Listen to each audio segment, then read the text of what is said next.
He, as I say, was an advisor to every Democratic president. He was chief fundraiser for the Democratic Party. And I've never been a Democrat. I'm a conservative. I'm an independent conservative. So he and I hit it off. And when it came around to the time that we had the longest hostile takeover in corporate history, and I was one of the survivors, 3 survivors. That was on a Friday. He said, Gordon, he says, come here. He says, I'll have an office and a secretary waiting for you. So I went on Monday to his 5-story house on Central Park North on the east side. He had Janeway Publishing on the 1st floor, and 3rd and 4th floors was he and his wife. His wife was, question or time? 3 minutes. Okay, I knew this would happen. I've got so much to tell you and I can't. So what I am is I'm here, as long as I'm here, certainly today and this evening, and I'll be happy to tell you a whole bunch of other things, because things I haven't gotten to yet are far more important even than what I've told you already. But one of the things I want you to hear, and I'll use my 3 minutes to do it, is you may as well know I'm going to bust your bubbles. Maybe some of your favorite people. Let's see. That's the case. What I'm going to be reading from is a published document.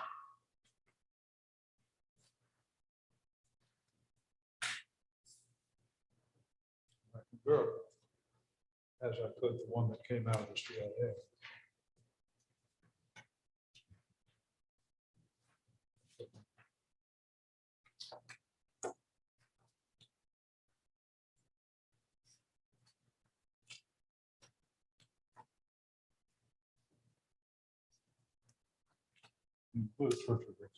I mean, George Bush.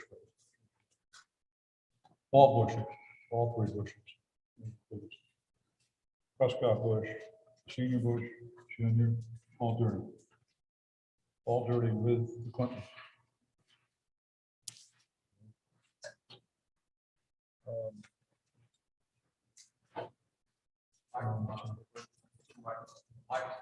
Oh, sorry. I was saying that I brought too much paper with me. This is a charge that was brought against a woman who serviced the back door to the U.S. government with advance warning on 911, and the people she sent it to, which were backdoor people. She had 6 years she represented this at the UN, very solid credentials. Okay. She was taken off the street for 6 years, no judicial process, no charge, and she was tortured. And what happened was she got so close to the time when the attack was to take place, she went to her own chain of command, which she had failed to do up until then for secrecy purposes. No sooner she did that, and the FBI descends on her and she disappears. Now, here's again, not an odds thing. It's impossible by odds. She got one lawyer that got her out. One that got her out of that hell. That one lawyer was my lawyer and my wife's lawyer in other situations, and we knew him well as the most honorable man you've ever met in your life, which is saying something about a lawyer.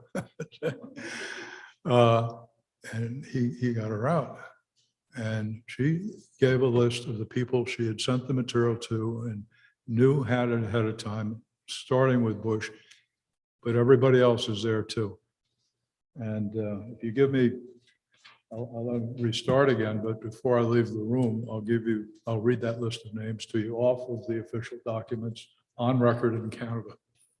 And the hearings are held there, and it can be verified also by Barbara, who will be the speaker here earlier today. She knows about it. And the thing they used against her is the same thing they used on Sirhan, which was the CIA had developed illegally a cocktail to take of scopolamine. You know, you know it as the truth drug. If you adulterate scopolamine, you can control people. Might have heard of Operation Ultra. It comes out of Operation Ultra. And what happens is they took Sirhan 20 minutes before the shooting started upstairs, and they gave him a cocktail. So he went down there and did what he did, and he'll never have a memory of it, and he doesn't. You read the lawyers and stuff, he says he has no memory. No, not after taking that cocktail. He didn't. And there were two people that were in that kitchen who were with the CIA who were also involved in his brother's death. It was a CIA operation. Sirhan did that shooting, but he did it under the influence of that cocktail. He should be out today. Now, I communicated that to the Kennedy family, but I didn't get the one who is objecting, but I did get to the two who say, yeah, let him loose. Okay, I just never got a chance to get to him. I've also communicated to the Kennedy family about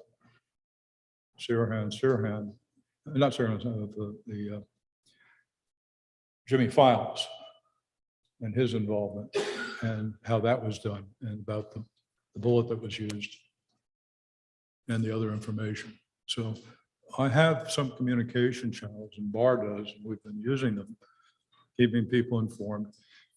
If you want to see something interesting, just for the fun of it, just go on your iPad and put in Gordon FERRIE space, then put in Dylan, you know, the singer, the folk singer. Okay. And you'll come up with my 127 minute I killed that LBJ interview. Same one Bart did, but the longer one. That's in there in its entirety with Dylan's song about the assassination. Interesting.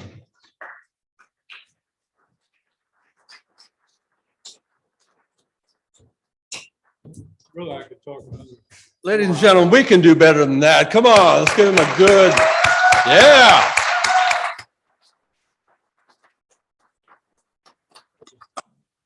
Can you appreciate the challenge I had in giving this man an introduction? I wouldn't know where to begin. I wouldn't know where to end, but Gordon, thank you so much for being here. Thank you for sharing your knowledge. I think we can agree he just put in a big piece of that jigsaw puzzle. And one of the things I was talking to one of our new couples here for the first time, and I was relaying a story about Bob when he came to the JFK conference for the first time several years ago. It was like getting this information from a fire hose. It comes at you so fast, so hard. It's really hard to absorb it all at once. And that's why it's really important, I believe, and why we put these conferences on DVDs for later, so that you can fast forward, so that you can put it on pause, so you can hit rewind, so you can think about it, so you can digest it, so you can come back to it again and again and start to put together that piece of that puzzle so that you can better understand it and so that you can communicate what it is that you understand in such a way that your friends or your family will want to get a little taste of it as well. That said, I brought a limited number of DVD sets from previous years, and some of them are autographed by Judy. So if you're looking for the information for your JFK library, which I highly recommend, and if you'd like a collectible, come see me. I've got, again, just a very limited number, so you'll want to come see me during lunch and see what we can get if you want. I'll have to touch base with Judy, see how much they are, but again, we have a very limited number. So let's go ahead and take a quick 5-minute break. We're going to come back and bring on Barbara Honegger. Go ahead in 5 minutes, back, Barbara Honegger.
All right, ladies and gentlemen, go ahead and start again in 90 seconds. If you would, ladies and gentlemen, please take your seats. We're going to go ahead and start again in 90 seconds. We'll bring up Barbara Honegger.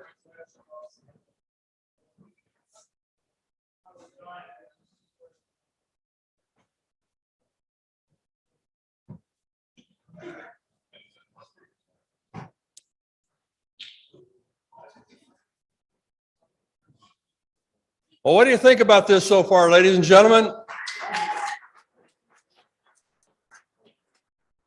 Well, one of the things I was going to say, and it's actually taking place in real life back there, is one of the things about the conference that I love, and I think you do too, is the opportunity to rub shoulders with these witnesses, with these researchers, with these authors. And Gordon's back there right now taking photographs with people, so that's, that's a pretty cool thing to be able to do, is to get to not only hear these people's story, but also be able to talk to them in the back of the room to get to know them a little bit better. All right, we'll go ahead and start in 30 seconds, ladies and gentlemen. Barbara, are you ready? Yes, I am.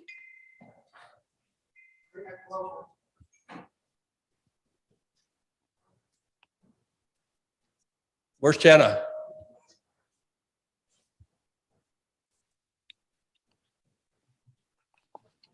Randy, do we need Chana?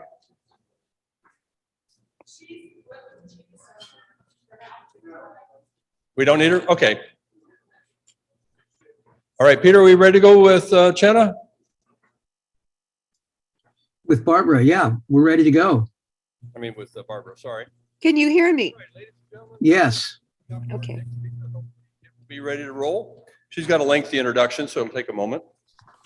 Randy's running here.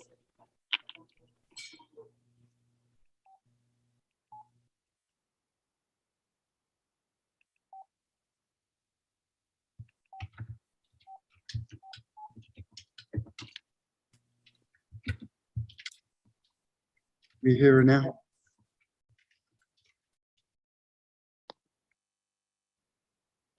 She needs to unmute. Can you hear that? We need to have Barbara unmute her audio. Thought I had. Yeah, she's shown as unmuted. Begin our introduction. Our next speaker is Barbara Honegger. Barbara is a member of the Board of Directors, investigative researcher, and officer of the Lawyers Committee for 9/11 Inquiry. She has served in high-level positions in the United States government, including Special Assistant to the President, White House Policy Analyst, and Director of the Attorney General's Law Review at the Department of Justice. From 1995 to 2011, Barbara served as Senior Military Affairs Journalist at the Naval Postgraduate School, the premier science, technology, and national security affairs graduate research university of the Department of Defense. Her pioneering book, October Surprise, on the deep story behind the Iran side of the Iran-Contra scandal, now confirmed by formerly classified documents and deathbed confessions of conspirators, led to full subpoena power congressional reinvestigation of Iran-gate, funded at the level of a 9/11 commission. From the day of 9/11, Ms. Honegger has been a leading researcher, journalist, author, documentarian, and public speaker on the events of that day and the 9/11 linked anthrax attacks, giving presentations at conferences and speaking tours in the United States, Europe, and Canada. She earned a BA degree from Stanford University, a Master of Science degree from John F. Kennedy University, and a master's level certification in national security decision-making from the Naval War College. She's run twice from Congress from California, Central Coast District. Ladies and gentlemen, if you would give a warm welcome to Barbara Honegger.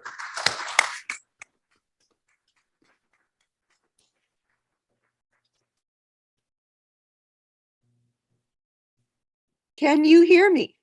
Oh, can't hear. Cannot? Can you hear me? I hear you, Barbara. Yeah, can they hear me? She needs to unmute. I You am. need to unmuted. unmute. Plug that in, it went away.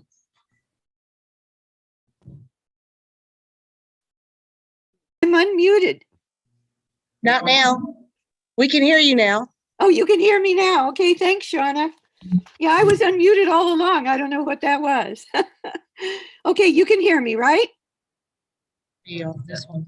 Can you hear me? Yes, yes, we Okay. can hear you. Okay, very good. I'm going to be on the screen for a short period of time here at the beginning. Hi, Shauna. For a short period of time, and then we're going to go to my slides. So for the vast majority of this presentation, the slides will be on the screen. And then at the end, I hope to be able to come on again. I'd just like to begin by saying thank you so much to Judith, to Dawn, to Randy, to Peter, and to everyone who's putting on this incredibly important event. It's an honor to be speaking here, especially after Bar McClellan and Gordon Ferrie. My God, I feel like I'm out of my league, but I'm going to be doing my very best to bring you what I consider to be the most important big picture that you can have.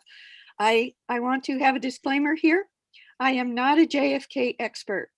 I am an honest researcher who is an expert on 9/11, and I have studied the JFK assassination.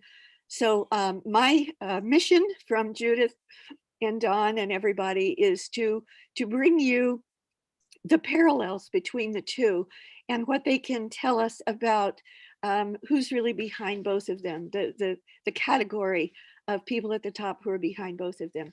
So Peter, if you could bring up the first slide of the presentation, and it should take up the whole screen. It'll take a couple seconds. We're on it. Yeah. Okay, so it's 9:20 and I have 55 minutes. So if I calculate correctly, that means, does it not, that I will have until 10:15 California time, 12:15, and then we'll go to Q's and A's. I need the full 55 minutes. Okay, I think we see my first slide on the screen. All right, I'm going to be going through these slides very quickly. I'm going to say next slide, please, because Peter is forwarding my slides remotely. I've titled my presentation From JFK Assassination to 9/11 Mass Assassination. And there, as you will see, there is a reason for that. All right, if we could have the next slide, please. All right. I'm going to go through these very quickly because I want to give you a big overview. I'm not going to read everything on every slide. There wouldn't be enough time, but it's very important for people to be able to see my slides. So all you need to do is email me at bshonegg@gmail.com. I'll repeat that in a second. And in the subject line, say JFK slide request, and I will send you my entire PowerPoint slides, which you are going to want to study. All right. So again, that email is B as in boy, S as in Sam, HONEGG@gmail.com. So please do ask for my slides. All right. So this first slide, I want to make the major point that it's definitely the assassination of John F. Kennedy, of RFK, of MLK. These are routine. This is the way the international deep state does business. For instance, they kill presidents, queens, princesses, prime ministers, UN secretary generals, senators, and as you will see on 9/11, they kill us, don't they?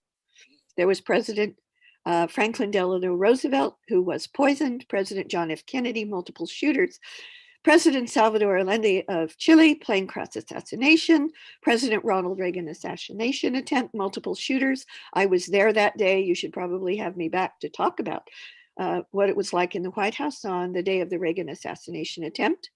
President Anwar Sadat of Egypt, multiple shooters, President Olof Palme of Sweden, shooter, Prime Minister Benazir Bhutto, suicide blast, killer, Queen Grace Kelly, automobile assassination, Princess Diana, automobile assassination, UN General Secretary Hammarskjöld, plane crash assassination, John Tower, Senator, plane crash assassination, Senator Paul Wellstone was getting too close to wanting a 9/11 new investigation, plane crash assassination, John F. Kennedy Jr., plane crash assassination, Gladio operations, mass assassinations of civilians in the Cold War in Europe, and then the 9/11 mass assassination of civilians via plane crashes and fires. Senators Leahy and Daschle in the United States Senate. There was an assassination attempt with a weapon of mass destruction, the highest weaponized military-grade anthrax that had ever been seen by the US government, in letters to them in the Senate right after 9/11. And I could go on, but I think you get my point. So let's go to the next slide. Peter, if we could go to the next slide. All right, now this is a, Peter, you're going to need to move the arrow over the screen and then move the arrow onto the screen, Put the arrow on the screen within the slide. Move it It's over. also- Yes. Now you can see the arrow at the bottom. Click on that and see if we can start. Good. On So- September 11th, enemies of freedom committed an act of war against our country. At first light on that morning, troops and tanks advancing on our Okay, Peter, you can presidential stop it. post. You can stop the. All right, so what you just saw, it goes on when you get my PowerPoint slides. You can see the whole approximate 45 seconds of this video clip. But many people don't know that on September 11th, 1973, President Salvador Allende was assassinated by a plane crash into his presidential palace. That was on September 11th, 1973, and something very similar happened on, of course, September 11th, 2001. All right, could we have the next slide, please? I'm glad that the video clips are working, because I have 3 more that are very important. All right, I'd just like to give a big picture here. I should say that I am honored to have met and interacted at length over the phone and in person with Gordon Ferrie. And what he has informed me in my own reading and research, and having been in the federal government and in the working for the Pentagon as a senior journalist for the Department of Defense for a decade and a half. This is my big picture take. I think that it's a misnomer to talk about the deep state. I believe that the deep state really is simply part of the state, part of the United States government. It's the secret part, and secrecy breeds ultimate corruption.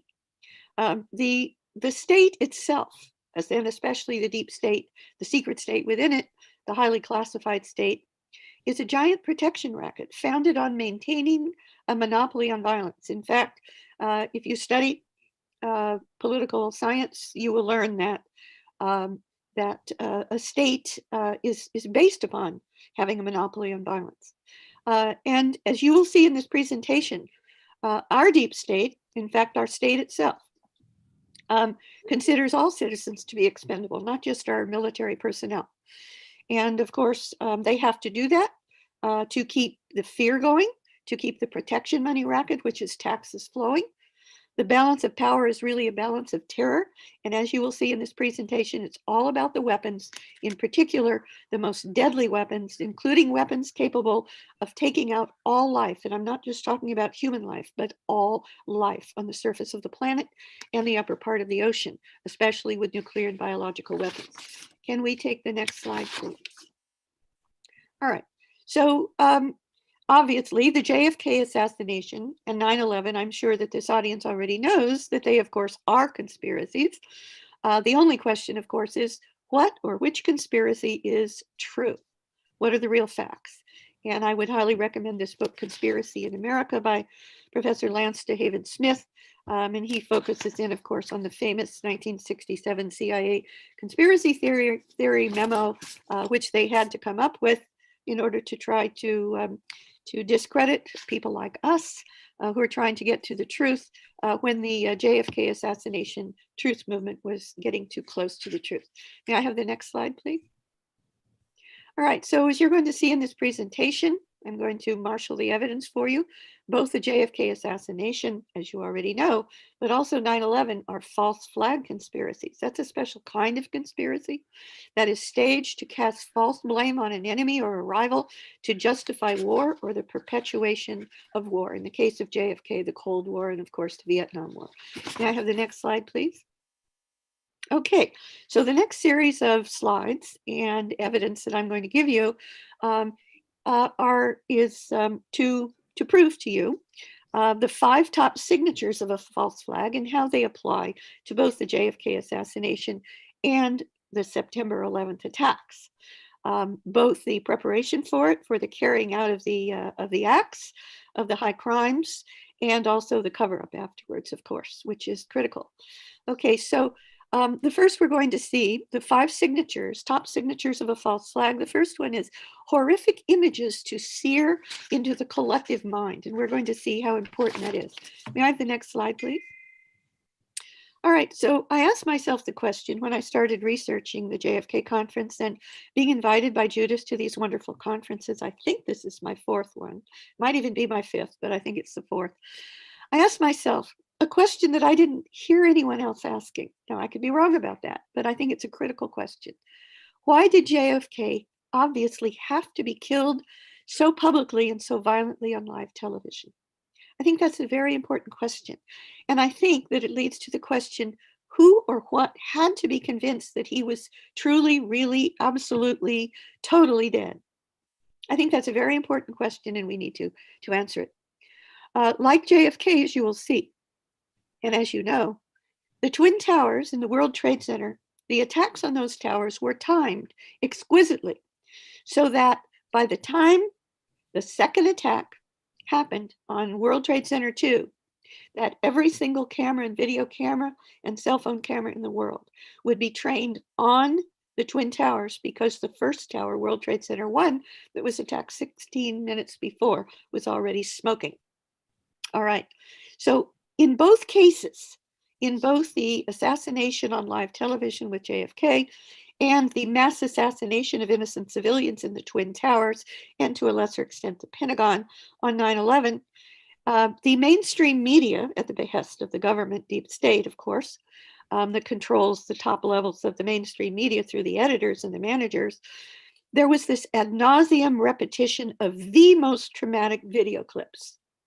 Now, this is designed to induce a collective post-traumatic stress syndrome trauma, which is necessary for the deep state to traumatize the public into being willing to accept extreme measures after the fact. So we saw President Kennedy's head exploding ad nauseum on television, and we saw the Twin Towers exploding and then collapsing in seconds, such that the mainstream media would ad nauseum show you the Twin Towers exploding and then leave out the 45 minutes or so in between and immediately show you the collapsing of the towers, so that your brain would assume that the collapse of the towers was because of the plane impacts, which of course has been proven to be completely and totally physically impossible and false. So what this does is it gets the mass audience that watches live on TV or watches the video afterwards to identify, in the case of JFK, with the victim, to identify with the president, and in the case of 9/11, to identify with the plane passengers and the victims in the towers. All right, could I have the next slide, please? Now, these, of course, are examples of these images, video clips that were shown ad nauseum, ad nauseum, ad nauseum on television for this very reason. May I have the next slide, please? So I would just like to say, I highly recommend, of course, there are many books on the JFK assassination, thousands, I'm sure. I have read maybe 25 of them. This is one that is a must. If in a little bit later in this presentation, you will see a clip of CYRIL WECHT, by the way, from a brand new 9/11 Truth Movement documentary called The Unspeakable as well, but we'll get to that later. So the point I'm making here and what I've just said leading up to this point is that after 9/11, for the reasons I just gave, we are all JFK now. They are trying to get us all to identify with the victims. All right, may I have the next slide, please, Peter? All right, so remember I talked about that the whole purpose of these operations is the mass trauma. And these mass trauma events are called searing events by none other than the expert in the world on it, none other than Philip Zelikow, who of course was and for that very reason, he was made executive director of the 9/11 Commission, who specializes in the establishment and maintenance of collective public myths that are based upon such searing, public video images. All right, so if I can have the next slide, please. Now we're going to go into the evidence that both the JFK assassination and 9/11 are false flags. If I may have the next slide, please. This slide is about the definition of a false flag. It's actually evolved over time. The general main definition is that it is an act committed almost always by covert operatives, undercover agents, commandos of a state, but they can also be by non-state actors like the mafia, but with the intent of disguising the real perpetrator, the actual source of the responsibility for the act, and pinning the blame on another party, normally as a pretext to invade another country. The term false flag includes countries that organize an attack also critically on themselves, and then make the attack appear to be by an enemy nation or terrorist to give the nation that was supposedly attacked the pretext for military aggression and domestic repression at home. That actually happened with Hitler for the beginning of World War II. He had his soldiers dress up as so-called enemy troops, attacked them himself, and then blamed it on the other party and invaded, I believe that was Czechoslovakia. All right, could I have the next slide, please? Okay, so just to give you an idea of how false flags are the way that the state, not just the deep state, but the way that the United States government, military and intelligence complex has been operating ever since the beginning. And in fact, before that, King George, many people don't know, had his own ship destroyed and tried to blame it on the American colonists. I learned that just recently in preparing for this presentation. So just very quickly, the history of false flags by the US government, of which the JFK assassination, of course, attempting by one of the groups of perpetrators had hoped to blame it on Cuba. But they decided not to do that because it was too dangerous. They might trigger a nuclear war with the Soviet Union. So that didn't happen. They covered up their own cover up. But going into what the United States government has done as routine to get us into wars. The Mexican War in 1846, President Polk invaded Mexico and then blamed the Mexicans to start the war. Spanish-American War, same thing. World War II, the sinking of the Lusitania, the Zimmerman telegram got the US into the war. World War II, of course, Pearl Harbor, many people know, many people don't, but many people do know now that, especially because of the book Day of Infamy and many others, but that's the most important one, you must read it, that the attack on Pearl Harbor was orchestrated in the sense that FDR and the deep state operators had broken the Japanese code, and we goaded Japan into attacking Pearl Harbor because we needed the attack on Pearl Harbor in order to galvanize this so-called searing event of seeing the smoke cloud coming up from the USS Arizona and other ships. The whole thing was known in advance and facilitated to happen by our own government with the help, of course, of Churchill and his minions. Vietnam War, the Gulf of Tonkin incident, obviously everyone knows that. Gulf War I, there was the lies by the Kuwaiti, the daughter of the Kuwaiti, I believe it was UN ambassador, that there were to Congress, that the Iraqis were baby killers and throwing babies out of bathinets to get the public galvanized to support the first Gulf War under President George Bush Sr. And in 9/11, very important, a plane taken over by hijackers from another country, or at least with another national identity, can be a false flag, can be considered a false flag if they are being set up to take the blame by higher level inside perpetrators, which is the case in 9/11. Okay, if I can have the next slide, please. All right, so these leading up to 9/11, and we will get back to the parallels with JFK, leading up to 9/11, there had to be a setup, and then after 9/11, a maintenance of the false flags to continue framing and blaming Al-Qaeda and Muslims as scapegoats to fuel the war on terror, to keep it going and to keep the domestic police and surveillance state going here in the United States and in our also in the Western Allied countries.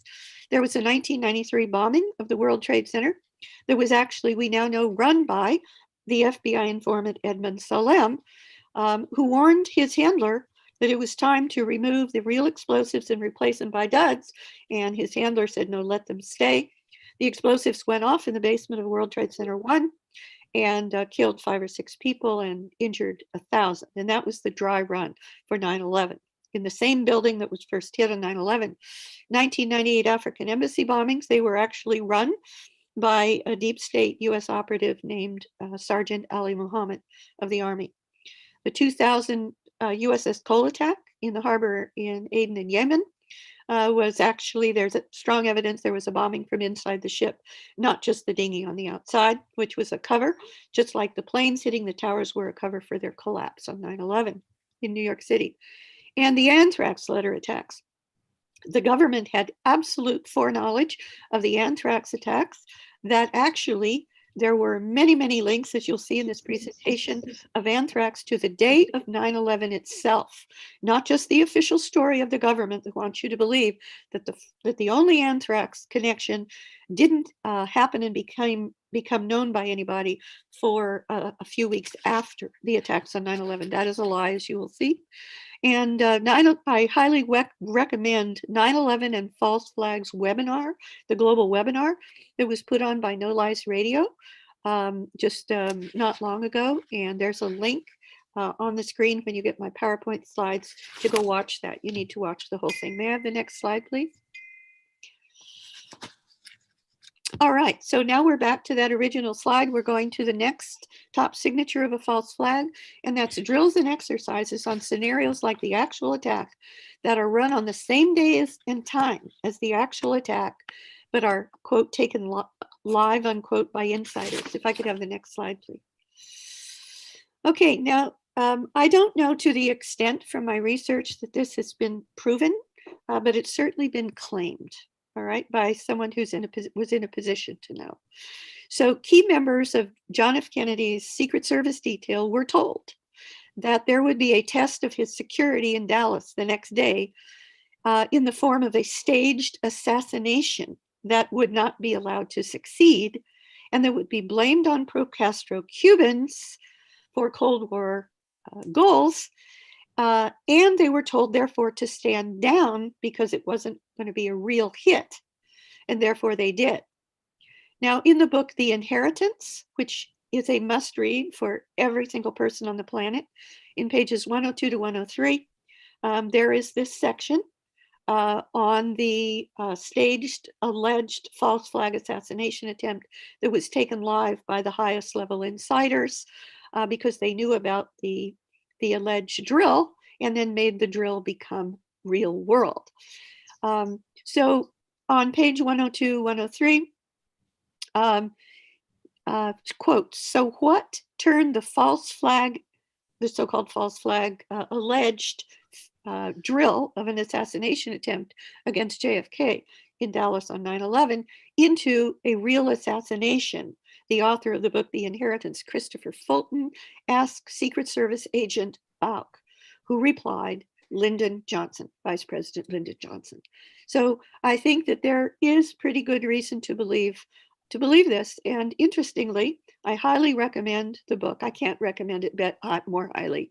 The book is called JFK-9/11, 50 Years of Deep State by French author Laurent Junot, if I'm pronouncing his name correctly, that marshals the evidence that President Kennedy was in fact killed in a counter-assassination attempt, so-called exercise, that was taken live by Zionist agents, both inside the US and Israel, led by Vice President Johnson, who he claims and marshals the evidence was in fact a secret agent of Israel called a Cyan, and both of whose maternal great-grandparents were Jewish.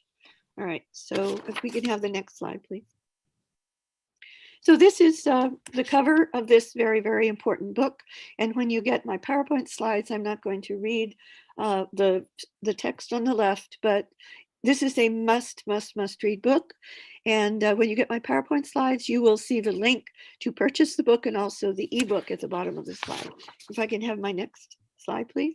Now we're going to the drills and exercises and war games that were happening. Most people don't know this, but this is an established, acknowledged fact by our government, not just on 9/11 itself, the day of 9/11 itself, but in the 5 or so days in the lead up to 9/11, beginning, I believe it was on even as early as September 6th, but for certain as early as September 8th of 2001. And what you're looking at here is a screen capture from one of the 9/11 Commission staff reports, graphics, charts, which lists these hijack scenario, taking over of a commercial airliner hijack scenario exercises that were going on by NORAD and our intelligence community in the week leading up to 9/11, including on 9/11 itself. An exercise was scheduled to start and actually did start in NORAD Northeast Sector called NEADS on the morning of 9/11 on a scenario very similar to the actual attacks of a commercial airliner crashing into the World Trade Center tower. If I may have the next slide, please. And of course, the real inside perpetrators, which could never have been Al-Qaeda, could never have been Osama bin Laden, could never have been Saddam Hussein. Insiders at the very top of the deep state who knew exactly what the so-called exercise was going to be, were able to then mimic the exercise, taking over the original planes, swapping them, and then remote controlling the second planes that were swapped into the targets on 9/11. All right, so this is the next slide on the next top signature of a false flag. No, and that is eyewitness accounts during and immediately after the attack do not, of course, match with the official account that is being amplified by the mainstream media. Okay, so here are some examples of those. Of course, these are just the tip of the iceberg because we have so many slides to cover. So these are just examples of the parallels of this critical signature of false flag attacks between the JFK assassination and September 11th mass assassination. All right, so of course, the lone shooter was in the, allegedly, by the official story, in the school book depository building versus massive numbers of bystanders knowing where the critical shot came from and rushing to the grassy knoll. That's, of course, just the tip of the iceberg. And it shows that Oswald could not have been the shooter of the headshot. And of course, we know he couldn't have been a shooter to begin with. So September 11th, the immediate government mainstream media line, of course, were that the towers collapsed solely due to the plane impacts and the fires. And in fact, top representatives, including General Barak of Israel and top neocon Israeli Zionims in the United States, just happened to be ready to go on mainstream television networks in both New York City. And while the towers were still smoking, said, well, there were no explosives involved. This was just plain impacts and fires. Well, how did they know, right? They were the insiders. Okay, so there were so here's the truth about 9/11. And just again, just the tip of the iceberg. There were multiple inside victim witnesses to explosions, believe it or not, in the deep basements of both towers. World Trade Center 1 and 2, before a plane hit either tower. Now that's a critical fact. Any kindergartner knows that it is impossible for a plane to have caused massive explosions 14 and 17 seconds before the planes hit either tower, dozens and dozens and dozens of floors above. The BBC actually live reported the alleged collapse of World Trade Center 7, 20 minutes before, a little bit over before it happened. People on the ground were saying the World Trade Center plane, that was the second to hit the second World Trade Center tower, that wasn't a commercial airliner, that the plane was gray. In other words, it wasn't Flight 11, which of course means that the planes had to be swapped. And of course, President Bush and Condoleezza Rice, National Security Advisor, Vice President Cheney, they all said no one could have imagined using planes as weapons. Right, They were running military exercises in the week leading up to 9/11, including on 9/11 with NORAD fighter jets practicing the scenario of a plane crashing into the World Trade Center towers. May I have the next slide, please? And this is just another example with a Pentagon attack, the difference between the official story and the official lie and the truth. The right arrow is the alleged impact point of the Pentagon, which was almost at 9:38, according to the official story. They alleged that Flight 77 hit the building there. However, there was a massive, just like at the World Trade Center towers, there was a massive inside the Pentagon explosion. A massive inside the Pentagon explosion almost 8 minutes before that at the location of the left arrow at April Gallup's desk. She's a critical witness. And there are about 24 witnesses that she meets with who confirm that fact. And her wristwatch was stopped at exactly 9:30 by the massive explosion in her Army area. May I have the next slide, please? All right. So this is very important. I'm not going to read this whole slide, but I'm going to give you the gist of it. Again, this is the difference between the cover story lie that comes out immediately after the false flag event by the deep state and the truth. All right. So the author Christopher Fulton, in his book, The Inheritance, you learn that there was a JFK Oswald file in the Office of Naval Intelligence area of the Pentagon. And it was exactly that office, by the way, that was destroyed by pre-placed explosives, not a plane impact, on 9/11. And you can see that in my 9/11 documentary, Behind the Smoke Curtain, on YouTube. And later in this presentation, you will have, all you have to do is go to YouTube and plug in Behind the Smoke Curtain, Barbara Honegger, and you will see that.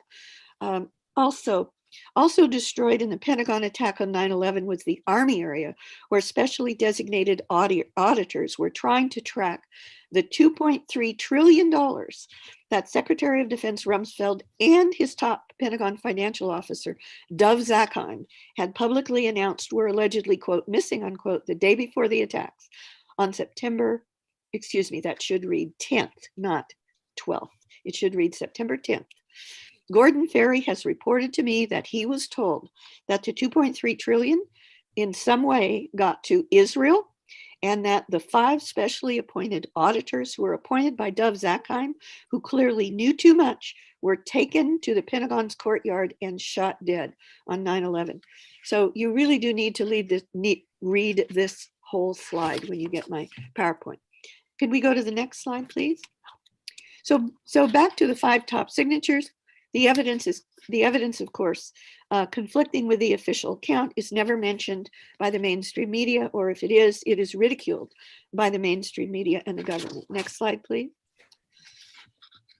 And of course, a perfect example of this, the big picture example, is to this very day, the US government and mainstream media still ridicule all serious JFK and 9/11 scholars as conspiracy theorists.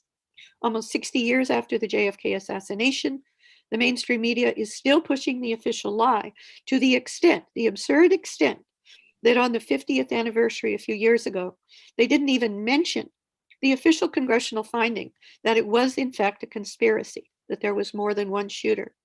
And as of the 20th anniversary of 9/11, just this past September 11th, the mainstream media was still pushing the official lie that bin Laden and al-Qaeda did it, despite bin Laden never having been on the FBI's most wanted terrorist list for the 9/11 attacks, and despite the fact that the FBI's own top investigative spokesperson, Rex Toom, publicly acknowledged, quote, the FBI has no hard evidence connecting bin Laden to 9/11 and he has never been indicted for 9/11 and never was.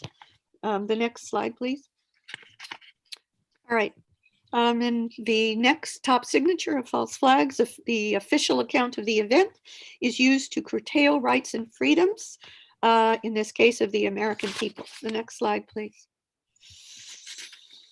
All right, this is very important for people to get. It's a really big picture fact. The 9/11 attacks killed about 3,000, a little bit under. The 9/11 lie has literally killed millions,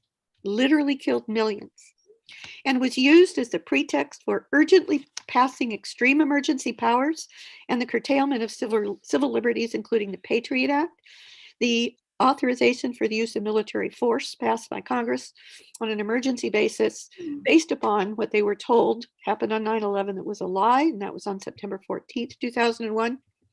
It also resulted almost immediately in the first ever it did result on 9/11 in the first ever activation of continuity of government. And also shortly after 9/11 on the establishment, many people don't know this, of the first ever United States military combatant command over the jurisdiction of the mainland United States called NORTHCOM. Also massive secret surveillance of US citizens' communication, including investigative journalists, activists, and defense attorneys, routine bodily searches of our bodies in airports, and even publicly lauded so-called authorized assassinations using drones of US citizens. And as you will see with Operation Coronavirus, the lessons learned from 9/11 have now been taken global. May I have the next slide, please? All right, this is, I'm not going to read this slide, but just again, false flags. Hitler's Reichstag attack was a false flag. They allowed the so-called communist agitator to plant his explosives in the Reichstag and then planted their own to make sure it was a spectacular event. Arrested him, of course, blamed it on the communists, etc. Basically, George Bush Jr. Followed the same playbook almost exactly in the 9/11 attacks. Next slide, please. And this is just to remind you how the Bushes are, so close to the Nazis and to that mentality. And that this is Hitler and his New York banker, Prescott Bush Sr., who, if I recall correctly, was the grandfather of George W. Bush and the father of George Bush Sr. Next slide, please. Okay, this is the last slide on these top signatures of false flags, and we're going to, again, parallel with the JFK assassination and 9/11. The conspirators and those compromised with foreknowledge. I remember Gordon Ferrie mentioned that the head of the Shin Bet was brought in. The head of the Shin Bet was brought in to meet with James Jesus Angleton, who's the head of counterintelligence and basically an operative for Israel. He was an Israeli Zionim. His first loyalty was to Israel. There's no question about that in my mind. They were told about the JFK assassination attempt as early as, I believe it was July 4th through the 14th of 1963 in meetings at CIA headquarters.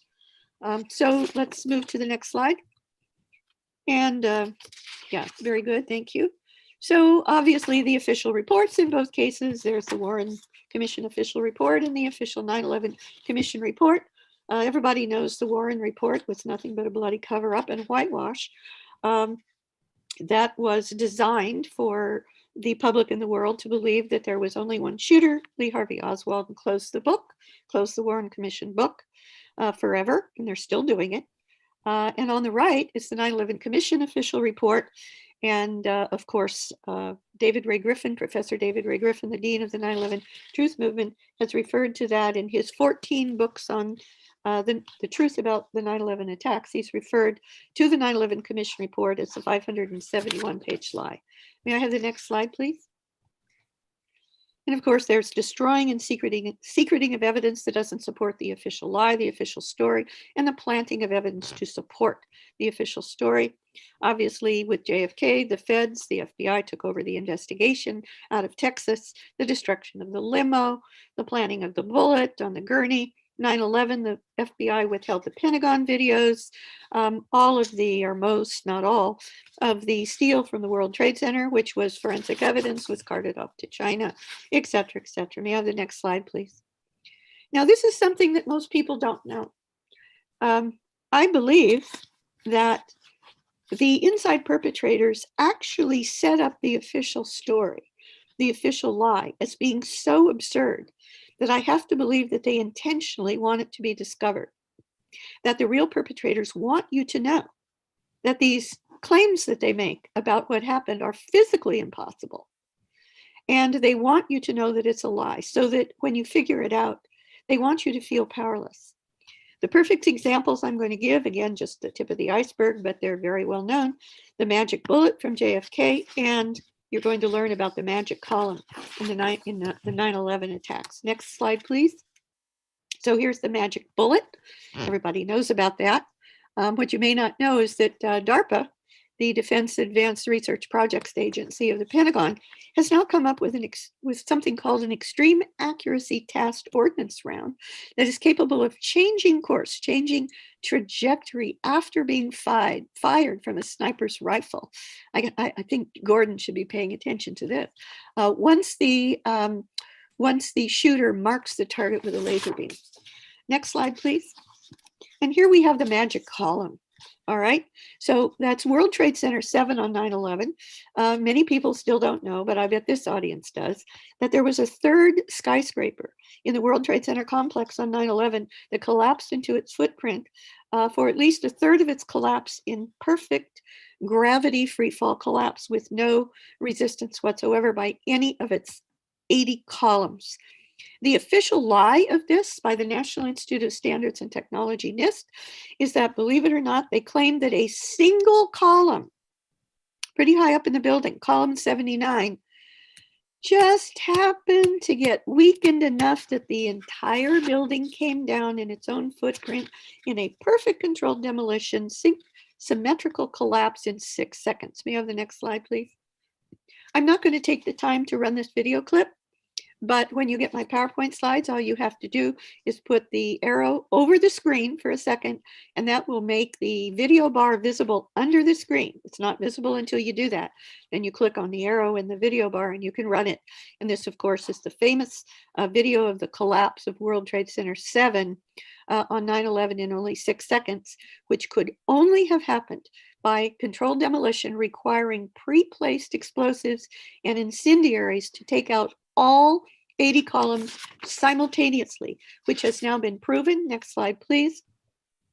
It has now been proven by a 4-year study by a team of structural engineers led by the chairman of the structural engineering department at the University of Alaska, Professor Leroy Halsey, did that study and has proven that the only way with his computer simulation to reproduce the video of the actual collapse of World Trade Center 7 that everybody sees on TV, the only way to reproduce that video was to take out all 80 columns pretty far down in the building, I think between the 8th and the 14th stories. So we do know that that is what happened on 9/11. And of course, the government's official story is that it was the magic column that did it, just like the magic bullet and the JFK assassination. May I have the next slide, please? We're going to go past this slide to the next one. And I'm not going to run this because it would take another minute, and I don't want to run out of time, hopefully for quite a few more slides. But this is CYRIL WECHT, and this is a video clip. If you get my PowerPoint slides again, you can start that video and you will be able to see CYRIL WECHT looking at the evidence for the collapse of World Trade Centers 1, 2, and 7 on 9/11 and saying that there must be a new investigation. Next slide, please. Okay, these are just some of the absurd official claims. I'm not going to read them, but the absurd official claims, I believe, are meant to be discovered by the people who set up the official cover story. But I'm not going to go into those. Next slide, please. All right, secret biowarfare links to both the JFK assassination and the 9/11 anthrax attacks. Why do I say anthrax-9/11 or 9/11-anthrax? Next slide, please. Well, the reason that I do is because, as you will see in a few slides further, it's the result of my own research that has gotten a lot of attention ever since I first published it in 2008. That's a long time, 13 years ago or so. I published my findings that there were massive connections of anthrax to the day of 9/11 itself, and in fact, the lead up to 9/11, not just as the official lie would have you to believe after 9/11 by a couple of weeks. The government wants you to believe that the first anthrax wasn't mailed until exactly a week after 9/11 on September 18th, 2001, and that it didn't arrive and cause a problem in anybody's mailboxes for some time after that, when they just allegedly first learned about it, and that the first victim wasn't until October 5th. Okay, that's almost a month later. That is not true. And pretty soon you're going to see how you can learn that for yourself from my online lecture. So these are very, very important books. On the right, of course, is our own Judith Ferrie Baker's new updated second edition of Lee and Me, Lee Harvey Oswald and Me. And notice that the, and then Dr. Mary's Monkey, these are two very, very important books on the biowarfare, secret biowarfare research that was very critical to the truth about what Lee Harvey Oswald was doing, what Judith Ferrie Baker was doing in the lead up to the JFK assassination, and of course the anthrax. In the anthrax letters that are directly linked to 9/11, including on the day of 9/11 itself, that anthrax is of course a biological weapon. And the anthrax in the anthrax letters were the highest, the greatest militarized anthrax ever known by the United States government, at 1 trillion spores per gram of weaponized powderized anthrax. That was a highly lethal and deadly bioweapon that was sent to both U.S. Senators Daschle and Leahy, by the inside perpetrators in those anthrax letters as a warning to them to hurry up and pass the Patriot Act. They were the two senators, both Democratic senators, by the way, and they had been warned just before those anthrax letters were mailed by personal phone calls from both President Bush Jr. and Vice President Cheney to stop trying to delay the passage of the Patriot Act. And they were sent the anthrax letters. All right, next slide, please. Just a couple of other books, both by Judith Ferrie Baker, Kennedy and Oswald, Big Picture, and David Ferrie, that go into the biological warfare links, just like 9/11 with the anthrax, to the JFK assassination and to the 9/11 attacks. Next slide, please. All right. JFK actually warned us about what's happening now, 9/11, anthrax, and the COVID pandemic. This is a text of Kennedy's oration that was recorded on November 12th of 1963, only 10 days before he was killed. And this is from a tape that was in the possession of the author of the book Inheritance, Christopher Fulton. Quote, "In our great nation, there are those who want to achieve ultimate control over individuals, eliminate freedoms, and change the basic values that we as Americans hold truest in our hearts. This is inherently dangerous and cannot be sustained." Please go forward 2 slides to that one there. This is the link when you get my PowerPoint slides to my very recent podcast with the founder of Architects and Engineers for 9/11 Truth, Richard Gage, architect Richard Gage.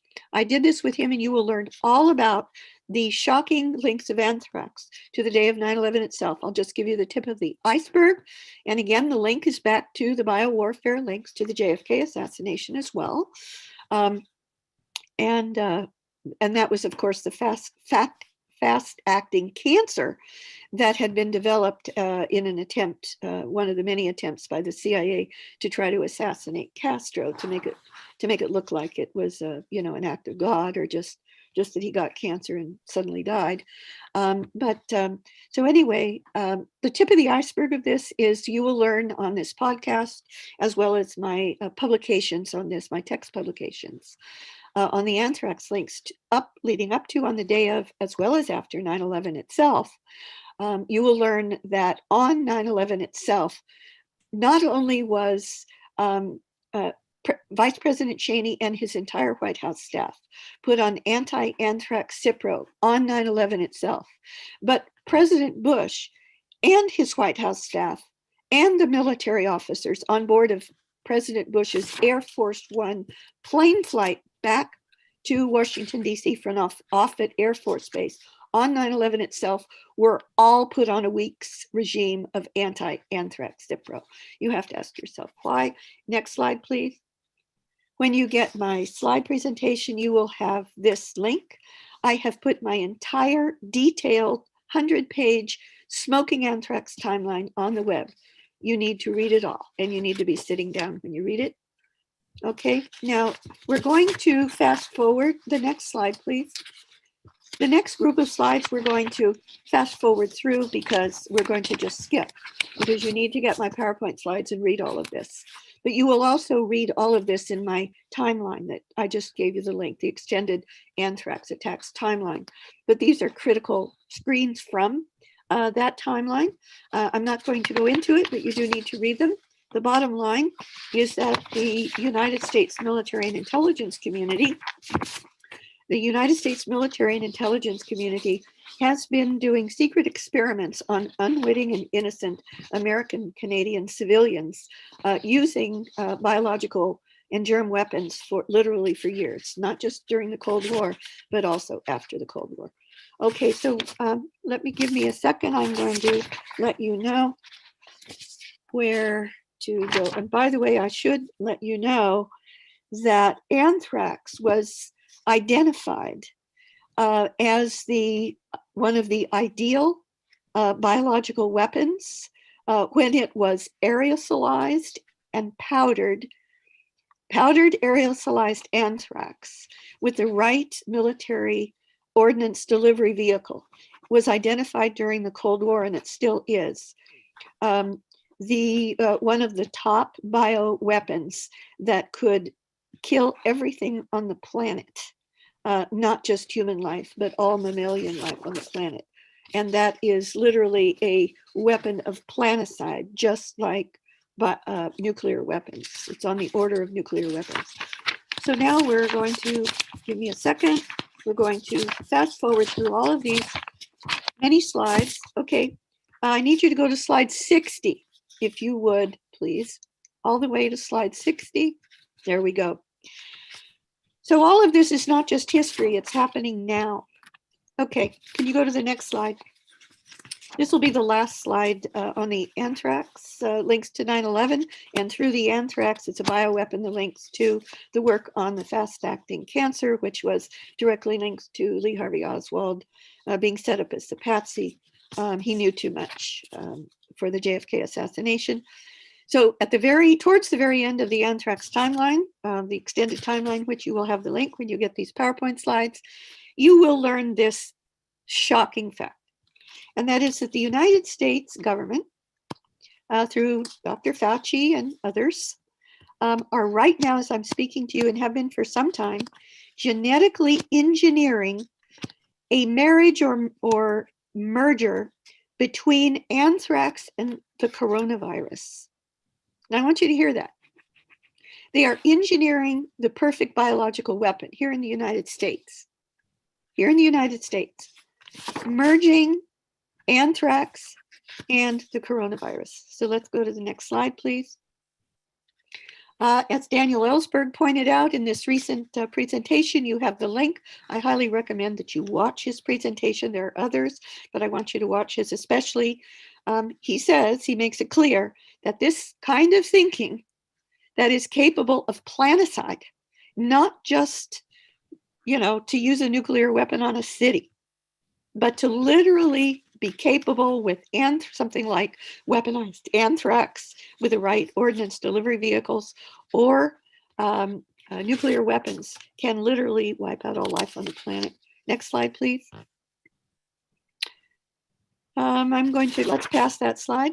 All right. The British connection to the JFK assassination. As you heard Gordon Ferrie say, this may have been just fronting for the US government, but I'm not certain of that. There was the revelation that was given to me that I've talked about twice, 2 years in these conferences, that Colonel Fletcher Prouty gave to me in Washington, D.C. in, I believe it was August of 1988. Fletcher Prouty attempted to recruit me into the British Secret Service. And that showed me that, in my opinion, his highest loyalty was to the British Crown. Now, in author Christopher Fulton's book, must-read book, The Inheritance, as Gordon Ferrie also mentioned, this really stood out to me. The British royal family called the auctioneer house and said for JFK's wristwatch, said that they were willing to pay anything. It didn't matter how much for JFK's wristwatch that he was wearing when he was shot in the limousine, which we now know bears traces of mercury from the mercury bullet fired by files from the grassy knoll. So that's extremely important. And Fulton was later set up and raided by the Royal Canadian Mounted Police. And so there are all these links to certainly British MI6. There's no question in my mind with the JFK assassination. All right, and the next slide. Mercury rising, the smoking watch. You already heard about this from Gordon Ferrie. And obviously, if Mercury is on the watch, JFK put his hand up, his right hand up, when he was hit in the head from the front. And that's why there is Mercury on the watch from the mercury in the bullet. And that's why the entire deep state, especially the British Crown, the UK government, and the US government is willing to do anything to prevent that information, to prevent that watch from being forensically analyzed. And that's the real reason I agree with Christopher Fulton and Gordon Ferrie. That's the real reason JFK Jr., who had purchased the watch for $1 million from Christopher Fulton, the author of this book, that's the real reason that JFK Jr. was plane crash assassinated. And the question is, where is the watch today? I've read the book 3 times, and I don't believe that Christopher Fulton tells us where it is. Okay. If we can go to a couple more slides and maybe one more slide. Let's see, next one. Next one. All right, finally, I think I'll probably end with this, and that is the Israeli connection to the JFK and the 9/11. The U.S. neocons in Israel, there is no question in my mind whatsoever that they were the real perpetrators, the highest level perpetrators behind the 9/11 attacks. And I have to refer you to my documentary on 9/11 called Behind the Smoke Curtain on YouTube. Just plug in Behind the Smoke Curtain, Barbara Honegger, and you will, you need to be sitting down when you watch this. About the last third, it's called Who Did It? And you will understand exactly who. I name the names of the Zionist network in both the United States at the highest levels of the Pentagon, our military intelligence community, and the White House, as well as the Israeli government headed by Netanyahu, who wasn't actually prime minister at the time, but it's Netanyahu was at the center of it on the Israeli side. So be sure and watch Behind the Smoke Curtain on YouTube, and an absolutely must read book, as I've mentioned before. It's by Lawrence Junot. It's called JFK-9/11, 50 Years of Deep State. And he will prove to you the Israeli connection to the JFK assassination and 9/11. All right, next slide, please. This is my Behind the Smoke Curtain. There's the link to it, but you don't need to write down the link because you will be able to just go to YouTube and plug in Behind the Smoke Curtain, Barbara Honegger, and it will come up. Next slide. This is, again, the same slide from before. This absolutely critical must-read book by Lawrence Junot, JFK, 9/11, 50 Years of Deep State, on the Israeli connection to both JFK and 9/11.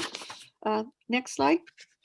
Another absolutely critical book by Lawrence Junot, just out, June 21st of this year. You can obtain it through Abe Books, abebooks.com. There's the link where you can buy it. It's called The Unspoken Kennedy Truth. If you want a shorter version of the Israeli connection to both, not only mostly the Kennedy assassination, but also RFK assassination and some links to 9/11, that is a much shorter book. Next slide, please. FDR and JFK both resisted Zionist goals. FDR opposed dropping the atom bomb on Japan and opposed the establishment of the State of Israel. There is evidence he was assassinated. Colonel Fletcher Prouty down below gives you that evidence from one of his books. Truman then became president and authorized the Hiroshima and Nagasaki atom bomb attacks and recognized the new state of Israel. All right, next slide, please. And I'm going to end with this section. I'll be very quick. And that is, I want people to understand the greatness of John F. Kennedy. I know that you already know this, but I'm going to give you what I believe is the greatest thing he did. And interestingly, he told his Secret Service agent, Bach, that's B-O-U-C-K. You learn about this in Christopher Fulton's book, The Inheritance. He told one of his Secret Service agents, he was very close to Agent Bach, that in fact, what I'm just going to give you in a nutshell here was the greatest thing, quote, the greatest thing I have ever done. And that was to protect the atmosphere of our precious planet Earth. Next slide, please. All right, these next few slides, which I'm going to go over, kind of gloss over, they're simply to show you, to prove to you that in the lead up to the dropping of the bombs on Hiroshima and Nagasaki, which FDR was not willing to do, he had to be killed in order to get Truman in place, who was willing to do it and did do it, did authorize General Groves of the Army to do it, who was in charge of the atom and H-bomb projects, the Manhattan Project on the military side. Oppenheimer was the top scientist on the scientific side of the Manhattan Project. And these slides will prove to you with quotes from the best historians that Truman was willing to go ahead with dropping these bombs, even though he was told that the H-bomb, that's not the A-bomb, but the H-bomb, which was coming next, that the H-bomb could ignite the entire atmosphere of the planet and the top level of the oceans of the planet, and yet went ahead and approved going forward with the entire program and dropping the bombs on Japan. Next slide, please. All right. In the summer of 1942, Edward Teller and Hans Bender warned Robert Oppenheimer. This is before the Alamogordo Trinity test of the first bomb test of the atom bomb. They, after intense mathematical calculations at Los Alamos National Laboratories, the birthplace of the Manhattan Project, they warned Oppenheimer that they could not rule out that the H-bomb would ignite the nitrogen in the entire atmosphere of the Earth and end all mammalian and other life on the surface of the Earth in the upper part of the atmosphere. Oppenheimer, when he heard that, opposed moving forward with the H-bomb, and because of it, lost his security clearance, and the H-bomb became a reality. All right, next slide.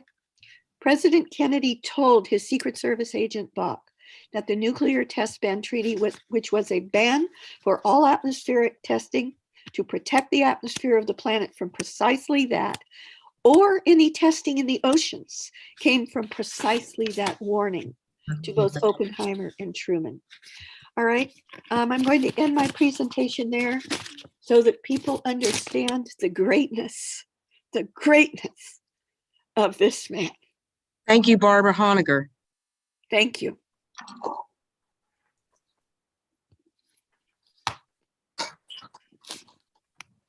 All right, ladies and gentlemen, was that amazing? A little hot there, Bob.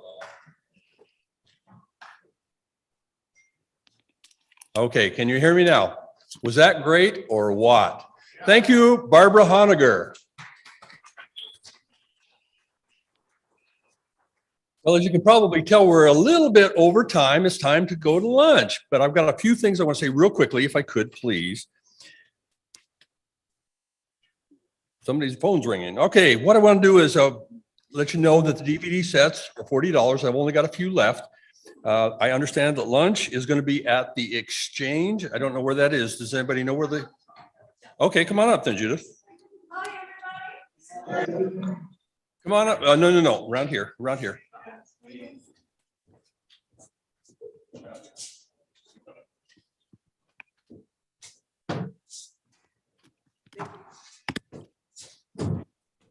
Hi.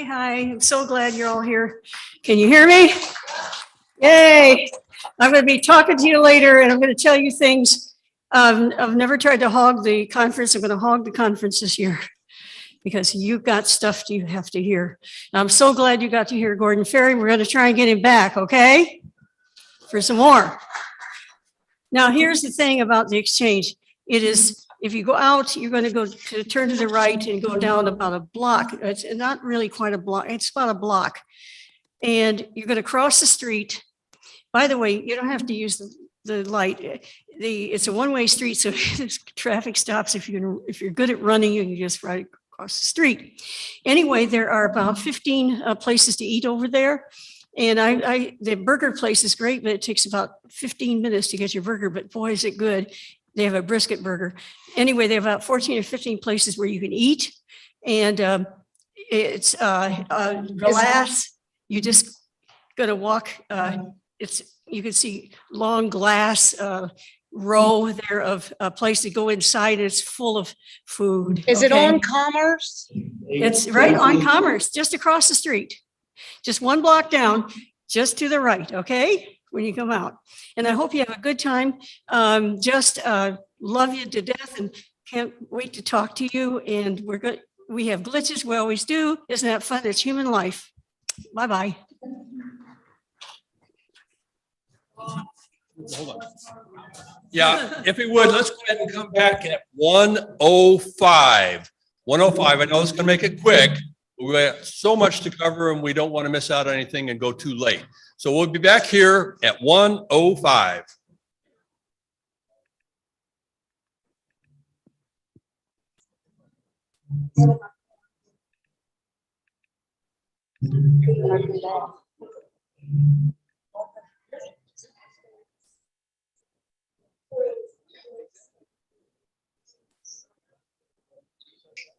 Hey man. Well, we pulled that shit off. Yeah. Holy shit, right? Yeah, Don was asking me to do some stuff which I couldn't do because when I do stuff on my screen, it showed up. So I'm gonna put this on sleep mode. we'll have to figure that out. I said, I'm gonna put this on sleep mode. So yeah, I'm gonna have to see. I think I have CYRIL WECHT stuff. Let me look here now and see links.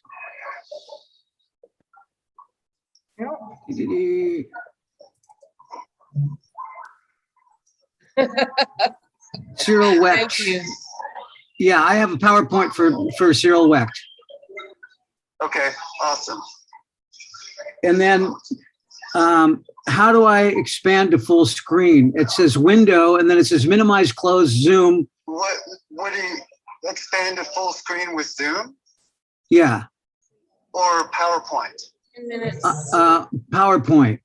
Okay, Well, they're two different things. So PowerPoint, okay, so you share screen, right? yeah. As normal. And then, okay, why are you full screen on Zoom? Okay. Okay, you need to mute yourself.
This is planet. It's the mentality. People are really want you to know it's not just the Israelis who are willing to kill all of them. For their geopolitical. Well, the problem is they're playing chicken with each other. Chicken with each other. Do it. What do you see on your screen?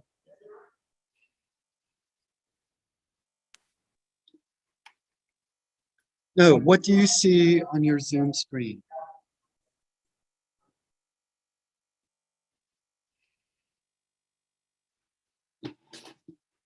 So you see a blank screen right now.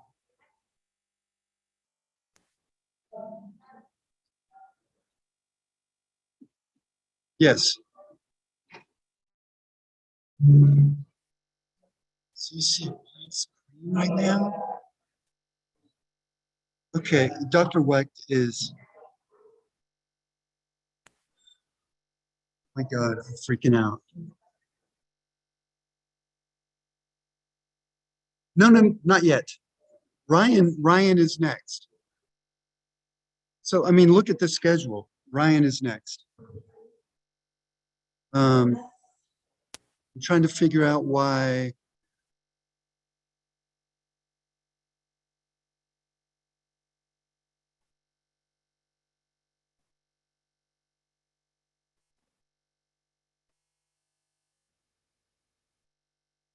What do you see now on screen?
I just said it to you. 50 comments.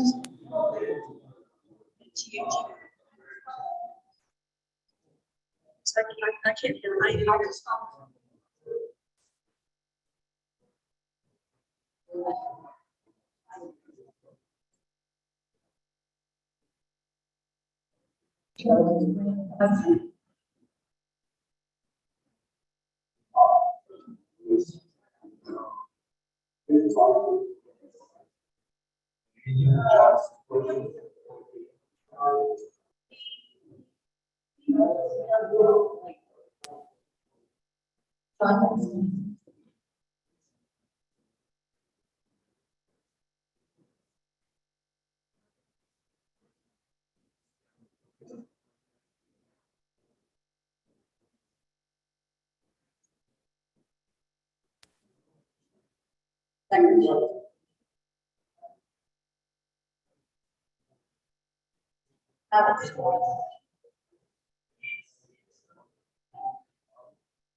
Project.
That's just it.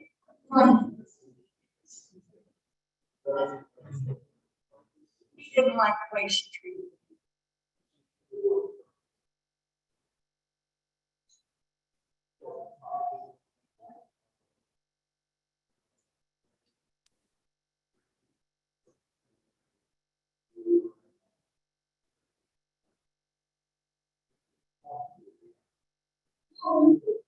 That's exactly what it's like.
It's all right.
Rick. Rick.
Playing cards.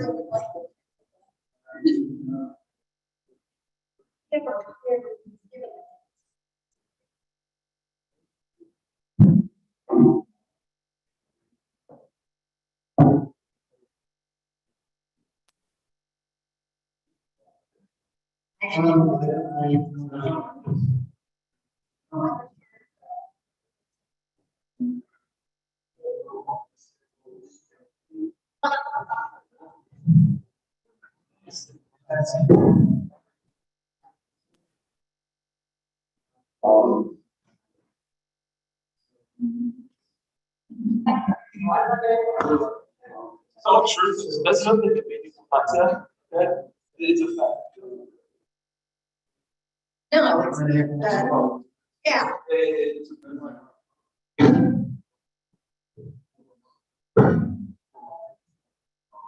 um, that's- so we're running. Was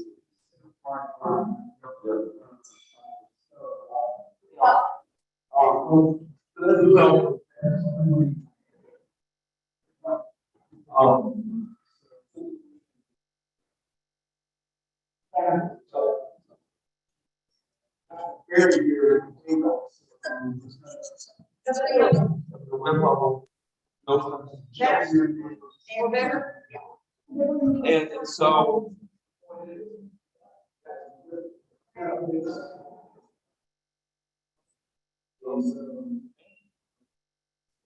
That, son.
I said, I got it.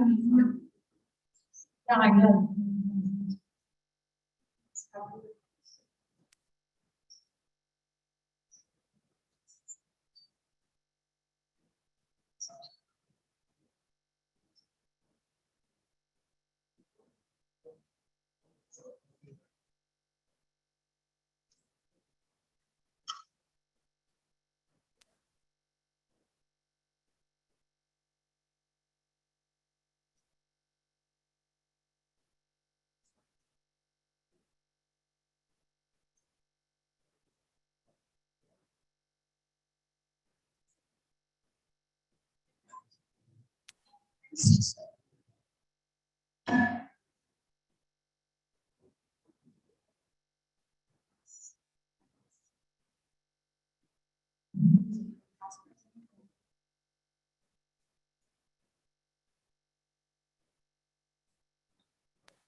Why not?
I think you are.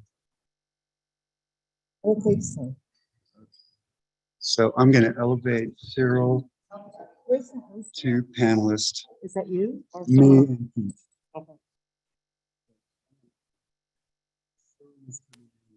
Next. Has he logged in yet?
Hello.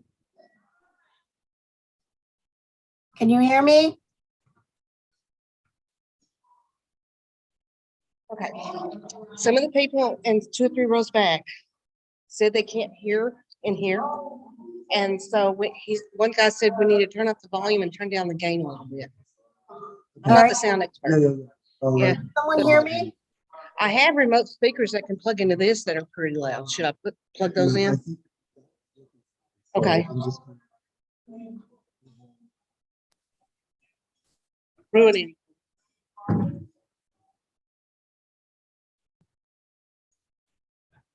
Hello? Hello? Can anyone hear me out there?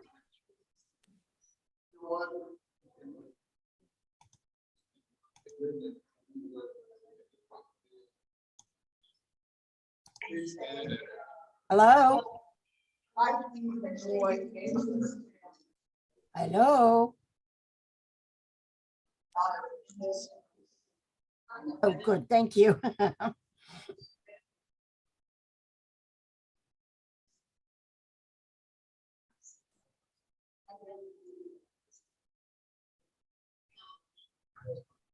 Okay, I'm going to go get Dr. Wecht. Hey, Chana, you're on live mic right now. Are you guys ready for Dr. Wecht?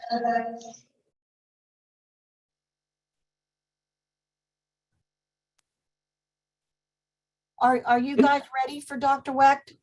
We are prepared to have him be next. It's going to be a few minutes, but not long. And we appreciate your understanding about the timing situation. It happens. It happens. Then I'll wait a few minutes and I'll get Dr. Wecht and place him in the chair. Okay. Now, he's having a PowerPoint presentation. Will you guys, will Dr. Wecht say, please go to the next slide? Or Yep. Okay, yeah, I will. You can look at your screen. I'm Peter Hymans. Hi, Peter. Hi. I'm And Dr. Wecht's secretary. hi. I will be managing the PowerPoint. All he has to do is say next slide, please, and we should be good. Very good. All right, Peter. I'll go tell him and to be ready in a few minutes. Perfect. Yeah. I'm not sure exactly when, but very soon, probably 5 minutes or so. Sounds good. Thank you. Okay.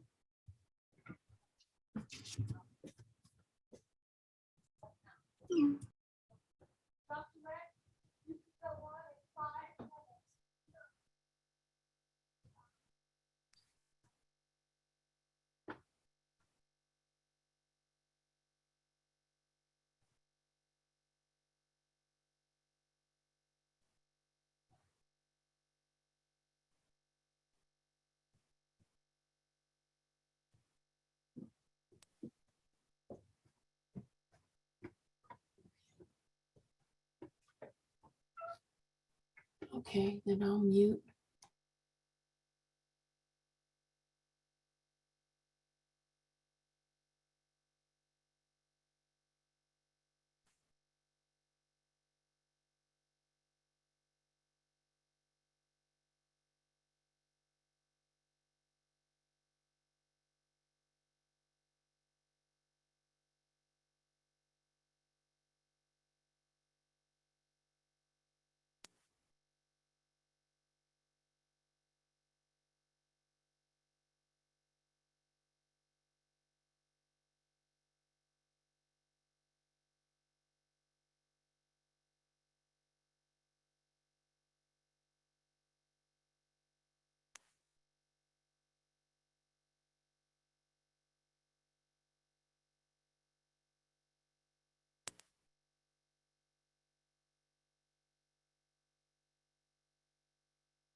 Testing 1, 2, 3. Can you hear me, ladies and gentlemen? All right. Well, ladies and gentlemen, we're going to start here in just a few minutes. So if you would take your seats, if you can hear us out there in the lobby, take your seats. We're going to be introducing Dr. CYRIL WECHT live on Zoom. Yeah, we want to be able to give him our full attention. So let's go ahead and take our seats. And let's go ahead and get going here in just a couple minutes. He's on a very tight timeline, so we have to be precise. We've got 2 minutes. Linda, could you do me a favor? Could you make sure that anybody that's out there knows that we're going to be doing CYRIL here in just a moment? Thank you, Linda.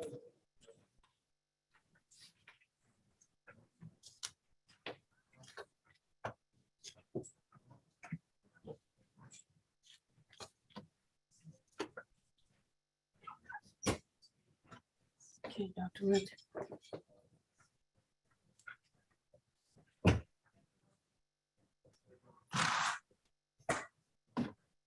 Hold on. Hey, Pete, is Randy ready to go? Do you know? I mean, is Pete ready to go? I'm ready. Are any of us ready to go? I don't know who he is, but I know Peter was up here. That's when he said he deeply apologizes for this. I hear you, CYRIL. Do you hear me? Yes, I hear you. Yeah. It's Peter Hymans. I have your PowerPoint up, ready to go. All 3 you have to do minutes? is say, Okay, all you have to do is say next slide, and we'll be on the roll. 3 minutes.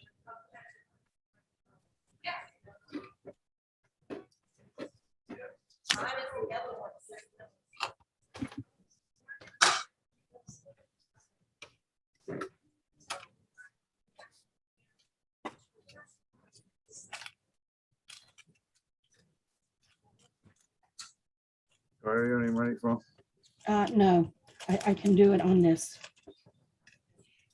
No, I mean from No. anything. I'm gonna get these books out. Oops.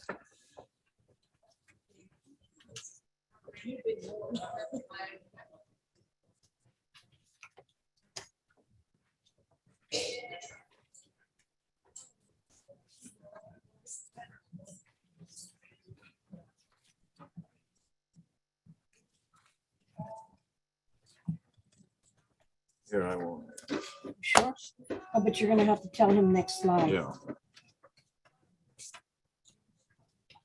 All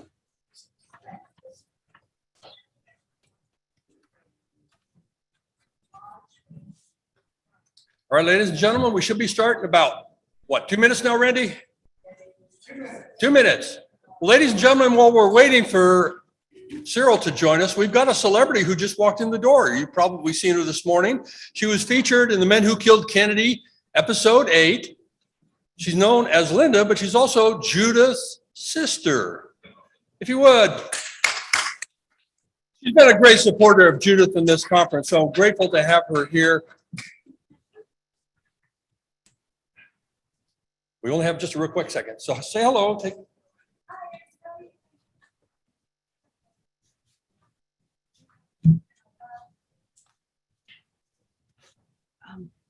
I talked to Eileen, she said she'll come in after Thanksgiving. Yeah, anytime. And I spoke to Joe, and he said he'll come in on Tuesday. Who's that, Joe? Joe McHugh. I don't care when they're coming in. They know this year.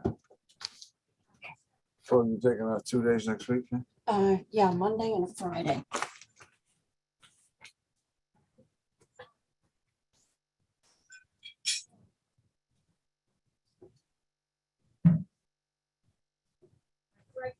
On those days.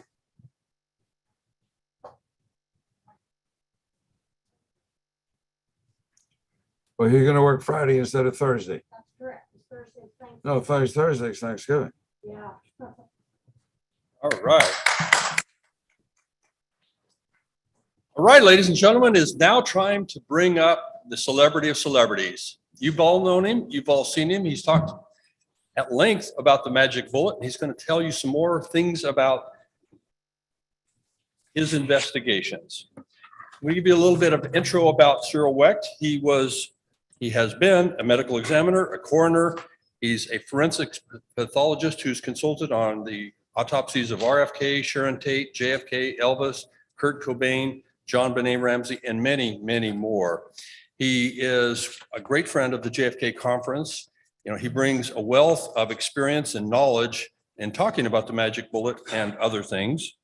And today he's going to be doing a session. Let's see, I just found my notes here. I'm not sure where he was going to be. Well, I'll just go and let him give us the introduction of what he'll be speaking on. Ladies and gentlemen, Dr. CYRIL WECHT. Thank you, thank you, thank you. I am delighted to be here with you. I'd like to thank Judith for having invited me and for all of the people who have been working with Judith to present this program.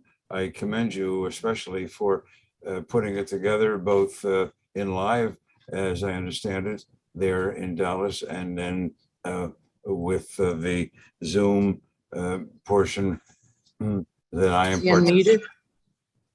Can you hear me? Hold on. You hearing me? Hold on, Cyril. Hello? We hear you. We hear you. Okay, Make sure he's unmuted. What?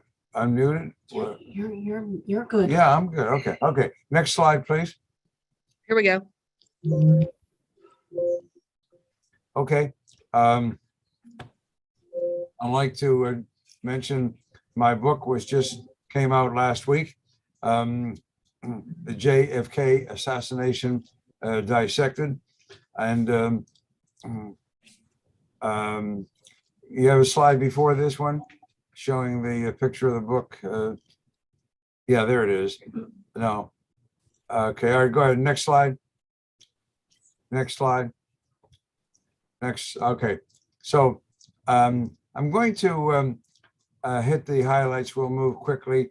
You all know the background and we won't waste time on that. My purpose today will be to highlight some things, to refresh, reiterate, and to give you more of a background about this from my perspective as a forensic pathologist. There they are. The configuration, all of you know this, be reminded of it. 30 inches separated Kennedy's front from Connolly's back, and there are the wives of these gentlemen and the motorcycle person behind the left rear wheel. That motorcycle person wound up being so spattered with blood, brain, and tissue when the president was shot in the head that he thought for several seconds that he had been shot. Next slide. There's the route. You're all familiar with that.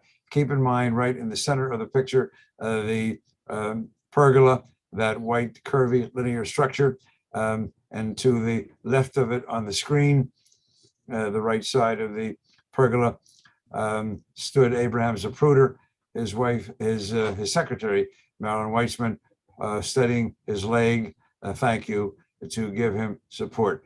The cars came down from the lower right-hand corner on Main, and then turned right-hand turn on Houston, and then the arrows showing the screen, the route down on Elm Street. The purple dot represents the 6th floor window of the Texas School Book Depository building, which they claim was the lair of Lee Harvey Oswald.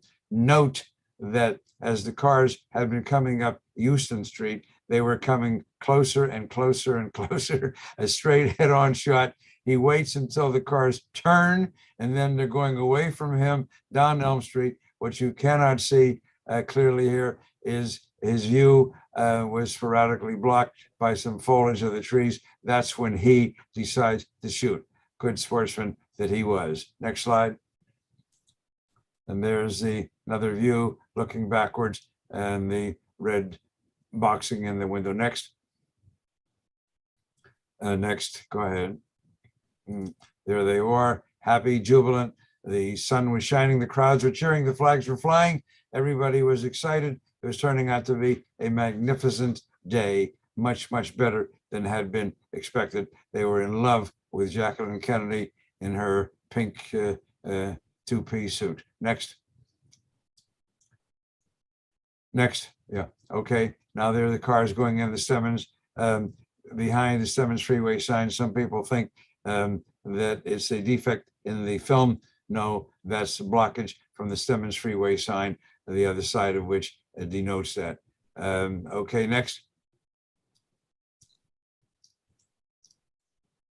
Next. Next. Now you see Kennedy's been struck. His hands going up toward his mouth and throat. Next.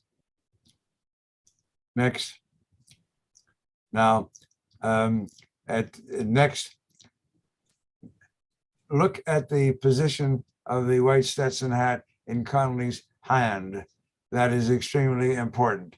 Keep in mind the bullet moving 2,100 feet per second has gone through Kennedy and essentially 30 inches between the two men. That means that Connolly is essentially struck at the same time. Connolly and his wife insisted to his death that he had been struck by a bullet. It was a second shot after Kennedy had been hit. Next. Next. Look at that hat. Look at that hat. Where is the hand? Where is the Stetson hat? Right there at the shoulder level. The bullet has emerged from Connolly's chest below the nipple. Below the nipple. Under the single bullet theory, the bullet has gone through the right wrist. Okay? After emerging below nipple level. Keep that in mind. This is the proof positive of what an incredible scientific fiasco lie this is. This is not CYRIL WECHT and an opinion. This is hard fact. There is the hand with the hat of Connolly, who has, according to the single bullet theory, been shot through the chest, bullet emerging beneath the neck, beneath the nipple, beneath the nipple. How in the hell does it get back up there behind the right wrist? Next. Look, there it is, clear as hell. Now, Kennedy has been struck. The bullet has gone through. Connolly hasn't been struck. He's right. I agree. He hasn't yet been struck. Next. Kennedy now, having been hit, falling a little toward his wife. Next. 313, Crimson Burst, horrible picture in terms of what it depicts. And now let's keep moving the slides one by one as you see the movement of Kennedy's body after he has been hit in the head. Watch, backward and to the left, backward and to the left, backward and to the left, backward and to the left, backward. Okay, okay, go ahead, next. Okay, here's the diagram made by them. It's not my diagram, it's theirs. You'll see in the figure on the right side, a bullet hole there, 7x4 millimeters right there, okay? And you see, coming back to the figure on the left of the screen, that curvy linear marking up at the base of the neck, which they thought was a tracheostomy. Next. There's Kennedy. The throat wound had been expanded upon because the cuff from the oxygen machine was too wide for the small aperture caused by the bullet, and it had to be expanded upon, not malevolently or surreptitiously, but necessarily. And this is the famous death stare. Next. There is the wound. Back next, please. Here is their sketch, their sketch, okay? These are not mine. Look and see the bullet striking Connolly behind the right armpit, right posterior axillary area, behind the right armpit. Go to the left. There's the bullet wound beneath the nipple. And then you see back to the right, the bullet entering on the back of the distal right forearm, breaking the radius, 1 or 2 large bones from the elbow to the wrist. Figure on the left, emerging from the volar anterior aspect down a little bit, down, down, down on the wrist, on the wrist, on the wrist, on the wrist. There. Thank you, thank you, thank you. Emerging from there and then going into the left thigh. There it is. There it is. Okay. Now, oh God, next, please.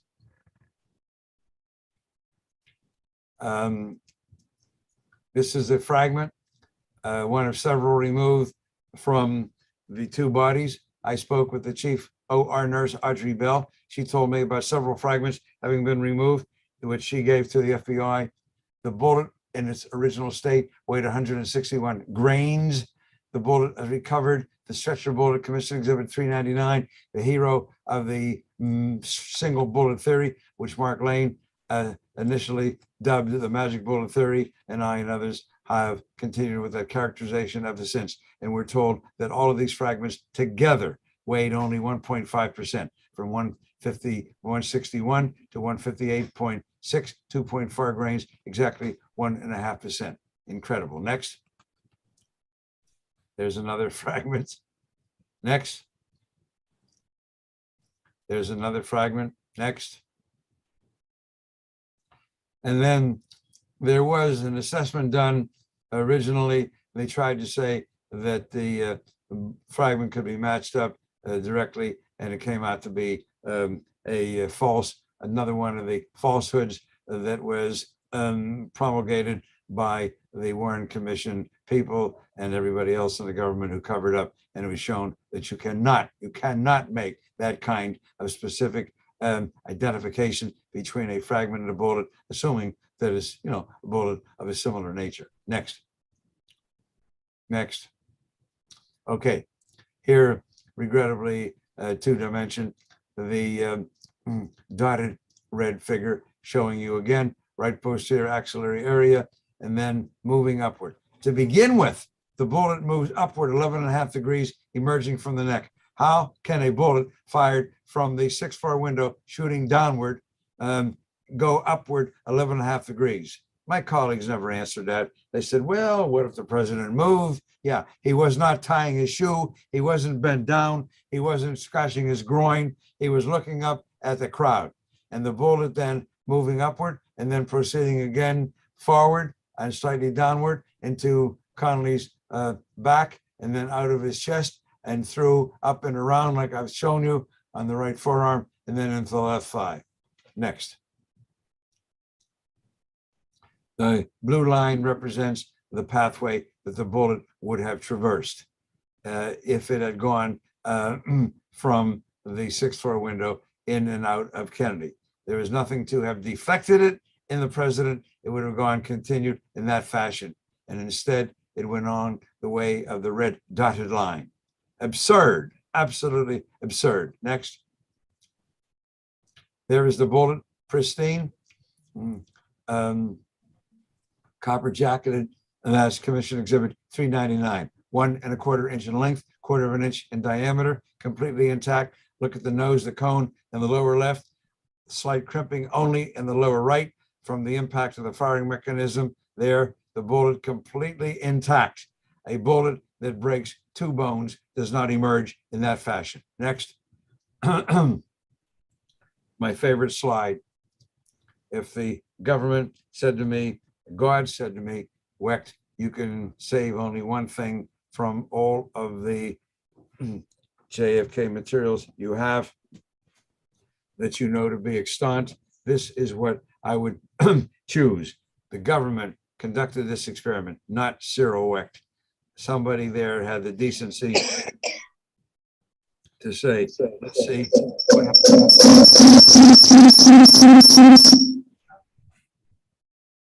what happens when a bullet is fired. So coming in from the left, 2 bullets close together, the 2 bullets together there, they were fired into cotton wadding, striking nothing. You do that to see what a bullet looks like just from the impact of the firing mechanism. Look at the base, the slight crimping that you see, the bullet's intact. Next to the right, it looks like a bigger bullet. No, it's not a bigger bullet. It's the same exact ammunition, 6.5 millimeter copper jacketed lead core military ammunition, 1¼ inch in length, 1/4 inch in diameter. Look, it is flattened and widened, and that bullet went through one rib of a goat carcass, one rib of a goat. Go to the far right, and that bullet went through the distal end of the radius of a human cadaver. Look at the typical mushrooming up at the top of the bullet, the impact from the firing mechanism. So, ladies and gentlemen, if you're the prosecution and Oswald's on trial, you say, ladies and gentlemen, look, I can prove to you that the single bullet theory is scientifically valid, that if a bullet that breaks a rib can look like the bullet second from the right, and a bullet that breaks a radius far right can look like that. Is there any question in anybody's mind that a bullet that breaks both a rib and a radius can look like the bullet at the far left? There it is, Commission Exhibit 399 in all of its pristine grandeur. And that, my folks, is the single bullet theory, courtesy of Arlen Specter. And I bear him no animus. I became friends with him. He appeared on 2 of our conferences here in Pittsburgh in 2003 and 2013. I supported him as a Democratic official in 2004 in his reelection campaign, still running as a Republican. First time I had ever endorsed a Republican. And he was reelected. In 2010, he switched to the Democratic Party. I supported him again in the primary, which he lost. So, but this came from Arlen Specter, who, give him credit, trying to figure out how to overcome the seemingly impossible physical temporal incongruity between the timing of the Zapruder film. I did not mention that the timing showed that Connally was hit 1.5 seconds after Kennedy. Remember, we talked about that, and I showed you that Connally was not hit when Kennedy was hit the first time, 1.5 seconds. They got the best marksman they could find. They got the Mannlicher Gargano, a piece of junk, a weapon, the worst of its genre, a non-automatic bolt-action weapon developed in Italy, where they ludicrously make fun of it. I know after speaking there at the Institute of Forensic Science, Legal Medicine in Rome, at a invitation to speak about JFK assassination in 1972, and they mocked it and they called it an instrument of love, not a weapon of war. So how do you get over that if it takes 2.3 seconds from shot to shot without allowing time for repositioning and re-aiming? And the film clearly shows that he was struck 1.5 seconds. Well, that is what gave birth to the Warren Commission, the single bullet theory, that one bullet went into Kennedy's back, moved upward 11.5 degrees, exited from the front of his neck, then proceeded hitting Connally behind the right armpit, turning 18 inches in midair after emerging from Kennedy's neck, going over, turning around, hitting Connally in the back, going through his chest at a 27-degree angle, piercing the right lung, destroying 4 inches of the right fifth rib, emerging below nipple level, curving, sweeping back upward and around to go into the dorsal surface of the distal right forearm, and emerging from the forearm, and then proceeding at a downward angle of about 45 degrees into Connally's left thigh, inadvertently just falling out of his left thigh. Connally was operated upon, body was moved, stretcher to stretcher. Nobody had seen a bullet before. A maintenance man trying to get to the maintenance room that afternoon after everybody had left, found the corridor blocked, bent down to move the stretcher, and lo and behold, there was this bullet lying there beneath the stretcher. And that was Commission Exhibit 399. Thank God for Mr. Tomlinson having to urinate. But that bullet would have been found somewhere, sometime. That was a plant. That was a plant, unquestionably so. Okay, next. 26 volumes, fiction. Get those books for your grandson's library, and insist, though, that have a place where they properly belong in the library next to Huckleberry Finn and Tom Sawyer. Go back to my Mr. Possum. The one, go ahead, you just showed it. There it is. I love this Pogo Possum character comic strip some time ago. We have met the enemy and he is us. As soon as the assassination occurred, you can imagine in seconds, in minutes, within an hour or so, our ambassadors in London, in Beijing, in Moscow, in Havana had quickly ascertained with personal visits and phone calls from the White House. Did you guys have anything to do with this? Because if you did, you're not going to be around very long. And they quickly determined that it was not the Russians or the Chinese or the Cubans, it was us. And that was the necessity of covering this up. And they seem to have gotten away with it. Let me go back and show you how absurd this is. The president has been shot multiple times, as we've depicted. Determination of angle and trajectory and sequence, differentiation between entrance and exit, correlation of those wounds with Connolly's wounds. That's a formidable task for the most skilled forensic pathologist. Who did they call in to do this autopsy? Humes and Boswell, two career naval pathologists at Bethesda Naval Hospital who had never done a gunshot wound autopsy in their entire careers. So if anybody there in the audience knows of anybody, family or friends, who insist that the Warren Commission report is right, you ask them if they have any intelligence, if they have an IQ of over 100, make it 90. If somebody has shot multiple times, let alone the president of the United States, who's going to do the autopsy? Okay, everybody knows that from Quincy and TV and novels and movies and so on. You call in the best, and the best were available to them within 1 hour drive and flying time in Baltimore, Philadelphia, Richmond, Boston, and Cleveland. They were all right there, and they had 7 hours plus to get those people in place. They never did that. Humes and Boswell, I will repeat that, never had done a gunshot wound autopsy in their entire careers. Get angry, folks. Get angry. Get pissed off. Write to the New York Times. Scream and yell. Go. Let them have it. Any Warren Commission report supporter and sycophant, tell them what an imbecile they are. What an imbecile. That is what you want as an American citizen? It would never happen. And has never happened in any other country of the world where a king, prime minister, president has been shot and killed. The top-notch people, medical, legal, forensic pathologists, people called in. That is. So I talk about all of this in my book. I want to, and I'm not here to sell books, but if you have an interest in knowing this case, as well as some fascinating vignettes of a personal nature, my meeting with George de Mohrenschildt, fascinating character, a white Russian oil guy in Texas who reaches out to befriend Lee Harvey Oswald, takes him under his wings. According to the Warren Commission, I met with de Mohrenschildt and talked with him down there at his home in Texas. My meeting with Marina Oswald, it is all there. My meetings and discussions with two people that became personal friends, Richard Sprague, and now deceased, head of the House Select Committee on Assassinations, and then he resigned in disgust at the way they were handling it. And then his assistant, Robert Tannenbaum, a top-notch author, functioning still as an author, living in California. My discussions and friendships with them, my discussions about the background of Jack Ruby and how that all came to pass, and the elimination, conveniently, of Lee Harvey Oswald. So, my friends, that is the story. That is the story.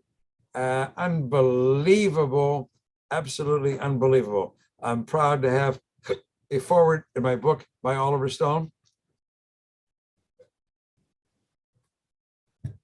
And some wonderful blurbs.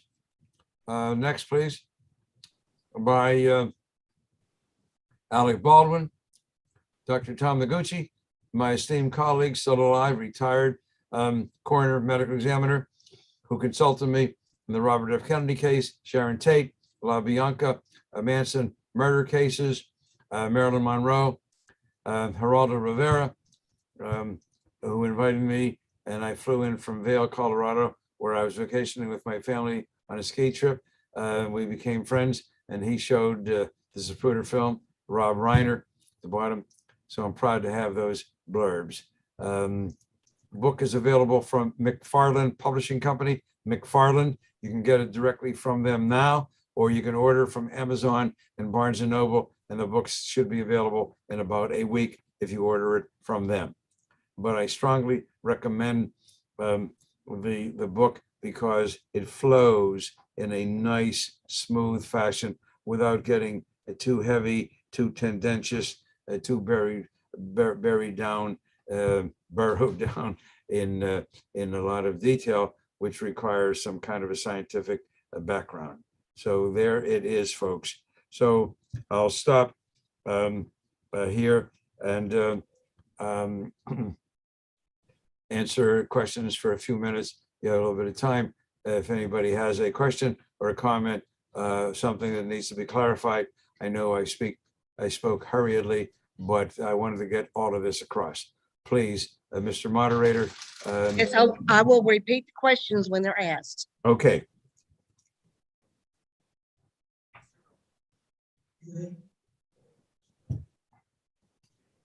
Any questions? Yeah, we're going to get questions now. If you want to come over to the microphone. Okay. Okay. I'm going to repeat it after he says it.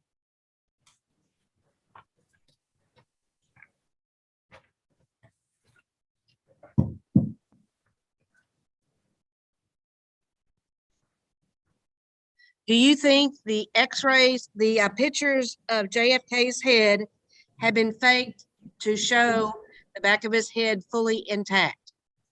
Pictures were altered. Oh, thank you for raising the question, which reminds me of something very important that I left out in my discussion. The president's brain was not examined at the time of the autopsy quite properly. You can't examine a brain that has been traumatized in that fashion. It'll flow. It's a thick, heavy, viscous as much as it is a solid. You place it in formalin and fix it a solution to harden. And the consistency changes from that of a well-done soft-boiled egg to a hard-boiled egg. And 2 weeks later, like a hard-boiled egg, cutting it, I don't mean to be crude, but no better metaphor, you slice it and then you examine the brain and you would have seen the hemorrhagic trajectories of the bullets as they traverse the brain to prove that Kennedy had been shot from the rear as well as from the front. Well, guess what? They went back 2 weeks later and the brain was not dissected. Look in the autopsy report and you'll see serial coronal sections side to side, parallel fashion of the brain are not made in order to preserve the specimen. Preserve it for whom? For Jackie Kennedy's mantelpiece, for her grandchildren? Can you imagine that? And that bullet, as we sit and talk here today, remains unaccounted for. Nobody has ever accounted for that bullet. And this nonsense about the Kennedys took the bullet and so on. I was Democratic Committee Chairman, Allegheny County, 1978. I invited Ted Kennedy to be our keynote speaker. We used to have these big, huge rallies of thousands of people. Picked him up at the airport, sat next to him for 3 hours through the dinner, drove him back to the airport. We were alone all that time. Never one time did Senator Kennedy say to me, Cyril, please stop talking about my brother's brain. It is so traumatic to me and my family and Jacqueline and her kids. Please, never once. 78, he sat next to me. I didn't bring it up. It's for him. But can you imagine if I was talking about something like that and they had buried the brain? Saul had to say before that the brain was buried. We did that. Okay. The grave digger, when the body was moved, said the coffin was never opened, nothing was placed in the coffin. Okay, thanks. The brain remains unaccounted for. That's part of the Warren Commission defender sycophants burden. Where's the brain, folks? Where's the brain? Does it bother you? Does it bother you? I'll tell you that if Oswald had gone to trial, this would have been spoliation of evidence. He could not have been tried because that's key evidence for the defense, and the prosecution was responsible for its destruction, whatever they did with it. And sorry, Mr. Prosecution, come back another time when you have the brain, because Oswald cannot defend himself without that brain. Thanks. Another question. What about the crushed vomer, V-O-M-E-R, and the globe of the right eye? How could he have not been disfigured if these wounds happened when he was alive? Well, you can have fractures of bones behind the eye without a disfiguration externally. Those bones are not real thick and heavy, and they're behind the eye. So you can have that, but you see some slight disfiguration, some slight ecchymosis, discoloration.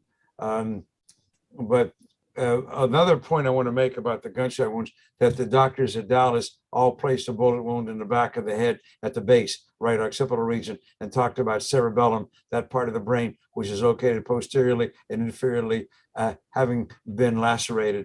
These were good old boy Texas surgeons who had operated and worked on thousands of people in the emergency room there at Parkland Hospital, including of whom was the chief neurosurgeon, Kemp Clark, okay? The doctors, the comedians who did the autopsy, they said that the cerebellum was intact, the occipital region of the skull was intact.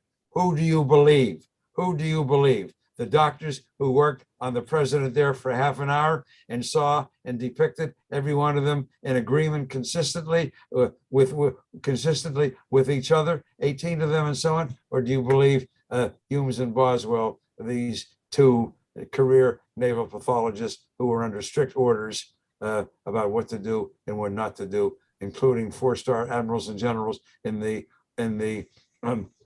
autopsy room that night at Parkland Hospital attending the autopsy? Another question is, did Arlen Specter ever admit to CYRIL he knew the truth? No, I didn't press him on it. I have reason to believe, and a couple of people in Philadelphia told me about some meetings with him. He was embarrassed. He was a very intelligent guy. No, I never pressed him. Now, the final question is, oh, maybe not final, we'll know in a second. What do you think about the theory that Kennedy's brain was buried when he was reburied the second time? No, I covered that.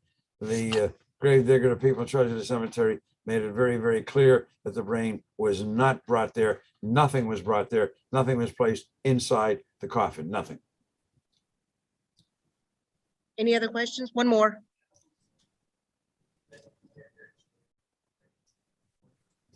Real question, do you think the head x-rays were faked or not? Some of the x-rays are missing. We don't know what was depicted in those x-rays. So the x-rays can be studied, and I have no reason to say that they are false. You know, once you get into what some of my friends, my fellow WCR critic researchers do, when they start saying that this is false and this is false and this is false, you got to be careful. You can't go pick and choose what is false and what is real. That makes you unscientific just as well as the Warren Commission defenders are concerned. So be very, very careful about that in saying that this is false and this is fake and this is unreal and so on, because what are you left with to talk about and decide what to evaluate and analyze in this case? Well, I thank you, folks. Judith, thank you for inviting me. Peter and others there, pleasure. And I hope that you have a good remainder of the conference. Best wishes to all of you for a pleasant, relaxing Thanksgiving, followed 2 days later by Hanukkah. If you're not Jewish, get some Jewish friends to help you celebrate. It's a wonderful Jewish holiday, a lot of good food, a lot of gift exchanging, and so on. So Thanksgiving on Thursday, Hanukkah on Saturday for 8 days, and you'll have a wonderful time preceding the Christmas holiday. Thank you, folks. Thanks. Thank you.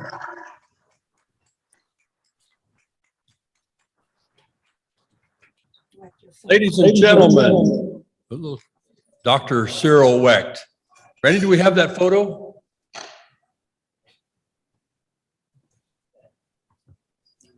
Okay. You know, sometimes you can be in the right place at the right time. I attended David Denton's conference in 2014. That's where I met Judith. That's where I met Dr. CYRIL WECHT. And I had the opportunity and the pleasure to introduce the two. They had not met before. That was one of the proudest moments of my life, not only introducing, but actually taking that photograph. That's my Two son. great minds together to help work on the assassination of JFK. And help That's us my solve it. son. That's Anyway, my I just thought I'd son, share that with you. Proud moment for me and hopefully. my you son enjoy to it. my right and my We'll grandson. go ahead and bring up Ryan Jones in a little bit, but he's not here yet because Cyril finished a little sooner than we had thought he might. So go ahead and take a 10-minute break. We'll come back to Ryan Jones. It's on a counter.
Hey, I'm answering all these questions that there's questions that are, and so I need to catch those before the speaker leaves.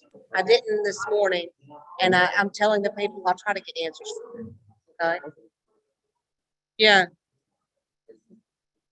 Yeah. I'm answering them if I know, and if I don't, I'm telling them I'll try to find out. Mhm. Right. I'm keeping it minimized.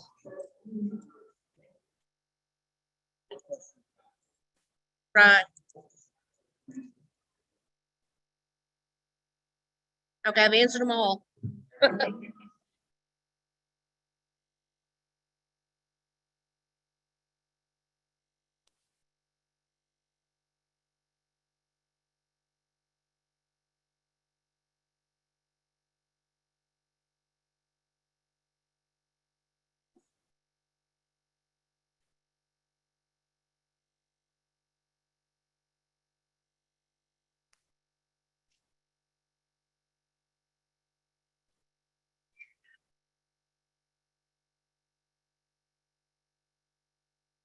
If they're looking for me, I'm going to the restroom.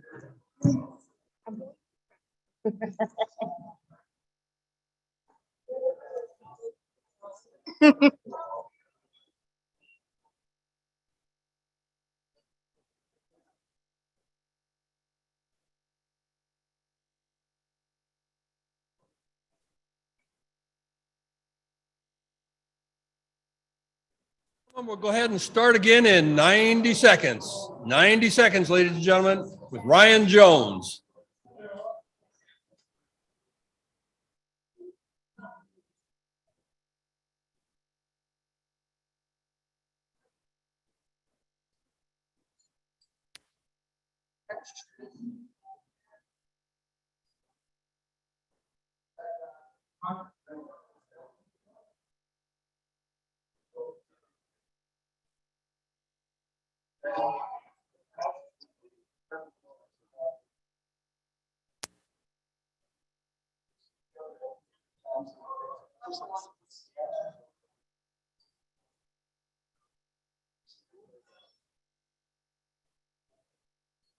All right, ladies and gentlemen, we'll start again in 30 seconds. If you would please take your seats. We'll start again in 30 seconds.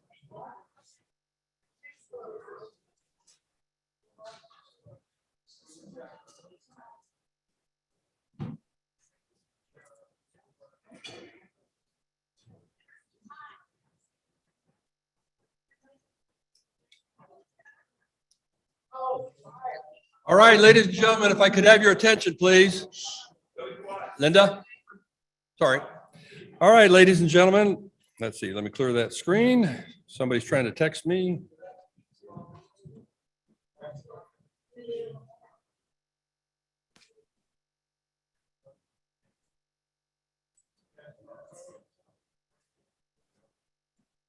You ever had it when you're trying to do something and somebody texts you and you can't get out of what you're doing? That's where I'm at. Bear with me.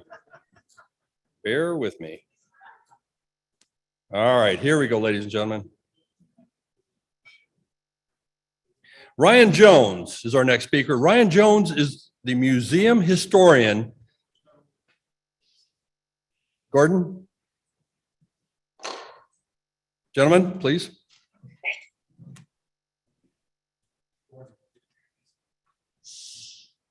All right, gentlemen, we want to give this gentleman, our speaker, our full attention. Our next speaker is Ryan Jones. Ryan Jones is the museum historian at the National Civil Rights Museum at the Lorraine Motel in Memphis, Tennessee, where Dr. Martin Luther King was assassinated. His responsibility requires providing the validity of museum interpretation and reviewing scholarly historical content shared by the museum. A native Memphian, Jones attended the University of Tennessee at Martin. He's also presented at numerous conferences regarding topics including the assassination of President John F. Kennedy, Martin Luther King Jr., and African American music and popular culture. Jones is currently writing a dissertation on the racial violence in Mississippi and Alabama, focusing on little-known cases that impacted the civil rights legislation passed in the mid-60s. Ladies and gentlemen, please give a warm welcome to Ryan Jones.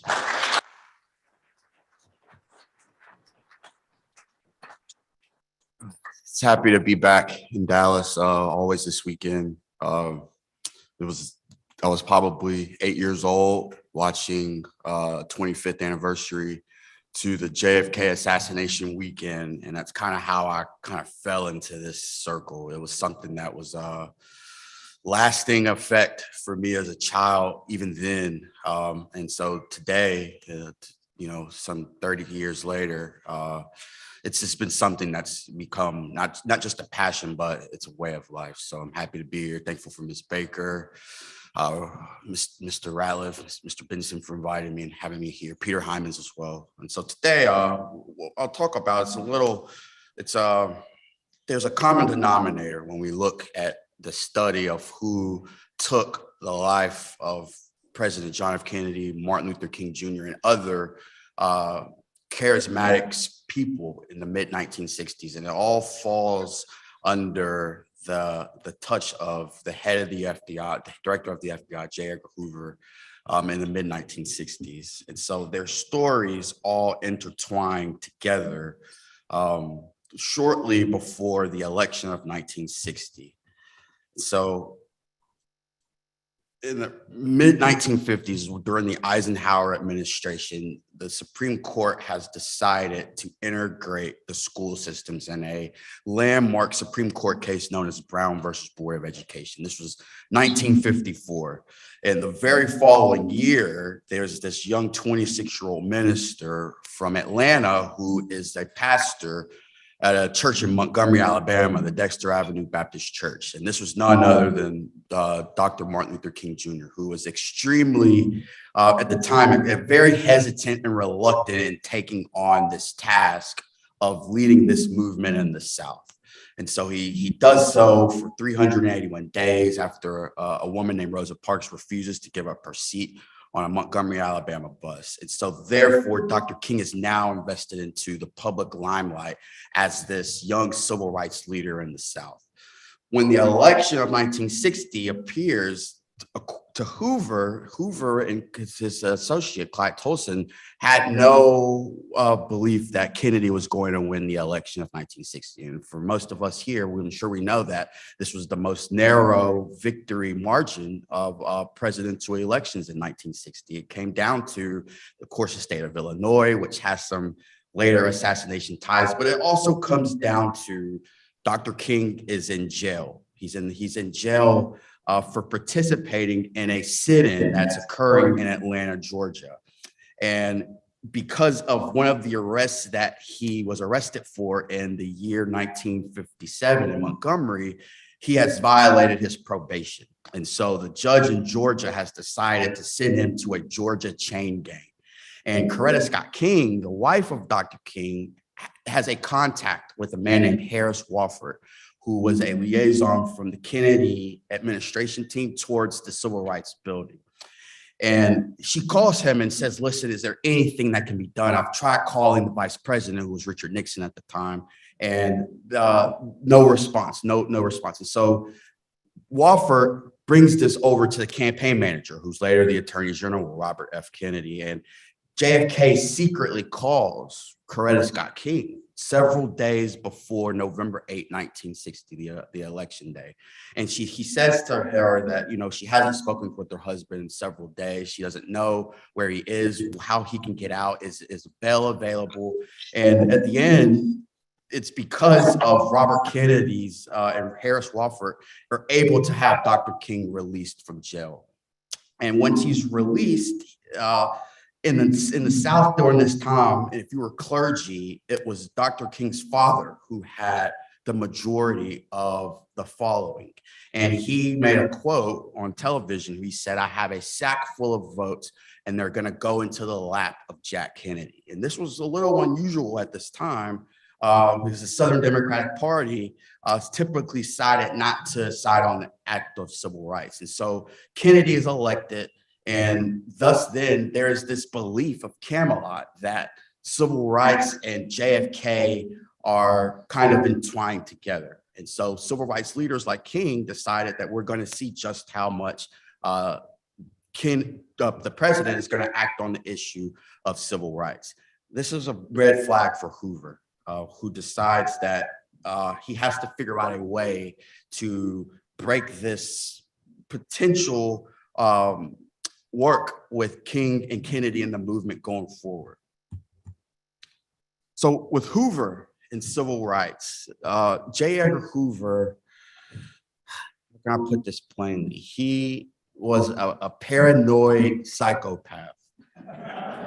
And I say this in a very understatement.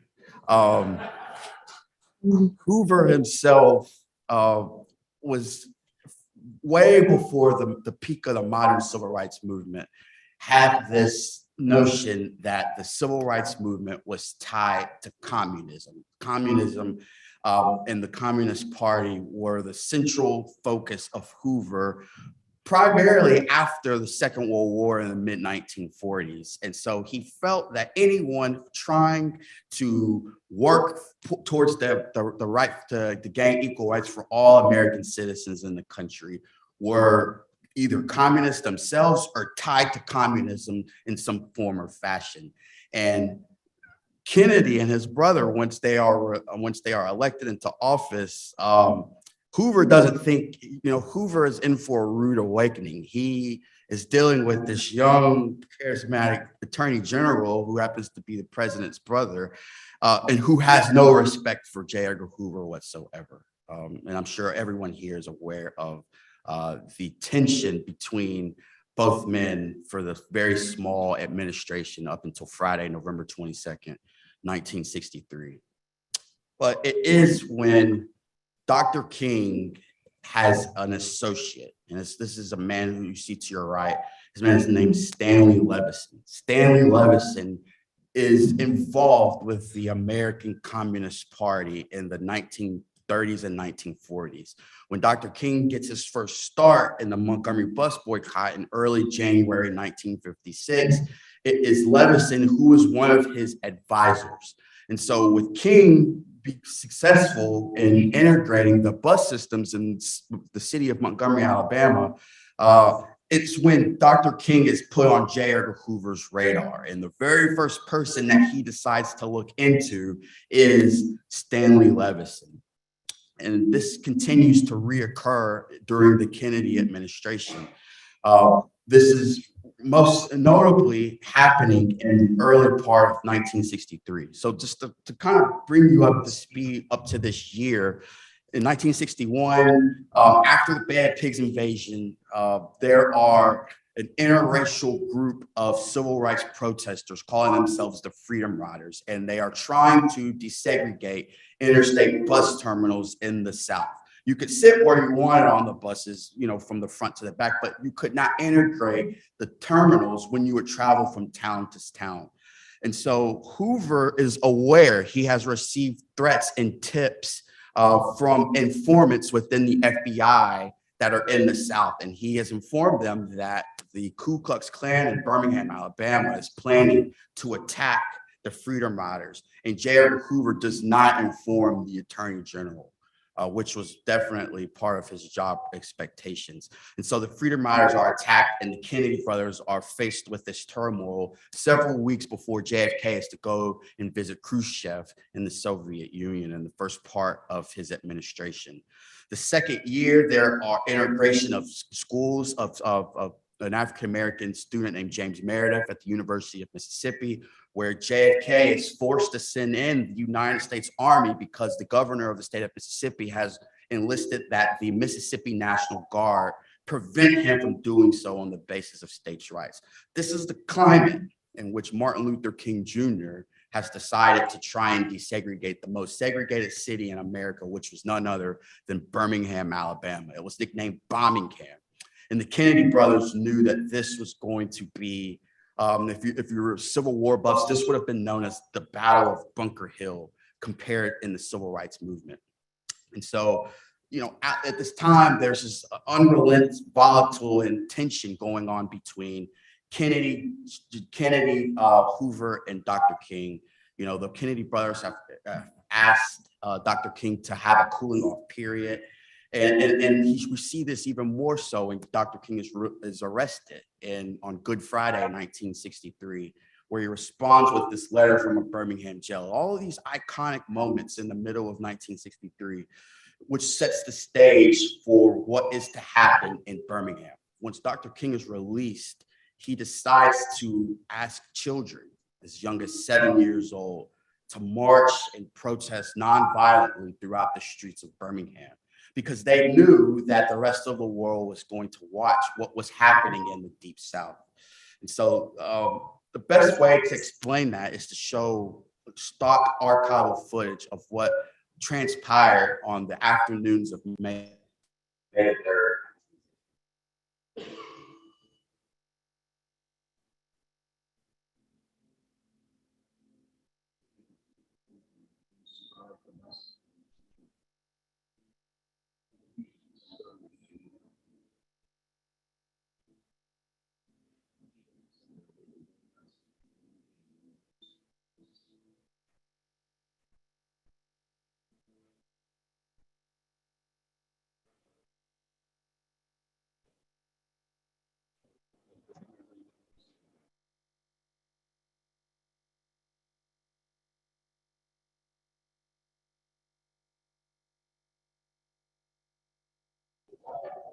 Even their leader.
Difficult to wait.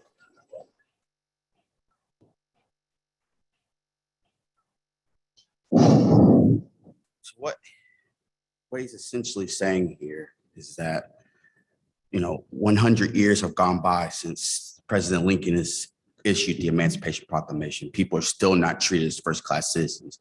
Those infamous images were shown all over the entire planet Earth. And the Kennedy White House decided to act on the role of courage. In his first administration, President Kennedy decided to propose to Congress the strongest civil rights legislation since the 19th century. And, President Kennedy has given some of the most profound speeches to date in American history. But it's this speech that he delivers on Tuesday, June 11th, 1963, the same day in which the University of Alabama, the governor of the state of Alabama, George Wallace, stands in the front doorway preventing 2 students from enrolling. And just several hours later, the president goes on national TV. And this is what he says in response to the events that we've just seen in Birmingham, Alabama.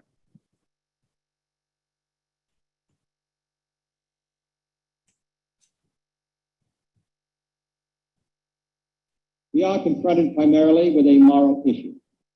It is as old as the scriptures and is as clear as the American Constitution.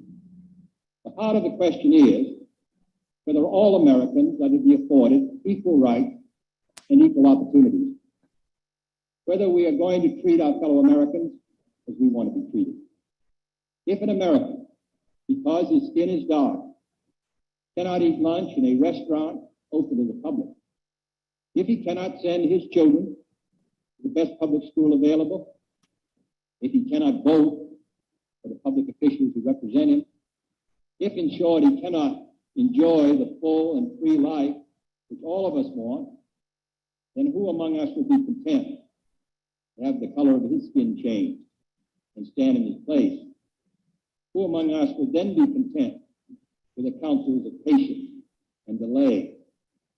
100 years of delay have passed. With President Lincoln freed the slaves, yet their heirs, their grandsons, are not fully free. They are not yet freed from the bonds of injustice. They are not yet freed from social and economic oppression. And this nation, for all its hopes and all its boasts, will not be fully free until all its citizens are free.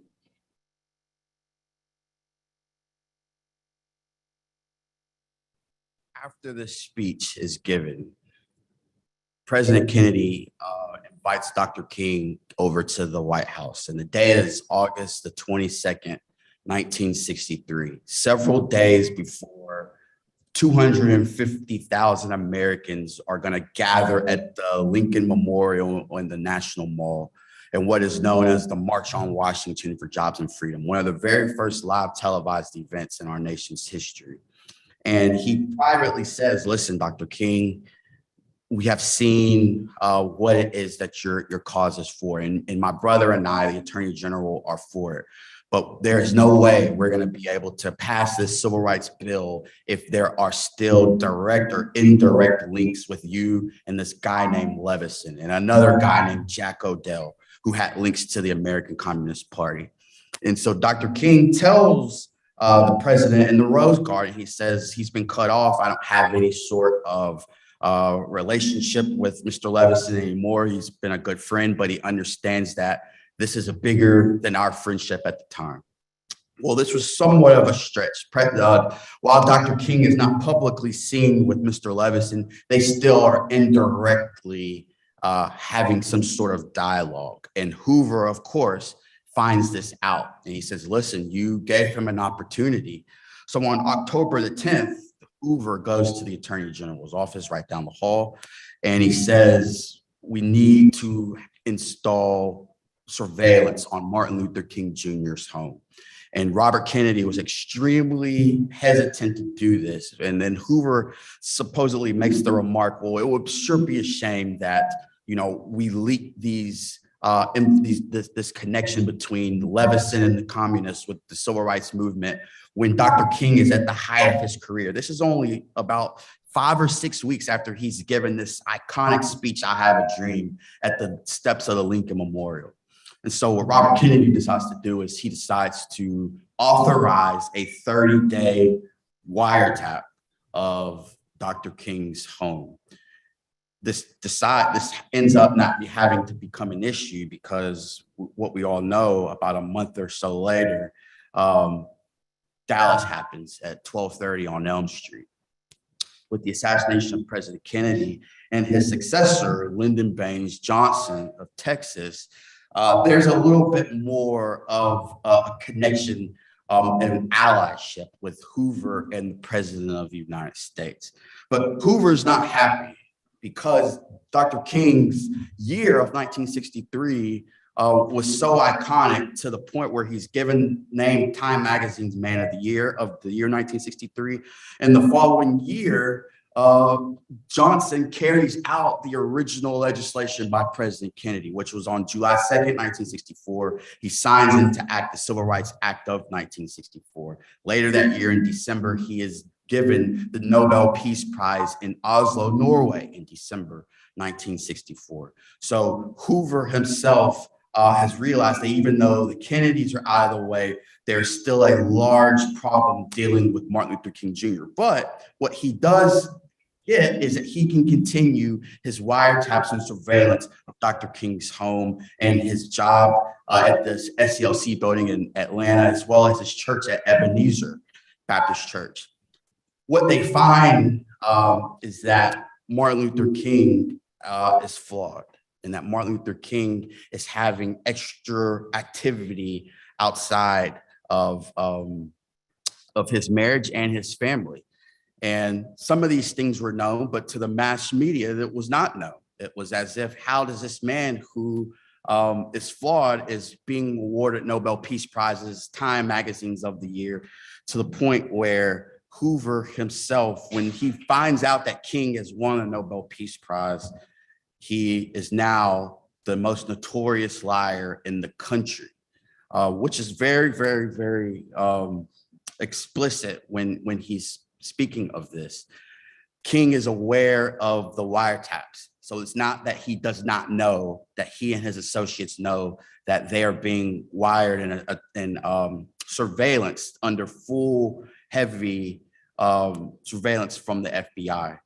To the point where that's even some of Dr. King's camp, which we'll later find out very shortly, are informants in King's party to try and infiltrate and neutralize that as well. So they felt that it was necessary for King and Hoover to kind of have a talk, and they would only do this on Hoover's turf at the Justice Department in Washington in late 1964. This is King coming out of the director's office, and according to Dr. King, you know, they had a somewhat of an amicable conversation, which could not be further from the truth.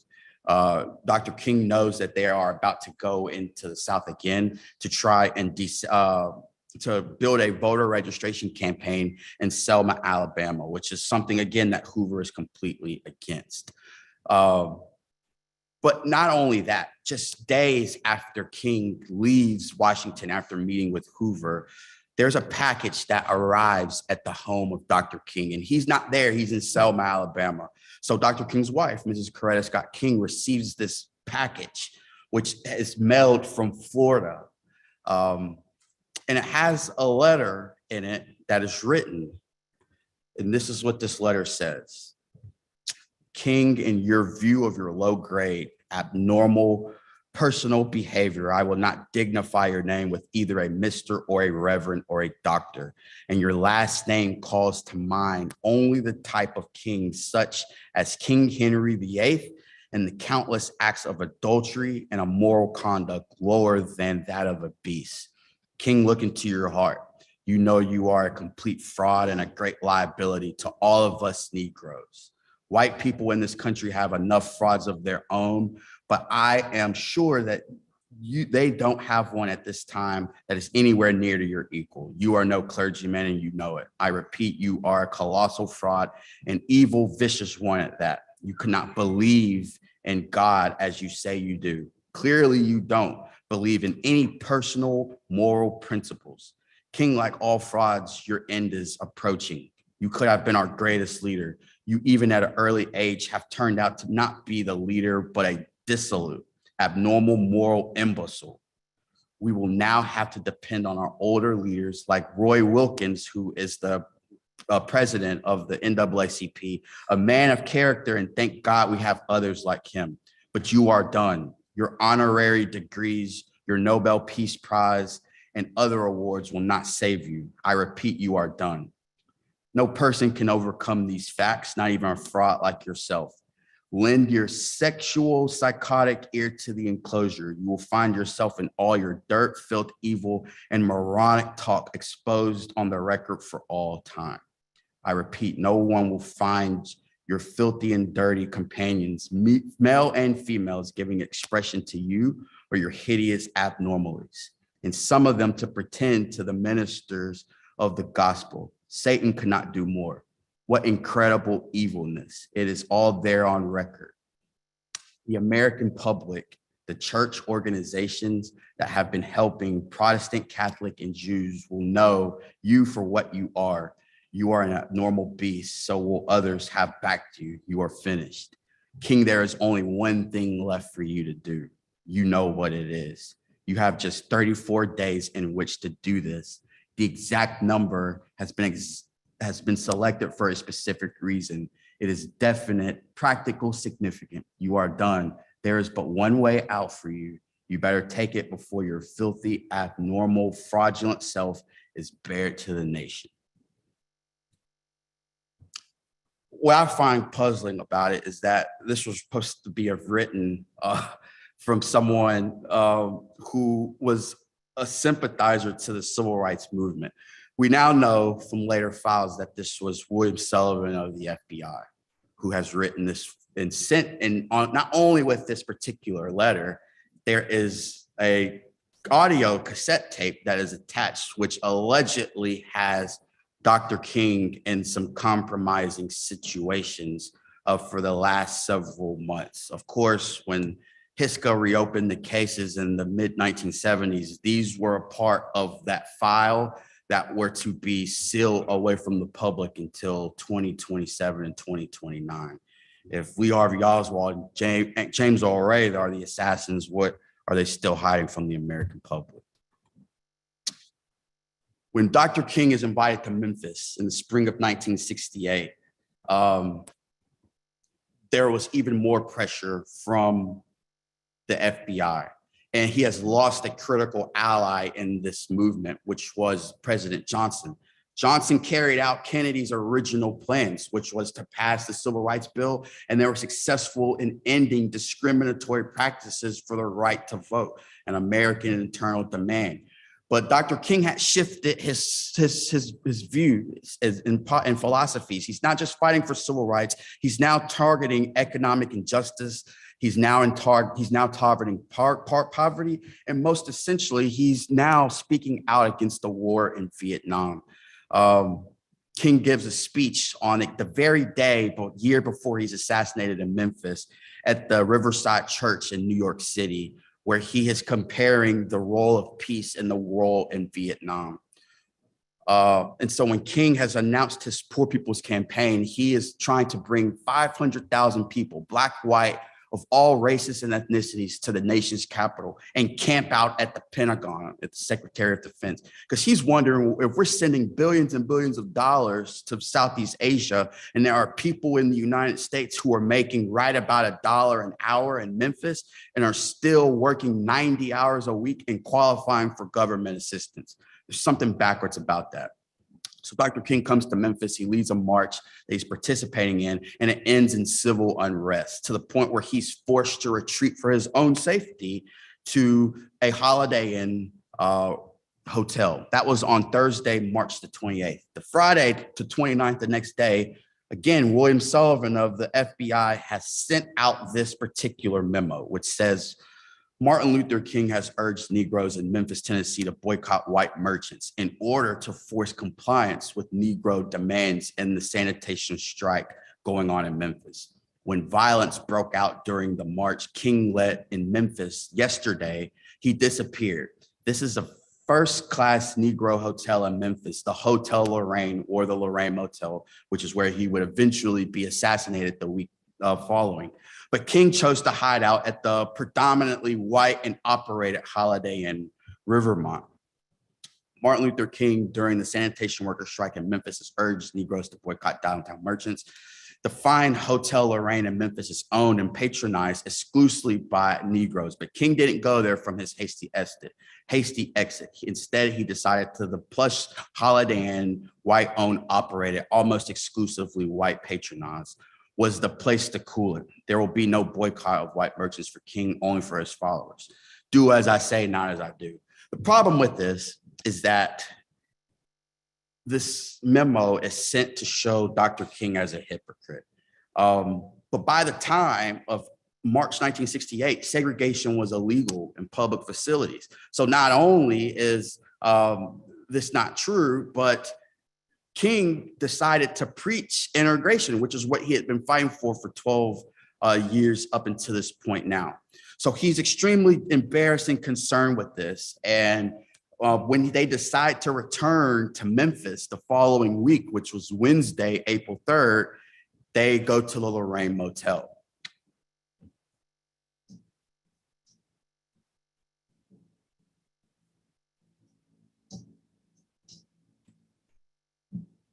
We've got to give ourselves to this struggle until the end. Nothing would be more tragic than to stop at this point in Memphis.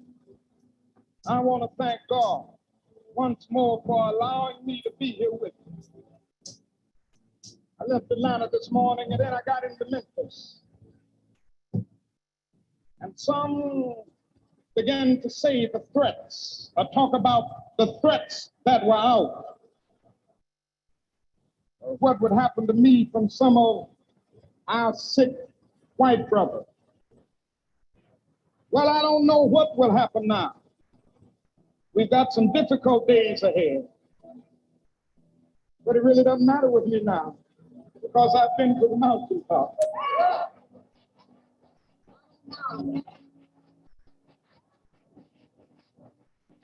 Like anybody, I would like to live a long life. Longevity has its place.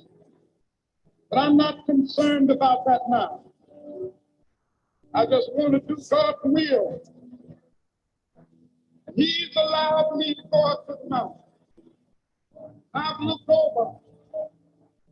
I've seen the promised land. I may not get there with you, but I want you to know tonight that we as a people will get to the promised land.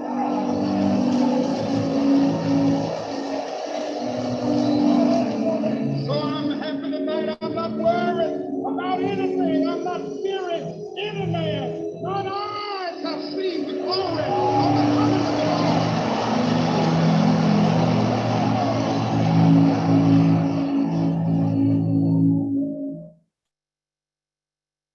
That's 24 hours.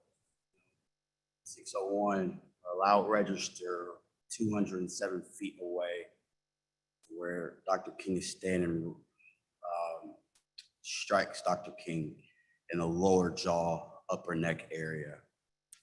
And almost immediately, the Memphis police, the Memphis Shelby County Sheriff's officers are on the scene because they're watching what's going on in the city of Memphis. And, you know, they're running towards the balcony, and you can see UN Ambassador Andrew young Jesse Jackson there. You know, they're pointing and saying, no, go that way. That's where you need to go. And later, as we know, with how these political assassinations are covered up by deep, dark forces, this photograph is sent to represent that they're pointing at this bathroom window, this convenient sniper's window in this community bathroom that is very, very resemblance to the 6th floor sniper of the Texas School Book Depository. And of course, King is killed and he's pronounced dead an hour and 4 minutes later. And then there's riots and public uprisings occurring across the country. But immediately, Hoover has decided to care about Martin Luther King Jr.'s legacy and enlists that the FBI are the ones who insist on finding King's killer. Just 4 years later, he's the most notorious liar, but now we have to do him diligence, and we're going to be the ones responsible for investigating his murder that they received multiple tips in the days leading up to April 4, 1968, but he does none. One of the first things that I'll share that I found in the archives at the museum where I work, Dr. King, there is this notion that Martin Luther King Jr. stayed at the Lorraine Motel on numerous occasions. According to Walter Bailey, of the owner of the Lorraine Motel, he stated that King had been staying there since 1958. Well, what I came across was that I came across the original ledger of the Lorraine, and it's a fact that King first stayed at the Lorraine on June the 7th, 1966. And only stayed there on 3 separate times. So this myth that has been passed down for 53 years now just didn't happen. And when Walter Bailey was interviewed by authorities in June, just a few months after the assassination, he said, so the switchboard was not jammed. Whoever said that told I wrong, because I was on the switchboard and I didn't have the 4 outside. But I had every one of them open, because when I plugged it in, I said, operator, this is a very emergency. Dr. King has been shot at the Lorraine. Get me an ambulance, get me the police, and also get me the FBI. Well, that photograph that we see of Dr. King and Jesse Jackson and Ralph Abernathy standing on the balcony of the Lorraine the day prior to his assassination, the FBI knows that King is there because we've now found out that Bailey was one of the informants that was on FBI payroll. There were others that were on FBI payroll as well that were in King's camp. But this one is extremely important. And I say that because there was an article written in the mid-1970s by a Memphis reporter named Wayne Chastain. And it goes just like this. Walter Bailey, a Black man who had been employed 20 years by the Holiday Inn of America, owned the Lorraine Motel. This motel was named after his wife, whose name was Lori, who managed the motel during the day when he was at work. Bailey and his wife had invested their life savings in the Lorraine property and had made the Lorraine a going concern. Less than 3 minutes after the shooting of Dr. King, Walter Bailey's wife goes into a seizure and she has a heart attack. She actually succumbs to her injuries. This attack comes after she learned of Dr. King's death standing outside of room 306. Before the attack and seconds after she had been informed of the shooting, an employee told this writer, Mr. Chastain, that Mrs. Bailey groaned, "My God, what have I done?" A very religious woman, Mrs. Bailey has had an ardent admirer of Dr. King. The employee told this writer that Mrs. Bailey has become excited as a schoolgirl when her husband told her a few days before that Dr. King was staying at the Lorraine. This doesn't sound like someone who's been seeing Dr. King come to the Lorraine Motel for up to 10 years prior to his death. But why is this so important? Why is she saying, "My God, what have I done?" They go on that on April 2nd, a day before King was supposed to arrive in Memphis, Mrs. Bailey receives a visit by a man she presumed to be African-American, but whom an employee later warned her was a white man pretending to be Black. He identified himself as an advanced security man for Dr. King's Southern Christian Leadership Conference. The employee sensed the visitor was a white person imitating an African-American person. Mrs. Bailey laughed off the employee's suspicions and the idea that this person would intimidate someone else. The employee described the visitor as about 6 feet tall with a physique like a football player. He had strong facial features and penetrating Black eyes, and he looked more like he was Native American than he was African American. The visitor acknowledged that Dr. King would prefer to be placed in a room upstairs. For King's security, he was to be placed downstairs in room 202. So the room was changed just 48 hours before his assassination. And thus, Walter Bailey's wife, Mrs. Lori Bailey, succumbs and dies and is pronounced dead on the same day that Dr. King is laid to rest in Atlanta, Georgia. And so to summarize, there's one other file that I want to share, just with the manipulation of the FBI and the original eyewitnesses who saw what was going on the ground. When Dr. King is scheduled to go eat dinner at a local Memphis minister's home, he was chauffeured while he was in Memphis. And the chauffeur that day was Mr. Solomon Jones. And Solomon Jones was the very last person to speak to MLK before he was shot. We know that he steps outside around 5:52 p.m. He's speaking to people in the parking lot. He has a joke with Jesse Jackson about not having a tie on for dinner. He's introduced to a musician who requests that he play his favorite tune at dinner that night. And then Mr. Jones, who knew that Dr. King had suffered from flu-like symptoms the night before when he gave that profound speech, he says, "Doc, you should go and grab a jacket." And Dr. King leans up from the balcony and kind of looks into where someone lay. And he says, "Do you really think I'll need my coat?" And that's when this shot rings out. When Solomon Jones was interviewed by the FBI on the 13th of April, just 9 days later, this is what he says in his testimony. He says, after seeing King bleeding, he decided to look opposite the driveway of the Lorraine. This area has a large retaining wall. Immediately above the retaining wall is a grassy area with some small shrubs and bushes.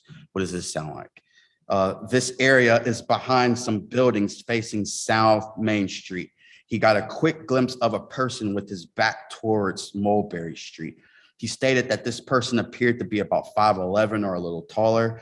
He didn't see him carrying anything in his hand, but he did say that he runs and jumps off of this retaining wall, runs west towards Hewling Avenue, and gets into a white Chevrolet Cruiser.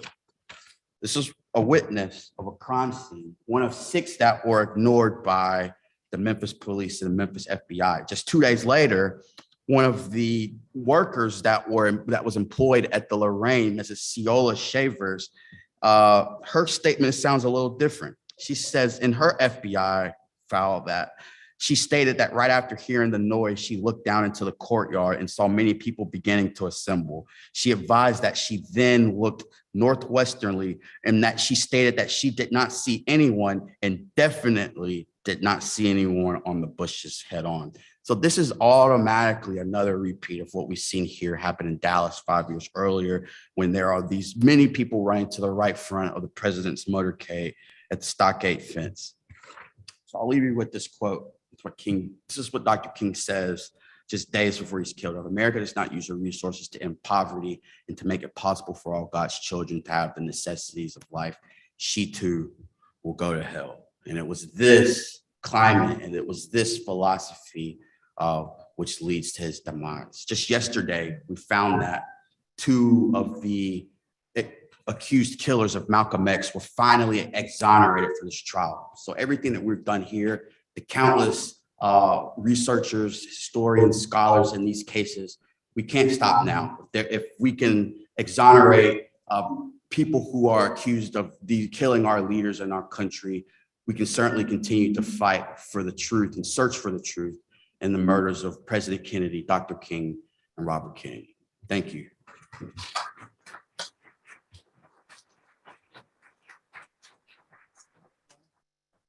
Yeah. There was another witness. It was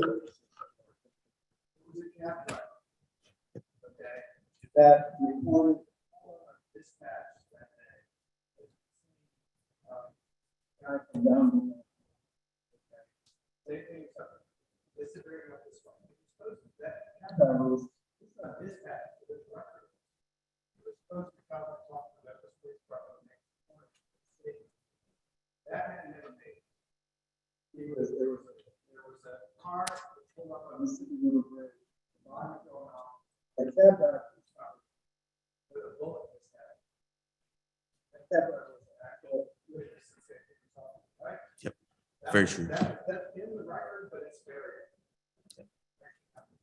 You have a question? Yes, sir. Yes, sir. Hmm?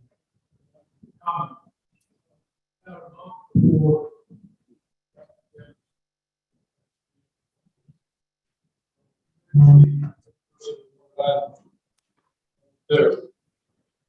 All our respect, you and I spoke problem.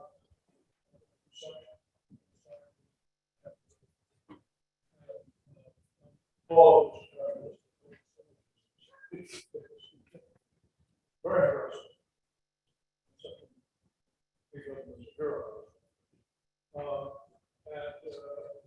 I'm aware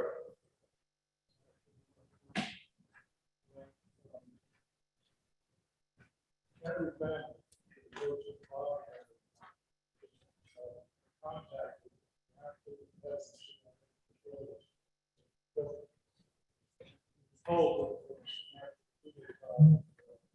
Everybody agrees.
Yeah. He did that. In fact, Bobby Shield was undoubted. There's a pattern to which you have to work together. You do it together. With respect to the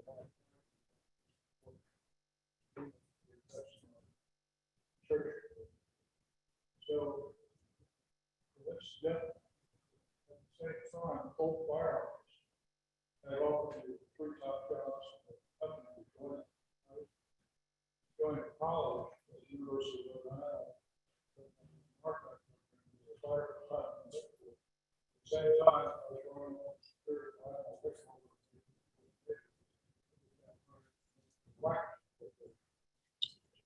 full of FBI officers who left the aircraft who didn't like them anymore because they're alcoholics. Very good. I was in charge of all war. That was including myself. So I had a lot of knowledge of that. Probably got killed right at the top. Okay. I certainly wasn't going to consider weapons. I really think that they don't get so we cover it. So several reasons for that.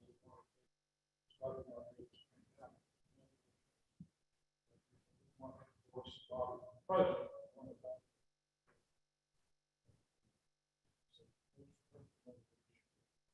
My personal belief is always that not totally there.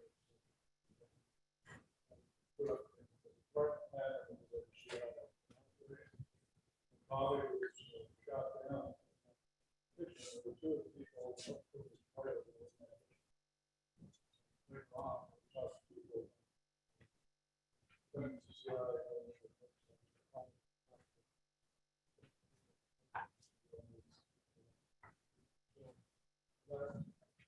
disagree with anything you said.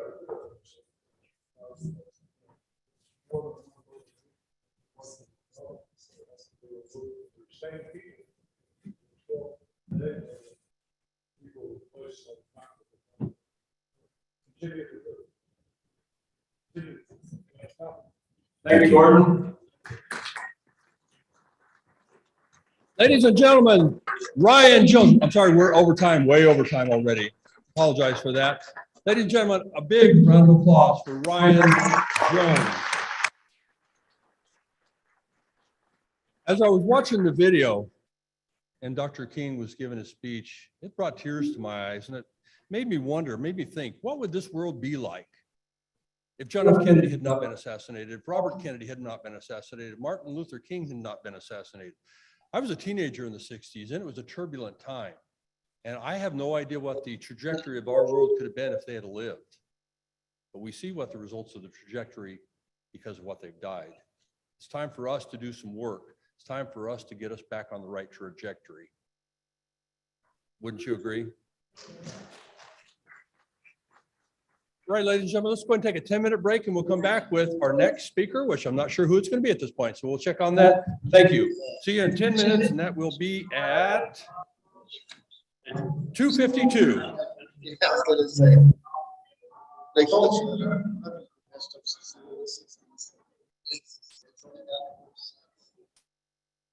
man.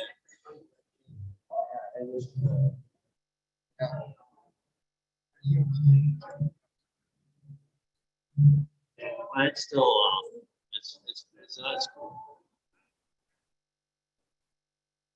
Michael. Seconds ago. Yeah, he probably does.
I like to see side.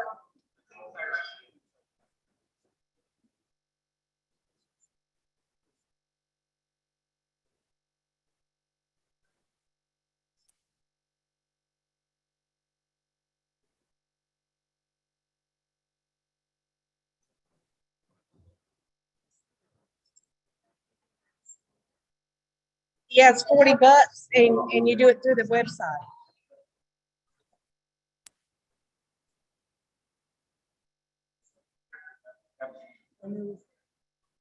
The people in the lobby may know. You have to register. I know.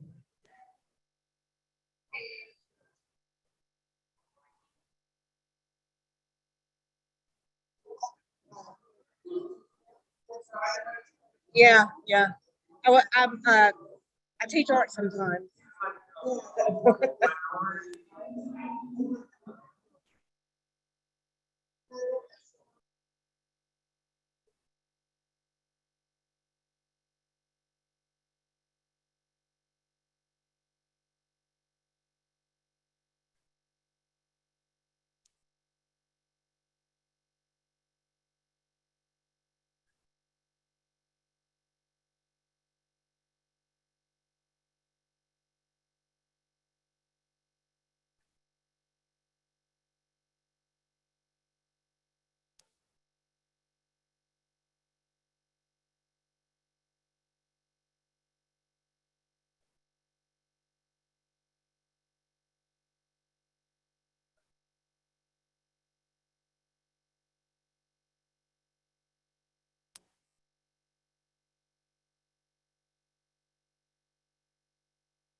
Yo, Robert, it's time to start again. We're gonna give Randy his award. We're gonna give Randy his award, so it's time. Okay, right.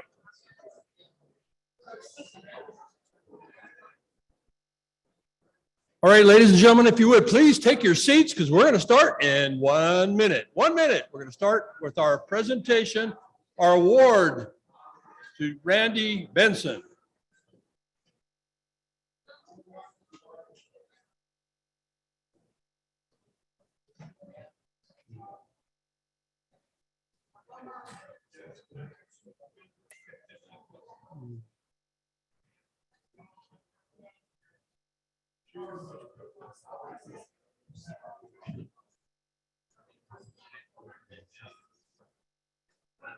Ladies and gentlemen, take your seats. We're going to start in 30 seconds, please. If you'd like to talk, we need to have you in the back area.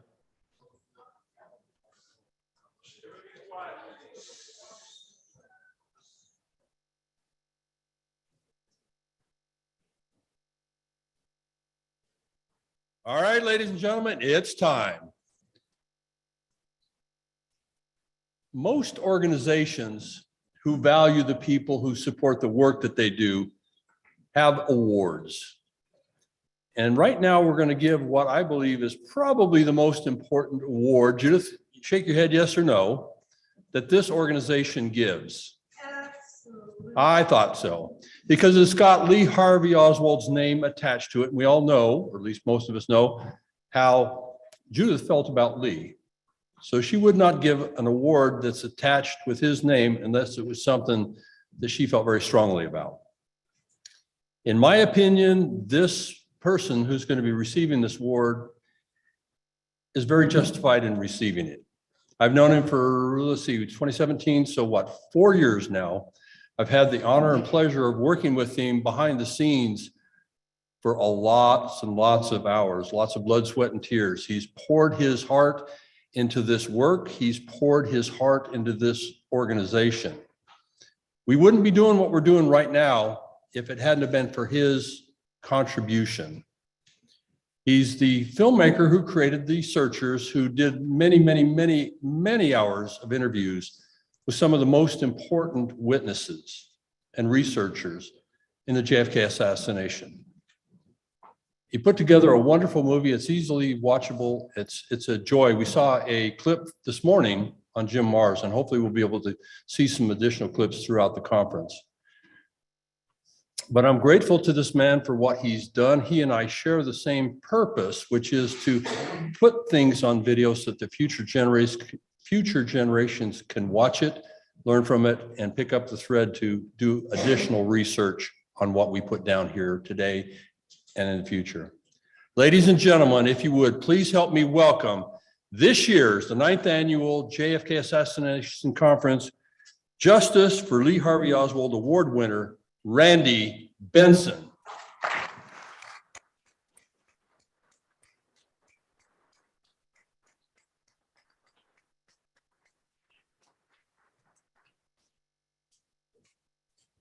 Now, if you were back there, you could zoom in and show us what I'm going to show you. I'll get an insert. But this is a very special award. It's beautiful. Judith said it's some stone. Stone embedded in glass. It's absolutely beautiful. I'm sure Randy will let you see it if you ask nicely. But ladies and gentlemen, let's go ahead and hear from him now. He's going to be tonight's keynote speaker. Ladies and gentlemen, Randy Benson.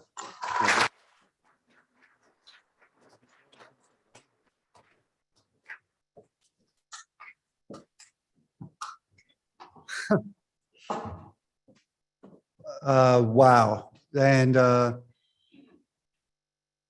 thank you so much. Thank you so much. Let me start by saying the honor I feel today standing in front of you, the community of political assassination researchers, is second only to being part of the community. Thank you, Judith, very much for this kind invitation to be part of this year's conference and for including me over the years in your conferences. For those of you who don't know me, Randy Benson, I'm the director of the Searchers. I'm an instructor of film and video at Duke University's Center for Documentary Studies. And I'm a proud board member of the Center for Deep Political Research and an even prouder board member of this very JFK conference. I also want to thank Judith Baker and the board for bestowing upon me this year's Justice for Lee Harvey Oswald Award. Anyone who knows me knows that I believe that acknowledging the fact that Lee Oswald is innocent of the killing of JFK is critically important to restoring our very national honor. In 1894, French Army Captain Alfred Dreyfus was accused and found guilty of treason for collaborating with the Prussian Republic.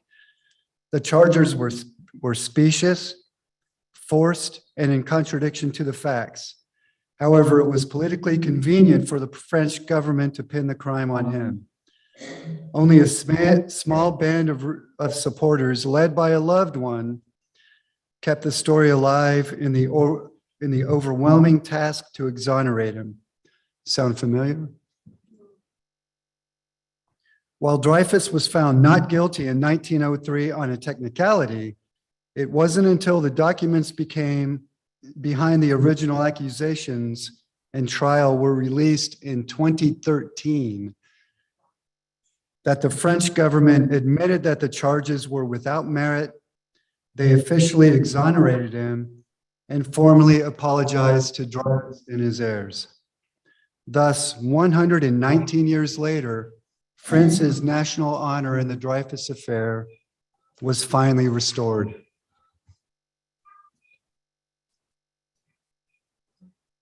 If someone can mute my phone back there, that's my alarm to pick up my kids from school. So obviously I'm a little late. I'll be a little late for that.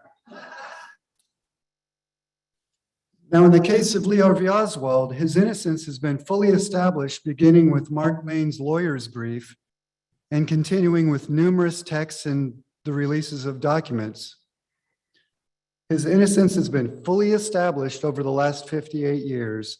However, until the United States government finally acknowledges the false accusations and formally apologizes to Lee Oswald and his loved ones and heirs, our national honor will continue to be sullied and will never be able to truly move forward as a country from the events of the 22nd November 63. It might take 119 years. I dearly hope not, but someday this must take place. At the conclusion of Oliver Stone's 91 film JFK, the character of New Orleans District Attorney Jim Garrison, played by Kevin Costner, delivers the final summation in the trial of accused conspirator Clay Shaw. At the end of the incredible 8-minute-long monologue, Costner breaks the fourth wall and settles his gaze directly into the camera and upon the audience, at each of us. He then states profoundly, simply, directly, "It's up to you." While that moment set me upon my journey into the world of the JFK assassination research, it would be a quarter century until I finally fully understood the true meaning of that line. Over the next decade, I devoured every video and book that I could relating to the assassination. It was only in 2001 that I decided it was time to test the waters of the greater research community. Scouring the internet, there was only one conference online at the time. That was the JFK Lancer Publications and Productions November in Dallas conference. I purchased a ticket immediately. It was held in a grand ballroom of the Adolphus Hotel, right next door, the grand ballroom, way out of my price range. So I stayed in a flea bag over by the Trade Mart. It was actually a terrific entry for someone like me, a guy who knew nothing but had an enthusiasm and a curiosity to learn more. I found the speakers and their presentations to be extremely interesting, and I took notes voraciously. It was the JFK impersonator reciting part of Kennedy's inauguration speech that revealed this conference to be less of a conference and more of a convention. Fine for some, a bit disappointing for me. Lucky for me that I was approached by one of the attendees, Peggy Davidson, who's sitting at the table right outside. A woman who obviously knew everyone, fellow attendees, organizers, witnesses, speakers. She asked if this was my first assassination conference, and I said yes, this was my first trip to Dallas. Then she asked if I was going to the other conference. I responded with a blank stare, to which she suggested I go across town to check out the quote unquote real conference. It's a lot smaller and less commercial. This was my first taste of the intra-community divide. I jumped in my rental car and flew across town to the old Hotel Lawrence, right off Dealey Plaza. It's now depressingly a La Quinta Inn. Crammed in a tiny second floor meeting room was the annual regional meeting of COPA, the Coalition on Political Assassinations. Around 30 mostly bespectacled and middle-aged guys listened raptured to a Santa meets Malcolm X character. Longtime executive director and co-founder of COPA, John Patrick Judge. He became my research mentor and friend. I miss him dearly. This, I thought, was the real academic community I'd been hoping to find. And it was at that moment that I decided to embark on what was to become a 14-year journey making my film, The Searchers. John was not only the central character to my film, but he became my research mentor and my friend. I do find it beyond satisfying that Judith and John were able to come together as co-workers towards the truth before he died. John could be a stubborn guy for anyone who knew him. So that's most likely in no small part to Judith's commitment to making that happen. Thank you, Judith.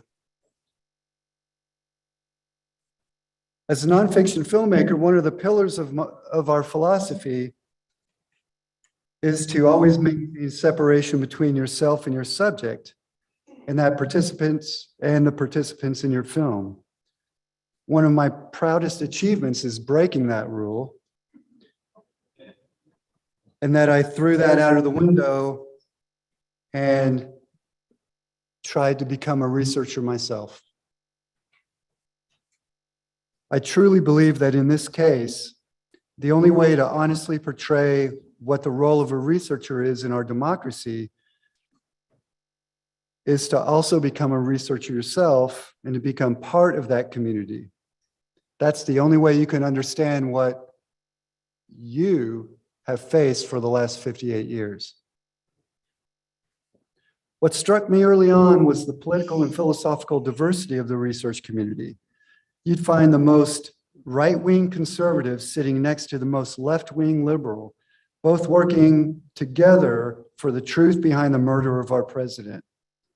How in the hell, I thought, was that possible in our political climate? I mean, people can't agree on the flavor of ice cream, their favorite flavor of ice cream, for God's sake. Yet, in this case, the truth mattered. The search for the truth mattered. A researcher I interviewed said, quote, if someone were to have told me on November 22nd, 1963, that a vast majority of my best friends are my friends because of that day, I would have said, you're crazy. We're a family. After a few seconds, he continued with a caveat, but sometimes we might do as families sometimes do. early in my time researching the researchers, an old-timey researcher told me,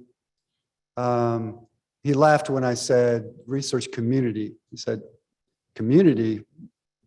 No, one of the biggest roadblocks you're going to face will be from other researchers.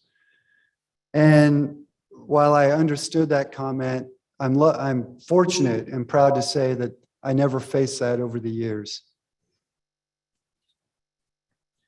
During my relatively short time as part of the community, there have been conferences held by a number of different, sometimes competing organizations. Coalition on Political Assassinations, JFK Lancer, Dealey Plaza UK, the Conspiracy Museum, the JFK Assassination Information Center, the Assassination Archives and Research Center, the JFK Historical Group, David Denton, JFK, the Continuing Inquiry, Citizens Against Political Assassination, as well as us here at the JFK Dallas Conference. And while it's tough enough for the community to come together for a weekend in Dallas every November, one need not spend much time on social media to see the growing divide among the diaspora of researchers.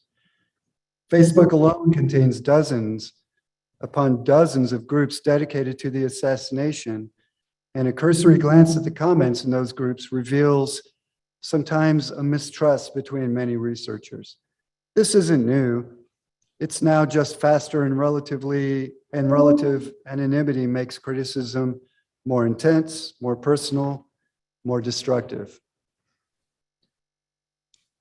As some of you know, I served for a short period of time on the board of CAPA, the Citizens Against Political Assassination, led by CYRIL WECHT. When a couple years ago, when Lancer chose to transfer their conference to CAPA in 2019, I saw the perfect opportunity for what I had hoped to be the grand unification of the research community for the first time since the ASK or ASK conferences of the early 90s. My email read, "Hello board. I've been thinking a lot about our proposed conference this coming November in Dallas. Now that, I'll paraphrase, now that Lancer has relinquished control over their conference, we have the unique opportunity to bring the community together in November in Dallas for the first time since 1991. I think it would be a huge mistake and a missed opportunity to consider this option. And I know that if we reach out to Judith about creating the first unified conference in over a quarter century, she will embrace it. Keeping the mindset of competing with other conferences simply continues the intra-community divide." CAPA's response was clear. "There is no way to do a joint program. If we do, we will lose the Lancer crowd." I'm not a Pollyanna about this sort of thing.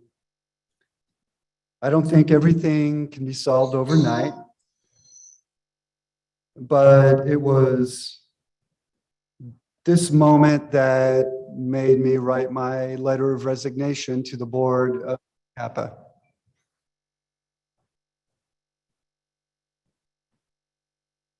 Ultimately, these conferences aren't about the speakers or the organizers or even the AV crew. It's about you, the attendees. You're the ones who are yearning for the community. You're the ones who will take this rejuvenated enthusiasm back to your own research. You're the ones who will help spread the word of the new research.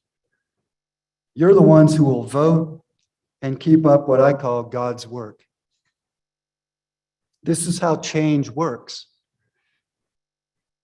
And this is why CAPA's out of hand dismissal of my recommendation was so profoundly disappointing.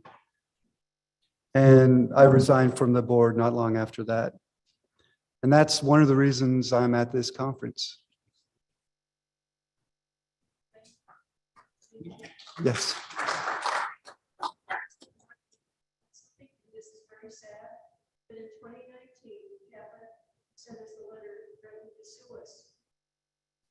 didn't know that. Publicize those things that Don knows and some others know. Robert Tannenbaum flew in from California to talk to Dr. WECHT in South. That's so sad. It is. So instead of not only they actually, we have to learn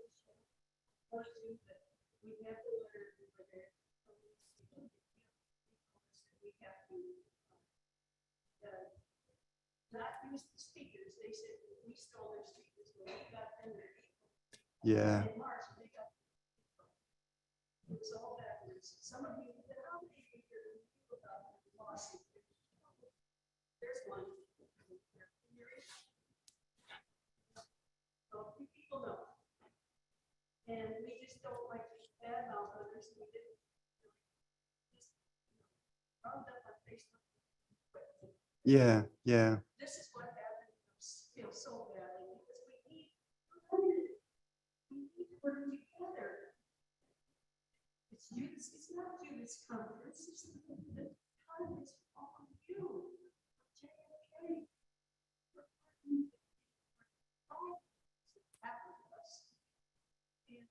You say people Yeah. I mean, it's profoundly disappointing that. No, it's. what you did was a sacrifice to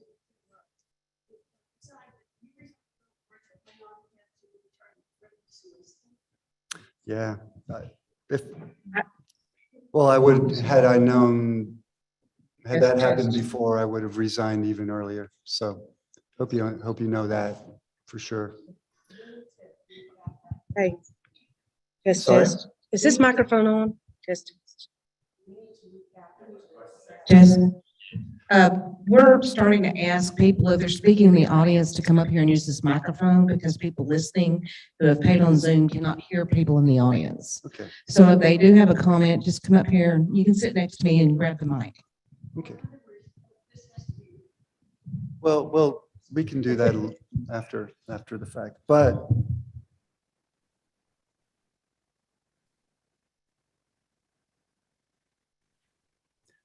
what I truly believe is most important is that as we're doing this weekend, we're all working together.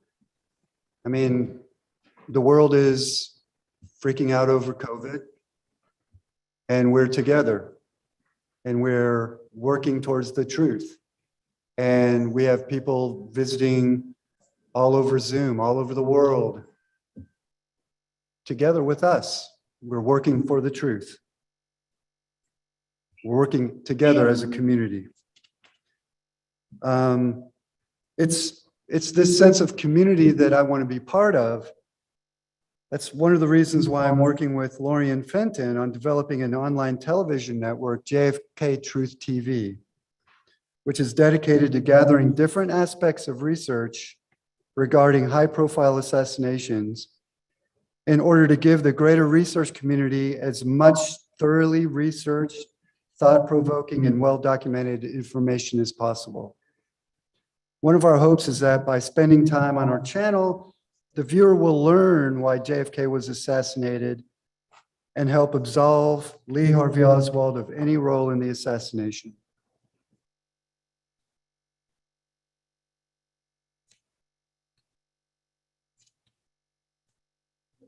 One of the interesting things I want to share about John Judge, he understood early that political assassinations is about power, not politics. Now, anyone who knew John Judge, anyone know John? Yeah, just a few, and some online, I'm sure. But he was the most liberal person I ever met. Yet, he did the best and most research into the Reagan assassination attempt of anyone. He even coined the term Bushy Knoll.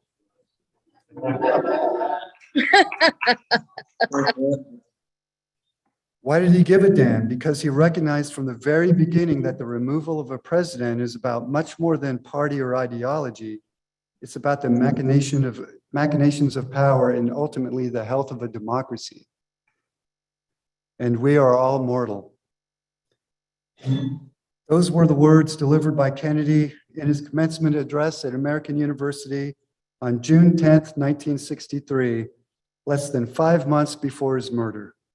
Known as the peace speech, many researchers, myself and John Judge among them, believe that speech to be the final nail in JFK's coffin. Beginning in '99, COPA held a commemoration of the speech every June 10th on the campus of American University at the place where Kennedy delivered that speech. Most of the time, it was just a few interested citizens. And when John passed away on tax day, ironically enough, 2014, I took it over for him. No one can possibly replace him, but I felt that it was important to continue the commemoration of the peace speech every June 10th. So every June 10th, go to American University and you'll find me standing there, most of the time just me and my wife and kids, reciting the following words. It's telling that we're standing here on the campus of an elite university in the nation's capital. And who's here? Just us. No students, no politicians, no press, no historians. John addressed this perfectly in footage I used at the opening of my film, The Searchers. What died on November 22nd, 1963 was more than just a president.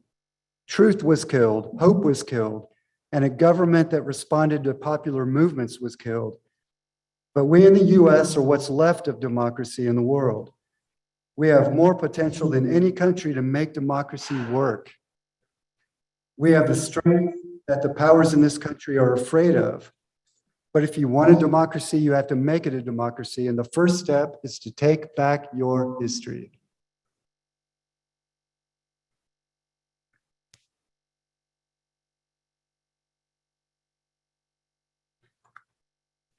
In the face of such forces, FBI, the alphabet organizations,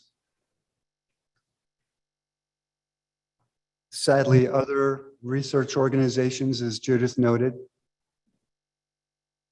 the one thing we can't allow to split our family are those differences, are our differences.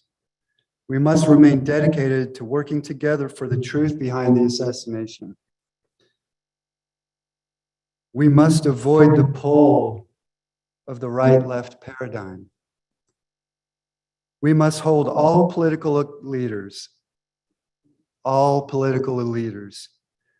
accountable for the release of the documents, especially now that all of the documents have reached and exceeded the temporal threshold for full unredacted release.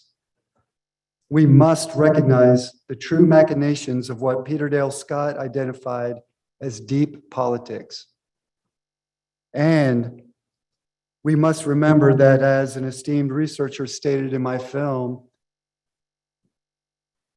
11/22/1963 is the glue that holds us together. At the end of my film, John Judge states, we have all the potential in the world and all the tools that we need to envision what's right. That's the job of every generation. Even if we don't think we'll win, we must try. And by pulling together our energies and resources, we, the research community, can change the world. During this season that we give thanks for everything good in our lives, let's also give thanks for all of those fighting for that truth. Let's give thanks to all that has been revealed over the years through witnesses, victims, and documents. Let's give thanks for all that we have learned that just might lead to the official exoneration of Lee Harvey Oswald. and the restoration, finally, of our national honor. And finally, let's give thanks to each other. Again, thank you for this tremendous honor and the opportunity to speak with you today.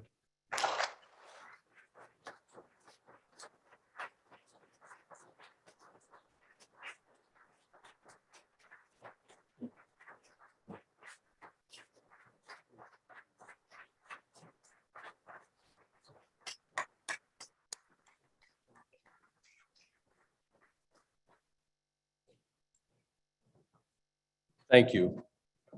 Thank you for helping us honor a great man in this community. He's done a lot of work. He's not done yet. We need to keep him working for us and with us. We need to work with him on this mission to find justice for JFK, for Lee Harvey Oswald, for Martin Luther King, for Bobby Kennedy, and for the others who've lost their lives standing up, speaking up for what's right. Isn't that the least we can do? They gave their lives. We can give a little.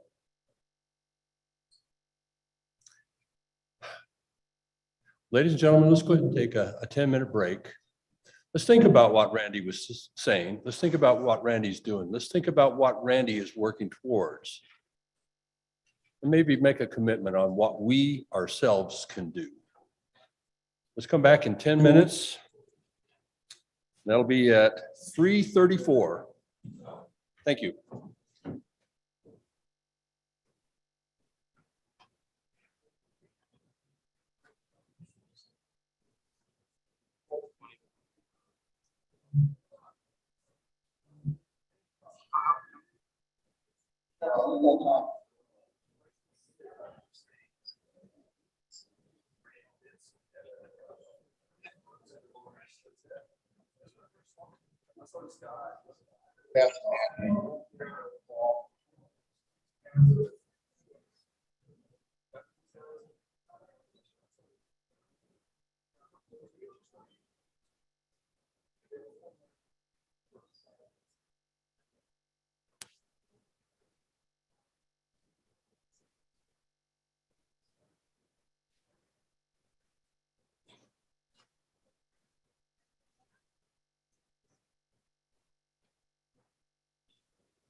You should have seen my husband's face when I went to put the wagon in my car.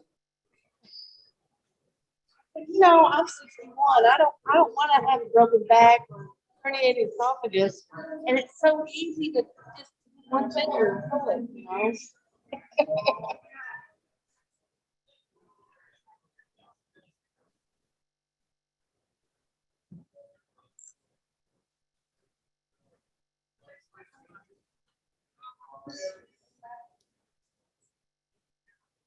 Oh, yeah.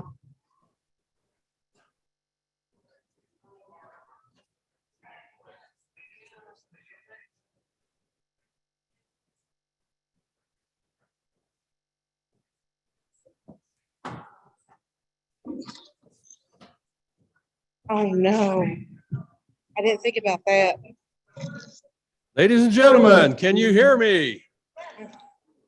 All right, we're going to go ahead and start again in about 3 minutes. if you would go ahead and be ready, we'll start in 3 minutes. Randy asked me to make an announcement. Some of you might want to know where to find his work. Some of you might want to know where to find him. He's got some cards back on his table. So if you'd like to take one, they're a great collector's item. And that way, if you ever want to contact him, you'll have that information. All right, we'll start in 2.5 minutes.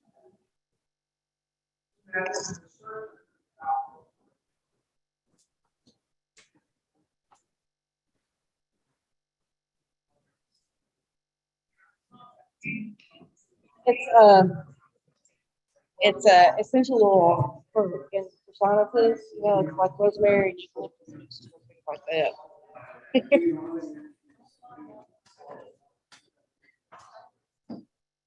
But that's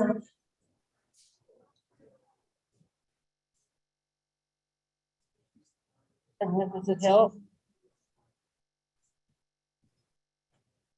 All right, ladies and gentlemen, we'll start in 90 seconds. That's right.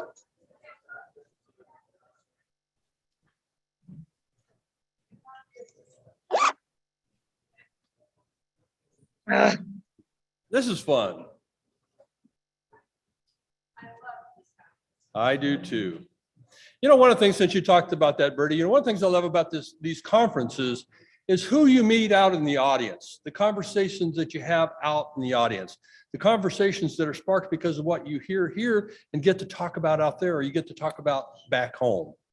You know, some of the friendships that you'll make, some of the acquaintances, and some of the conversations that you'll make are just absolutely amazing. I guess we need to turn up the microphone because Judith was saying she couldn't hear me.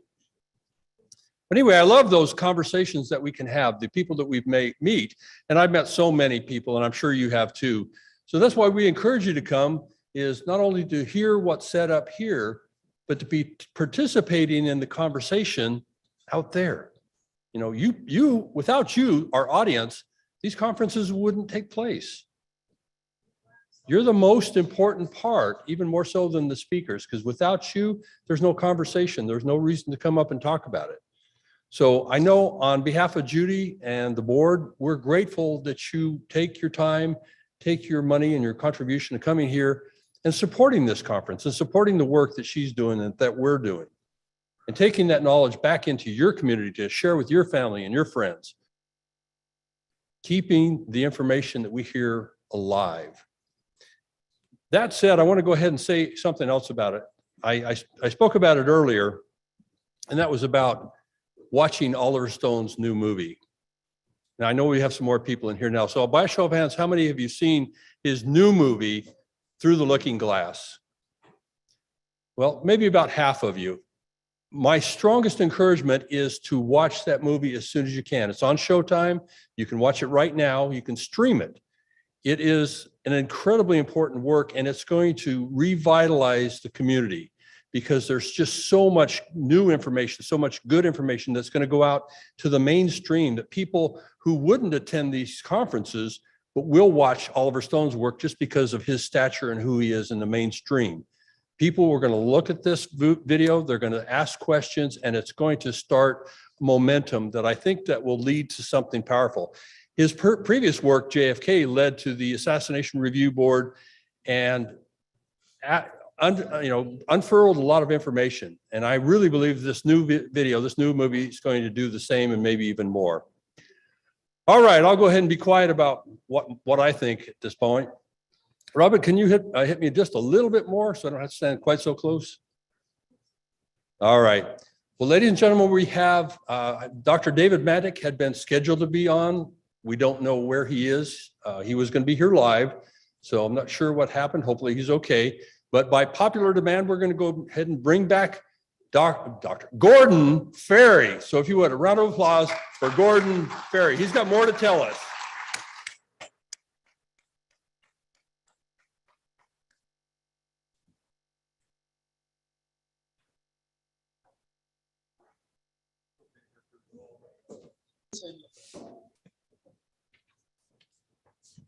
Well, you have a high level of tolerance, thank you. I'm going to now revert a bit to 911. which I will always say is intertwined with John Fitzgerald Kennedy and what have you. So they are interconnected, and we want to get into that. On 911, I was chief executive officer of an IT management company in Roslyn, Virginia. And I just moved into a penthouse in Pentagon City on Eade Street, right next to the parking lot for the Pentagon. And the morning of the attack was normal. It was a pretty day. And I got in my car to drive to Roslyn, Virginia to go to my office, which went right by the west side of the Pentagon where the helicopter pad is. Everything was normal when I did that, but by the time I got to the lobby of my office building, we had a penthouse there, everybody was going nuts. They were talking about the attack on the World Trade Center.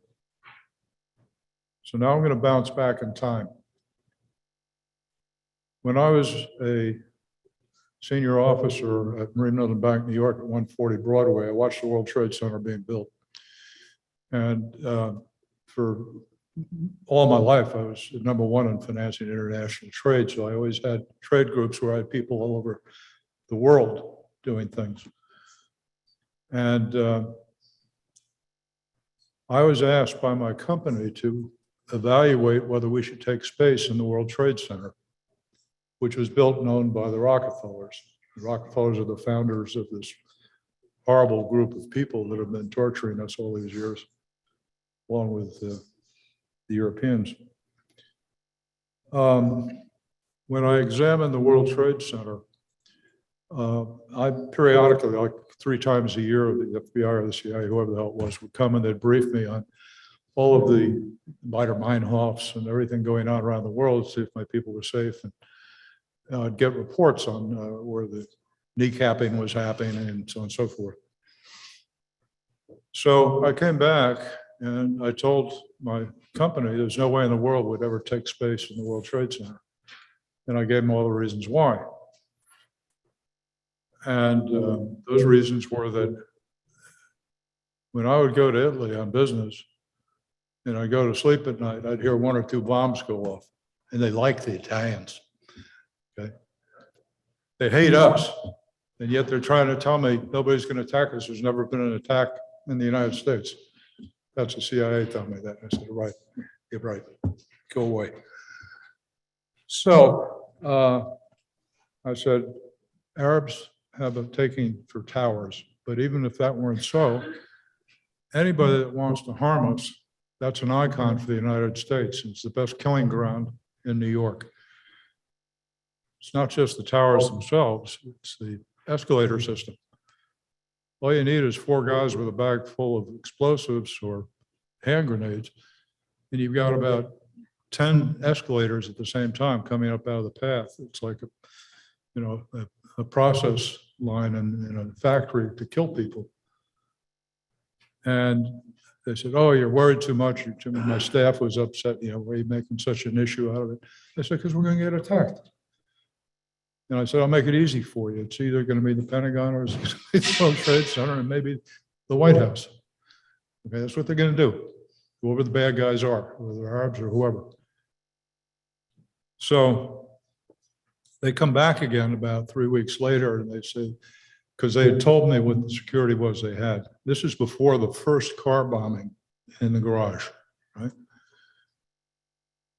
And they say, well, we've been watching this group in Jersey City and they've got explosives and stuff. I said, why don't you swoop them up? Oh, because they'll just replace with somebody else and we won't know who they are. And that's why they could arrest them the next day when they did the car bomb, because they've been watching them for 2 years until they did it, Brilliant, okay. But what they did have for security in the World Trade Center was 2 retired police officers who walked in daylight hours around the lobbies of the 2 towers. That was their protection. But they wanted to tell me, because of my concerns, they reevaluated it, and they now had 4 retired police officers walking around. I just gave up. These people are hopeless, right? So the other reasons why not was because there was an oscillation to the towers over time would lead to metal fatigue. I didn't like that. I didn't like 40,000 gallons of raw sewage being pumped into the Hudson River every day without treatment. And that's because nobody wanted to go in there. And so they put a lot of the operations in New York in there because the Rockefellers ran New York. They ran Chase Manhattan. They ran all these things. This was a Rockefeller's operation. I said, no way. A year later, when I took down the second largest trading merchant bank in London, which we owned for fraud, took my own organization down. In that situation, there were lawsuits, of course, going back and forth and what have you. I got a call from the guy who founded the international division of my bank saying, Gordon, I know what you're putting up with over there. Why don't you come across the river to the largest bank in New Jersey and run all our international corporate business? So I did. The first thing they asked me to do was evaluate the World Trade Center. I did it a second time, came up with the same answers. Surprise. So there I am. Anyway, that was my opinion of the World Trade Center. On 911, when I heard that about what was going on, my wife and I just moved in, and it didn't have any TV or anything in the room yet. It was penthouse on East Avenue. So I had a satellite radio in a briefcase, and I could talk to anybody. You know. So I did. And I said, I'm coming right home. So I started right home and immediately got dead in traffic right by the helicopter pad. And facing the opposite direction was a hook and ladder. The end of it, the guy who drives the back of it was there next to me. For 2 hours, we were stuck there. And I could see all the smoke coming up because by then, the time I got there, the Pentagon had been hit. And of course, the image you have in your mind is of the World Trade Center, the plane and all that. So right next to me is an intact landing gear assembly. And it didn't have what it needed to have to be from the aircraft that went into the building. I didn't know that until later. I didn't know that day. I just got a good look at it, okay? I was there about 2 hours before I could get out of my car because people were abandoning their cars. They were stuck. They were walking through the, overland with their briefcases going home. And there was a F-15 with a full wing load of ordnance flying at a very low altitude, slow speed around the Capitol and over us. And you're thinking, well, there's going to be more attacks. It's aircraft, that sort of thing. And by the way, I've been in 2 mass killings. I was also at the Winchester Gun Club massacre in Connecticut. And I was there after the guy was executing people. While he was doing it, I watched some of it. That situation and looking at that landing gear, I realized was not appropriate. And later on, I proved it. Barbara is, I think the world of Barbara. She is so good at the details. And I'm more of the Walter Matthau type.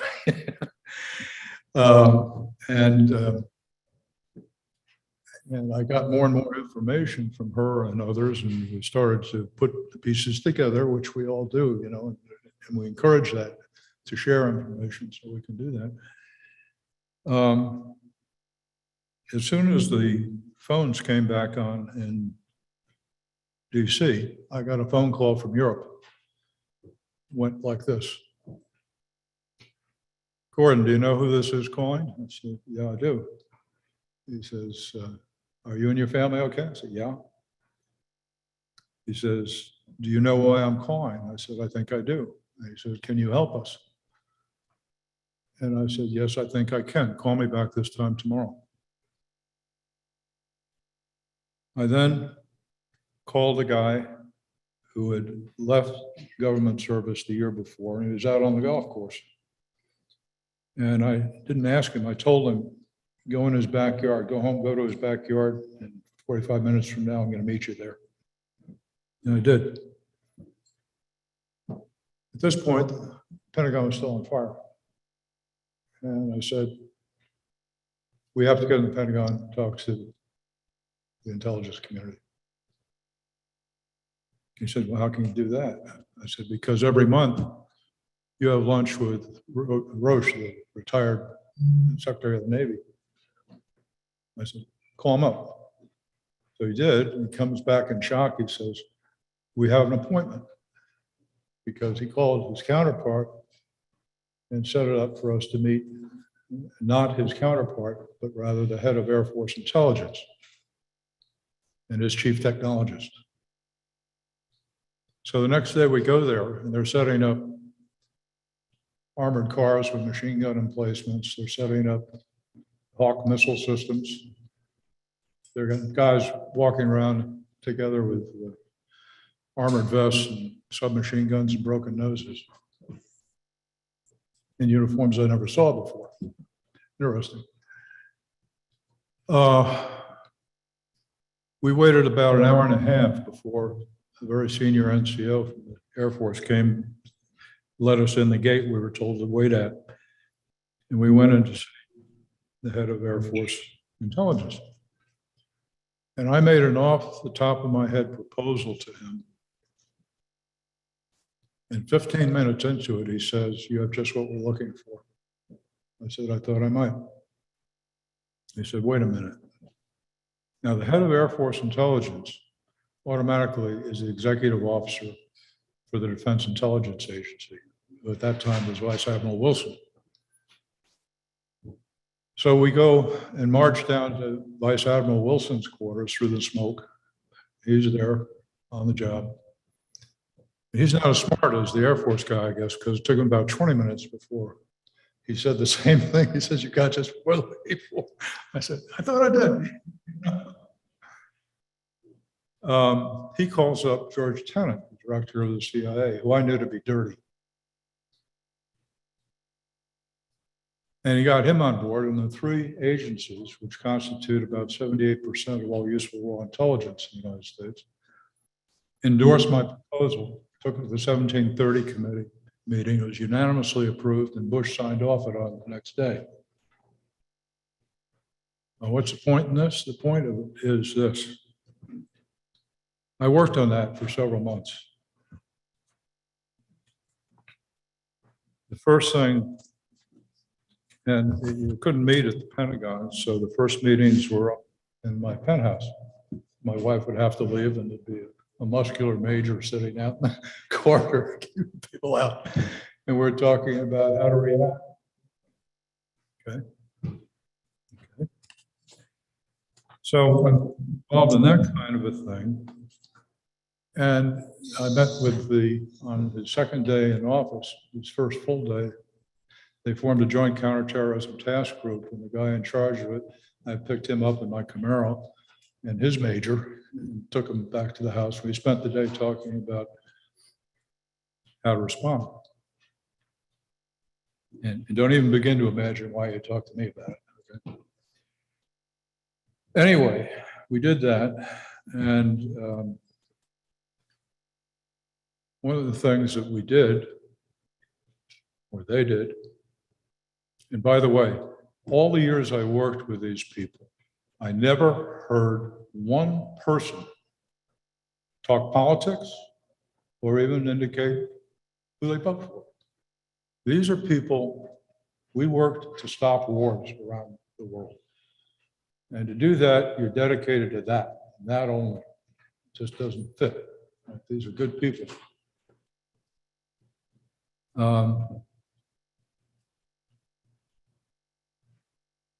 I'm afraid Mr. Bush, President Bush, started to do some very questionable things.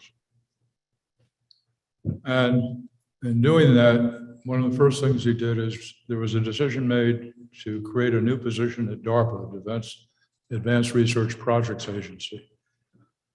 They created a new position, which is the third position in it, and they put Admiral Poindexter into it, who was a convicted felon.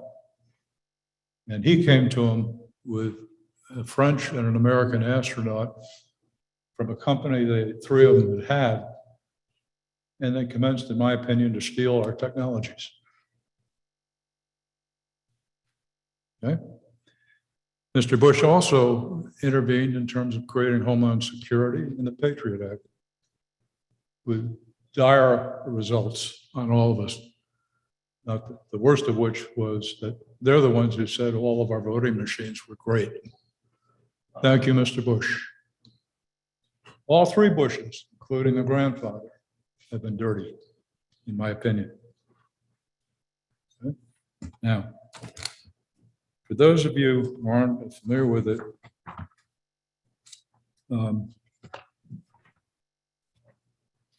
some of you may or may not know Susan Lindauer.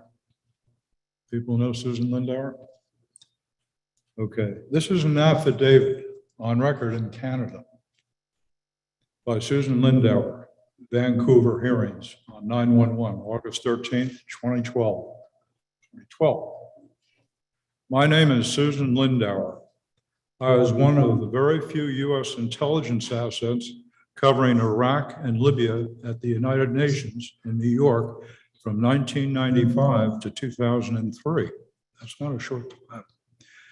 As a back channel, I started talks for the Lockerbie trial that's the bombing of Lockerbie, Scotland, with Libya's senior diplomats. I also conducted preliminary talks to resume weapons inspections with Iraq's ambassador, Dr. Saeed Hassan, as part of a larger comprehensive peace network framework.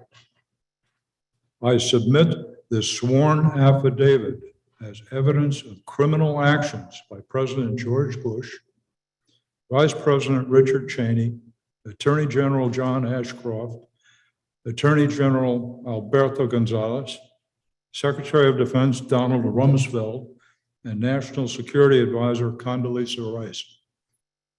This affidavit will prove beyond any shadow of doubt that those officials in the Bush administration knowingly and deliberately practiced command failure to thwart the 9/11 attack. It will prove that these officials hyped a war with Iraq as a probable outcome of the attack, exiting motive and opportunity for an orphan intelligence team to lay explosives through the towers to maximize damage and guarantee the outcome. After the attack, White House officials compounded the crime of mass murder with perjury and obstruction of justice in the federal courts and the 9/11 Commission to a degree that would be punishable offenses for ordinary citizens. I also accused Larry Silverstein of profiteering from government lies about 9/11 to a degree that qualified as insurance fraud. Together with government officials, Silverstein committed multiple acts of perjury in the federal court of Chief Justice Michael B. Mukasey, the Southern District of New York, and obstruction of justice to protect the financial profits of his insurance scam. This was done with full knowledge of the consequence that a fellow American was subject to false arrest, that's her, false imprisonment on a military base without trial or hearing, and threats of forcible drugging in prison as a judicial effort to destroy knowledge of the CIA's advanced knowledge of 9/11, thus safeguarding Silverstein's profits. I know because I was that American. She was picked up under the Patriot Act, which means you don't have habeas corpus. You don't have judicial process. You don't have the things you thought you grew up with. They took her off the street for 6 years. And the one who rescued him happens to be somebody my wife and I knew like the back of our hand. He was about the most ethical lawyer I've ever met in my life. He took on lost causes and he got her out of that hell so that she was free to file this affidavit, which got buried. But it's a legal document from the courts in Canada, much of which I can confirm with the activities that were going on when I was with the Defense Intelligence Agency and perverting these things that they've created, saying they were there for your good, okay? Well, I'm sorry, but everybody understood FEMA operated a lot better before they took it over. And you can see that Homeland Security, I can tell you from my own personal James Bond type activities,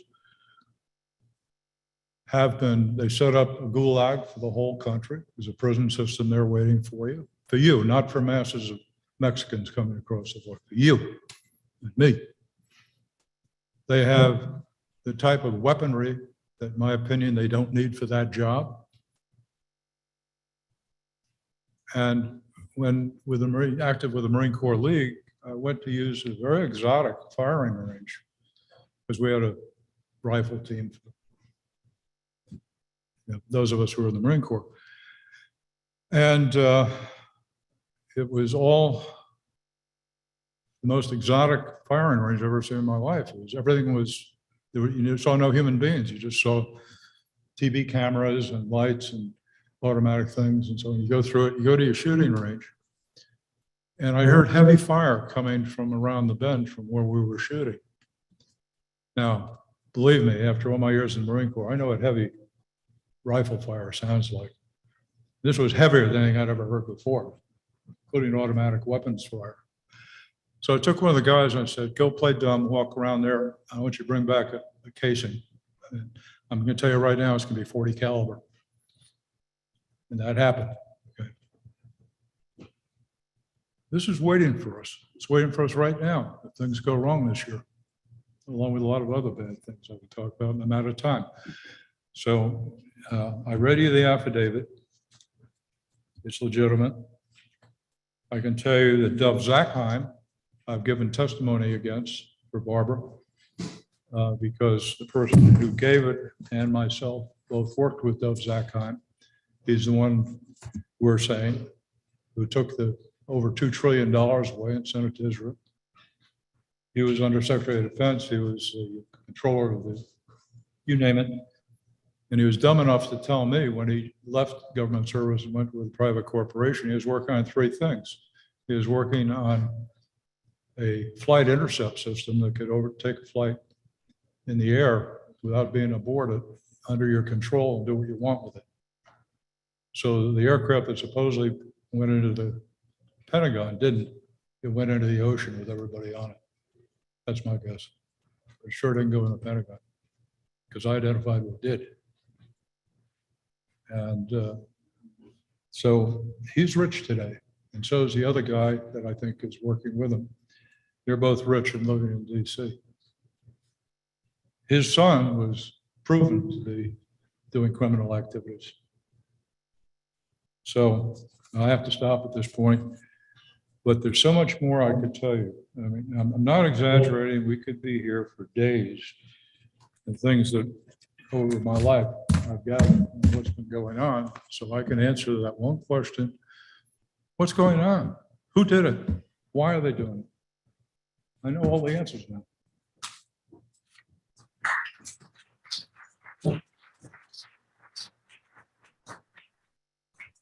Ladies and gentlemen, Gordon Ferrie.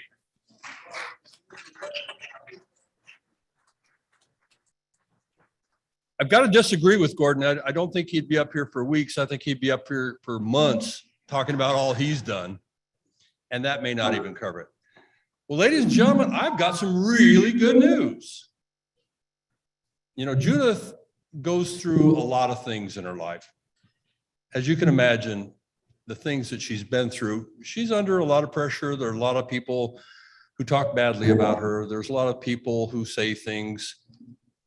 And since I've known her, you know, there haven't been a lot of really, really happy moments in her life.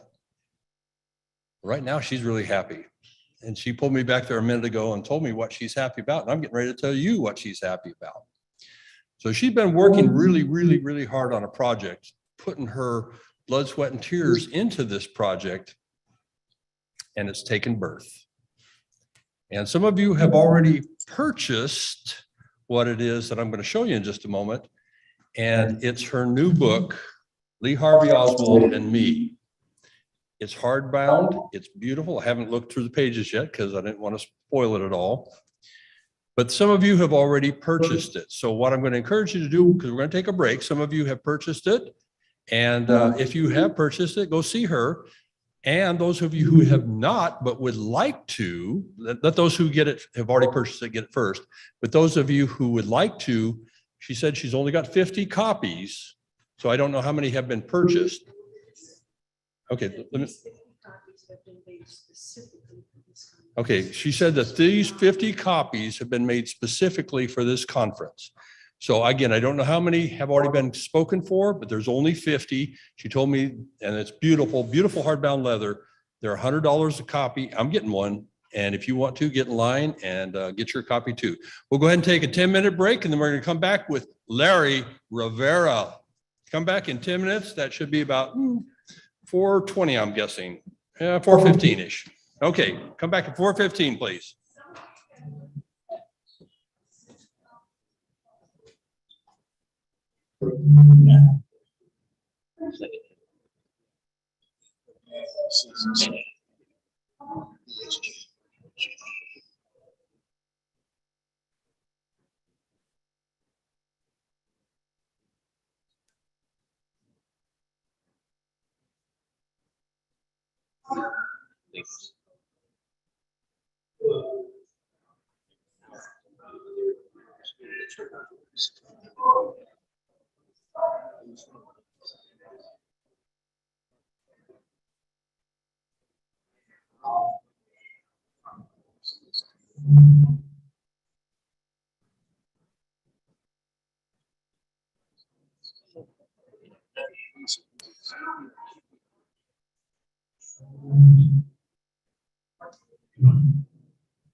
Something here. I don't know what she's. I guess it. Because you know.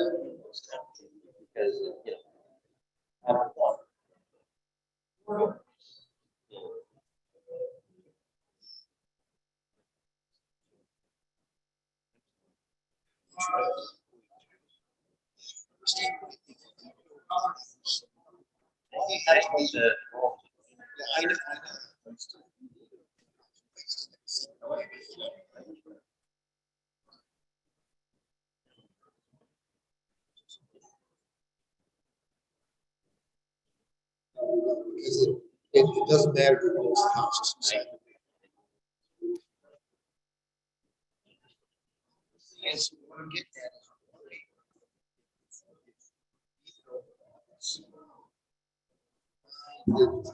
Why do you money? Well, because it was you. What it was. I have another. I know. But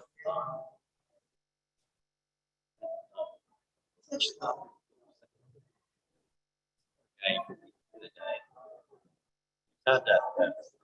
So Jimmy's had to come. Some starts said it was.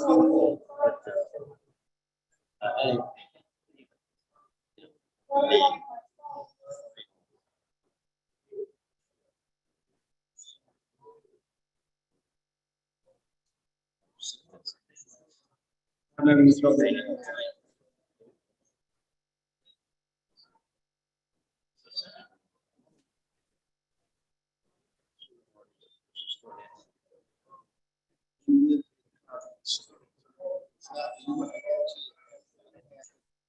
Texas. Oh, you know. I know.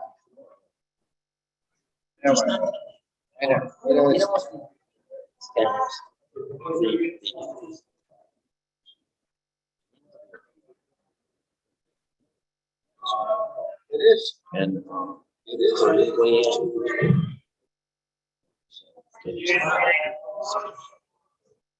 That right there. So what they did,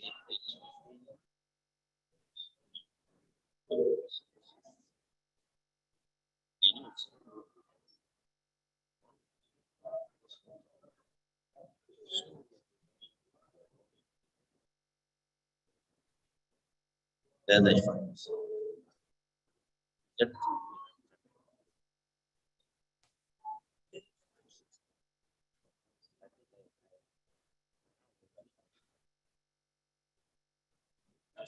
And you got, and I got a, but then it's. And, of course, you know. Yes, yeah, at least I am. Live to see. Because if she were.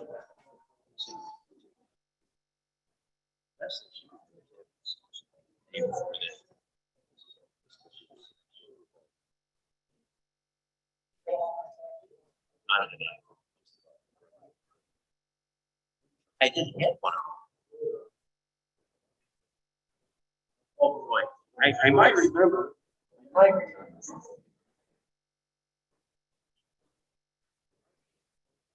That's what I had right now. For all I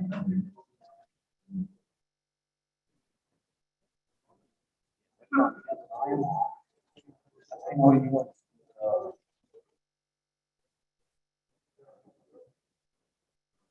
Been a while. Have to wear that.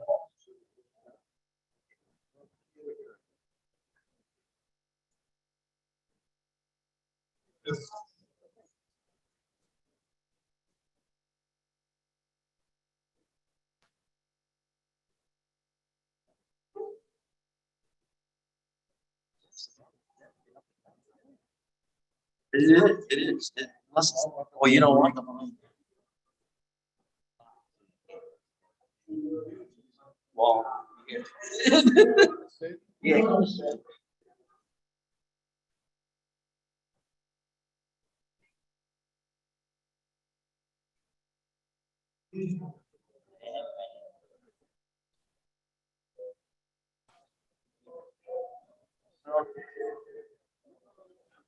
Sounds from. Vibrate. That's too long, right?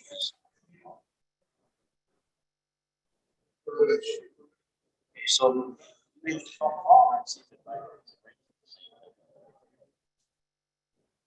I knew eventually we'd drop her this water.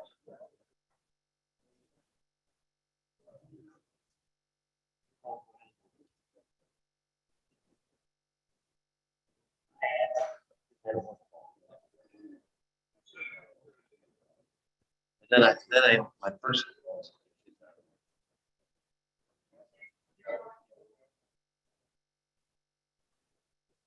Now I am.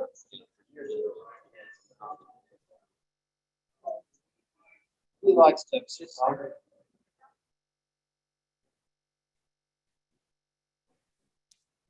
also actually like to have a close by. I live in San Marcos, right? Yeah.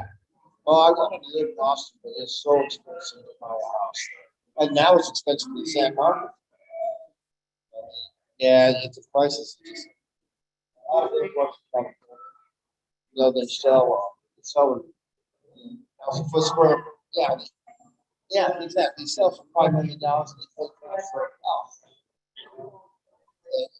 It's.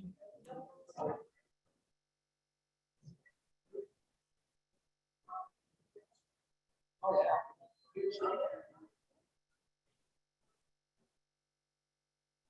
Yeah, it is.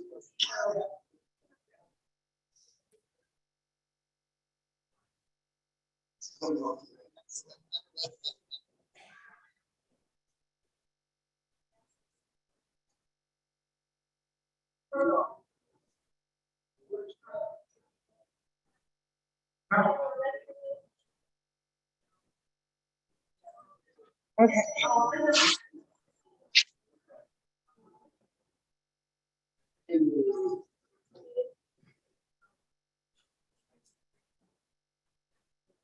Pretty.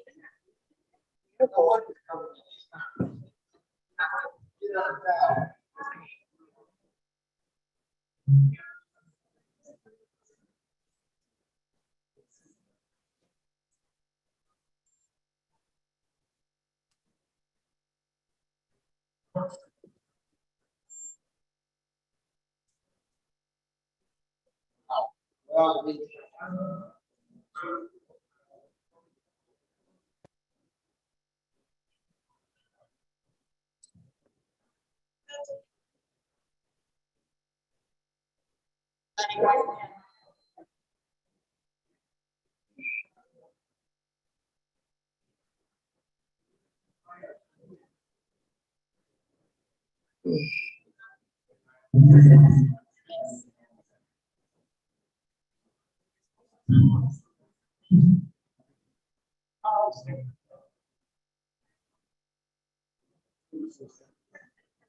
the right side. Okay, Bertie, I need your phone number for Judith. That's beautiful. I got it. Yeah, I need your phone number for Judith's receipt list. For Judith's receipt list.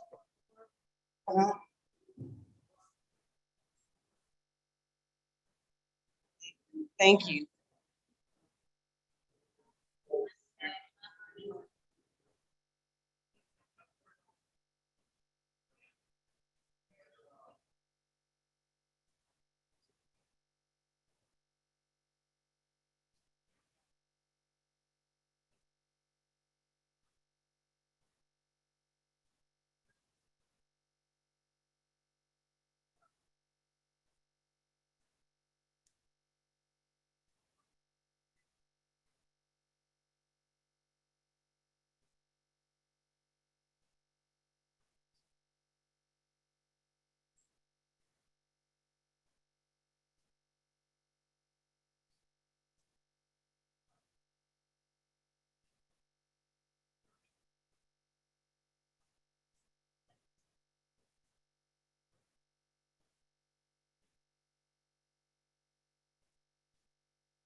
Yeah. All right, Yeah. ladies and gentlemen. I'm in. Oh. I'm in already.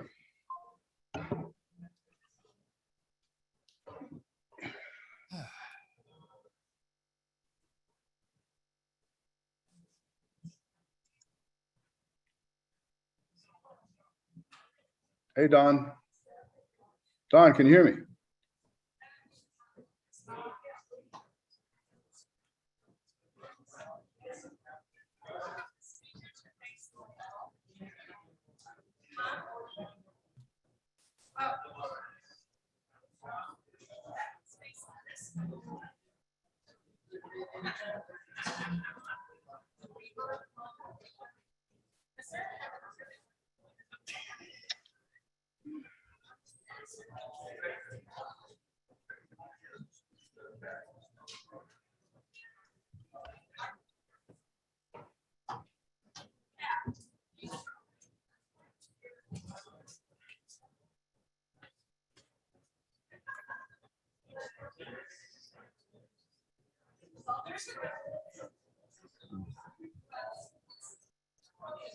All right, ladies and gentlemen, we're going to go ahead and start again in about 1 minute. 1 minute, please.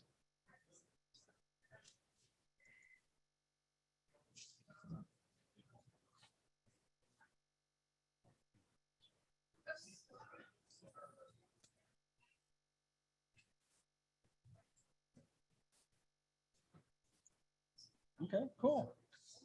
So he's up after Larry? He's up after Larry? Yes. Okay. Okay. Okay, good. Give him a... Cool. Thank you. All right. No?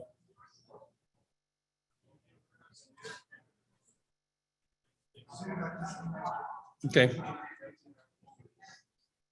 Well, we had our next speaker online, but we've lost him. So we'll work to get him back. In the meantime, that gives me a time to say some things that I might want to say. So did you enjoy Gordon Ferrie's presentation? I certainly did. That guy has a lot of things he could talk about and could talk about for a very long time. One of the things that I was going to talk about was the importance of Oliver Stone's video. Again, half of you probably have seen it now. And one of the things that I was absolutely blown away by, because I've been studying the JFK assassination for a long time, and I didn't know something that maybe some of you did, that in his video, Oliver Stone talks about the 3 Oswald backyard photos. How many of you knew that there were 3? Okay, some of you, I believe that there were 2.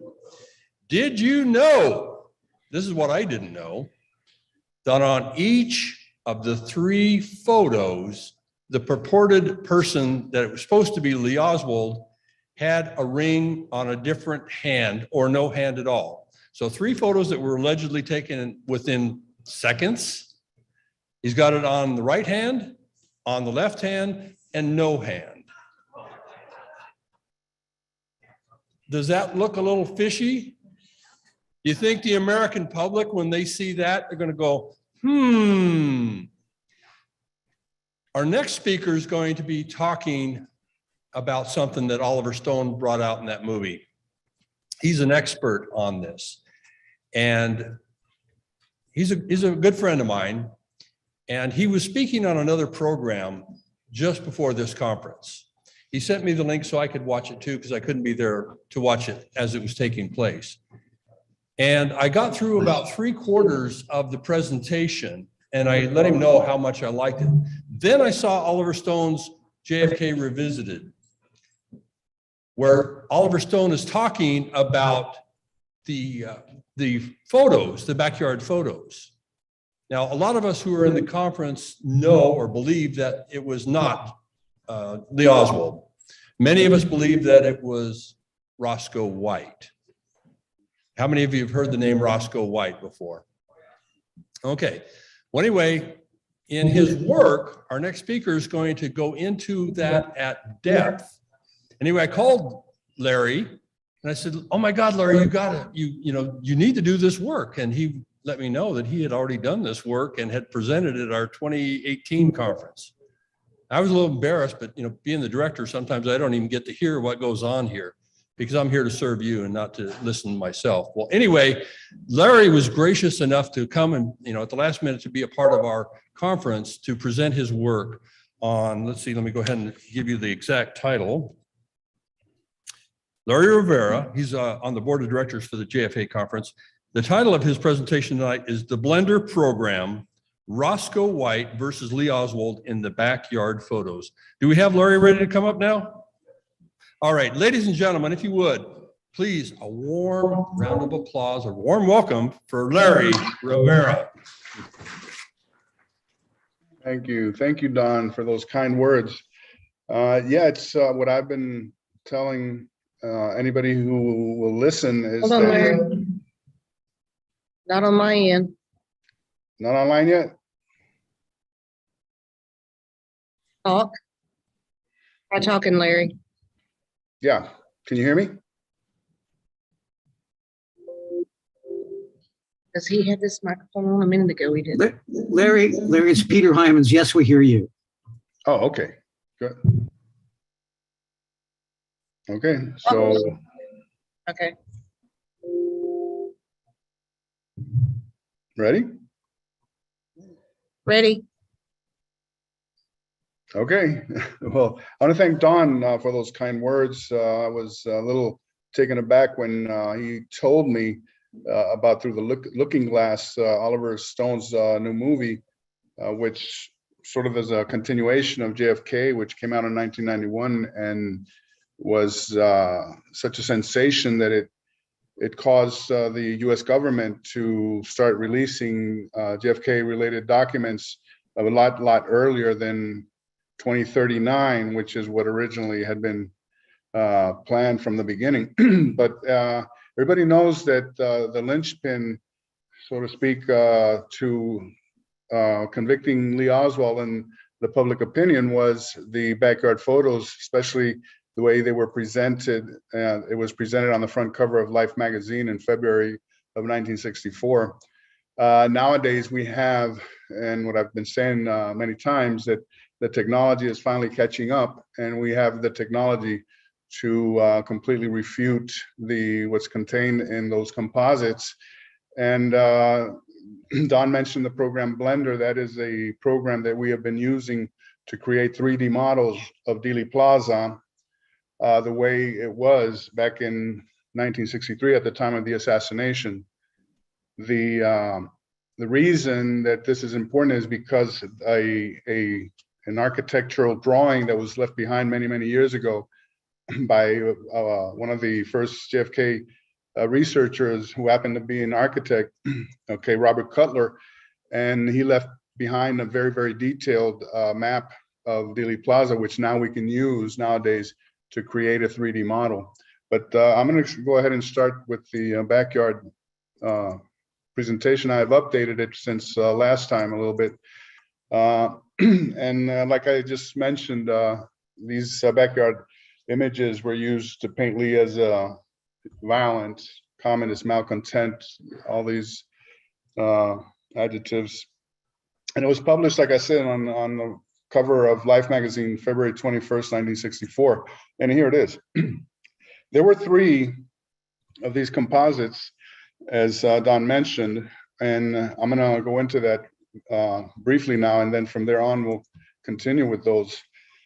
They were classified by the Warren Commission as Commission Exhibits 133A, B, and C. Well, C was classified much later for the HSCA. Originally, it was just A and B, and you see them here, the one on the left and the one in the center. Okay, and these were shown to Lee on the evening of on the evening of the assassination, 22 November 1963. Now, 133C did not surface until 1976. This is very important. And it was among the possessions of former Marine and Dallas Police Department officer Roscoe White. And that's extremely important because Roscoe had certain photographic abilities that put him in as a very, very important person of interest regarding these. Now, on the evening of November the 22nd, Lee was interrogated, and he said that he could prove that these were fakes. This is the document that says that. And he said at the proper time that he would show that they were fakes. So since Lee was not allowed to do that, I think we can do it now today in this day and age.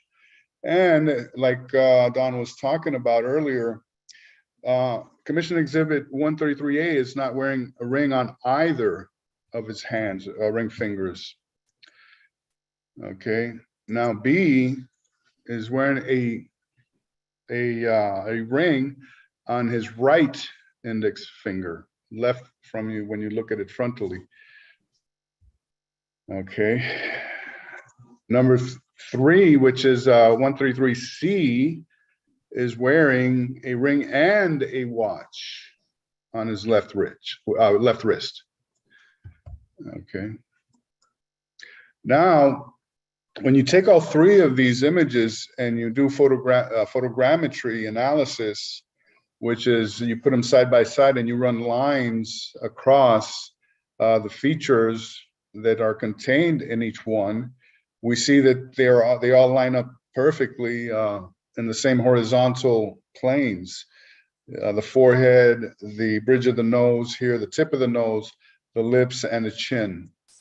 Then when you superimpose them, okay, one onto the other, digitally speaking, and you run grids onto the images, this is what we get. As we can see again, the features line up perfectly. I'm gonna have to go out of here. Okay, and just because there's a little glitch here. So here's the animation of that.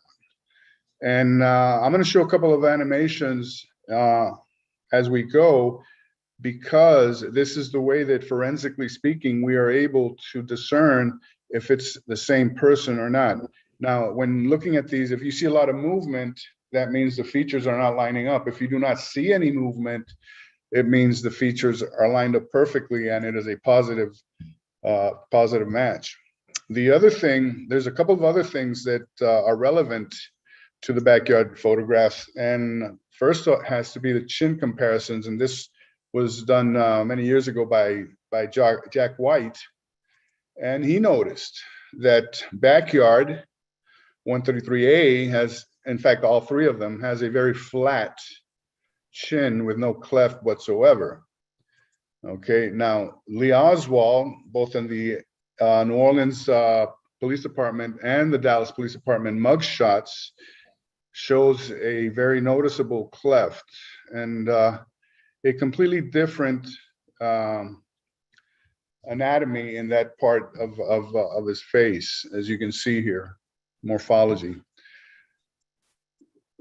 This is Dallas, and I can go back and show you, and all you have to do is see, if I go back to the backyard, New Orleans, Dallas, okay, completely different chins. Now, right away, we're starting to suspect, you know, a technique that at the time was, and it's probably used today, digitally now you can do anything, you know, with Photoshop, but at the time, matte inserts were the one technique that would do something like this. And we're gonna look at this now. And here is a side-by-side comparison. Again, a great deal of difference between backyard and Lee Oswald. I mean, that alone, without having to go into any more specifics, should have been enough, you know, to exonerate Lee and to, you know, obviously trigger the idea that this was some kind of a setup. All right. Now, this one is very interesting because now when we start to work with overlays, okay, we have this one from the New Orleans Police Department that I just showed earlier, and we're just going to lay it onto backyard. And what we do here, as we did with the man in the doorway identified, and all of this protocol and all this scientific methodology has been published by myself in the book JFK Horsemen and presented at Judy's conference in 2016, and using exactly the same techniques, which are forensic techniques that are accepted, overlays in this manner. And the way that it works is you first set the interpupillary distance. And once you have that, then you're able to locate other features and scale the image accordingly and try to get a match. And in this manner, since the eyes are like a fingerprint, we're able to set these features exactly where they are supposed to go. Okay, and in this case, the nose, the lips, and the ears follow suit. All right, now, the problem here is that you have all of this bulging out from the left side or right side of your, from the opposite angle perspective, okay? And we have all of this, okay, including the ear, the neck, coming, all of this extra on this image, something that Lee obviously did not have. So when we run the animation, again, you're going to go from 0% opacity all the way through, and you'll be able to see what I'm talking about here. Okay, once, as you can see, the eyes, the nose, and the internal features here of this do not move at all. And I'll let that run just a bit here so you can see. Okay, once you go back to the first image, which is 0%, then you go to 25, 50. As it increases, then the other photograph overlay is the one that takes control here of the digital effect that we're getting at here. So again, the interpupillary distance reveals the fake. And another thing is you can notice how the chin comes back, the cleft comes back, out of nowhere, from being flat. And that's very interesting in there also. Now, let's talk about CE 133C, the one found in Roscoe's possessions in 1976. Now, the pose is not the same as those seen in A and B. However, it's the same pose seen in a reenactment photograph. In fact, there were 2 reenactment photographs done by Detective Bobby Brown. And as you can see, these are the poses seen in a photograph that did not surface until 1976. All right, so what gives there? And here's the other one. Okay, he did 2, this one and this one. And then to top things off, we get the ghost image, also found in Dallas Police Department archives. All right, so clear indication that somebody was experimenting heavily with this and this technique. Now, going back to Roscoe, he was sort of like a chameleon with all of these different photographs of him. They're actually the same person. And that's what's so amazing about Roscoe. And Roscoe's story is even more amazing. He was trained in photography. And not only that, he also worked with Lee at Jaggers Child Stovall, that place that did the classified work for the military maps of Cuba and all types of classified work. And when he was working there, he had a notation, Lee Oswald I'm talking about, in his address book of Jaggers Child Stovall, and a very small notation said microdots. So referring to these people having the ability to manufacture and deal with microdots, something which is obviously a very important, at that time, a very important tool in the spy trade. So they did, both of them worked there. So the theory is that they obviously knew each other, but Roscoe was even further advanced in this because he was able to do these manipulations with photographs, and he took pride in his photographic skills. and he was in the habit of altering the faces of people in photographs, like his relatives, friends, and they thought that it was curious that he went to the trouble of erasing faces of all of the people in his pictures. They wondered, I mean, it didn't happen just once, it happened many times. They wondered where he had learned to do that, but naturally he never offered any explanation. After 8 months, Roscoe finally classified a mechanic and remained in the Max motor pool and continued sending home doctored photos he had taken and developed himself. Now, the story of Roscoe, the weekend of the assassination, is even more amazing because he took off for 2 weeks and obviously did not want to make himself very much available. And he happened to be one of Tippett's, J.D. Tippett's best friends, and he wasn't even at his funeral. So all these things that were going on with Roscoe on the weekend of November 22nd, okay. And this is the famous beach photo, and Roscoe is second from left to right, right here.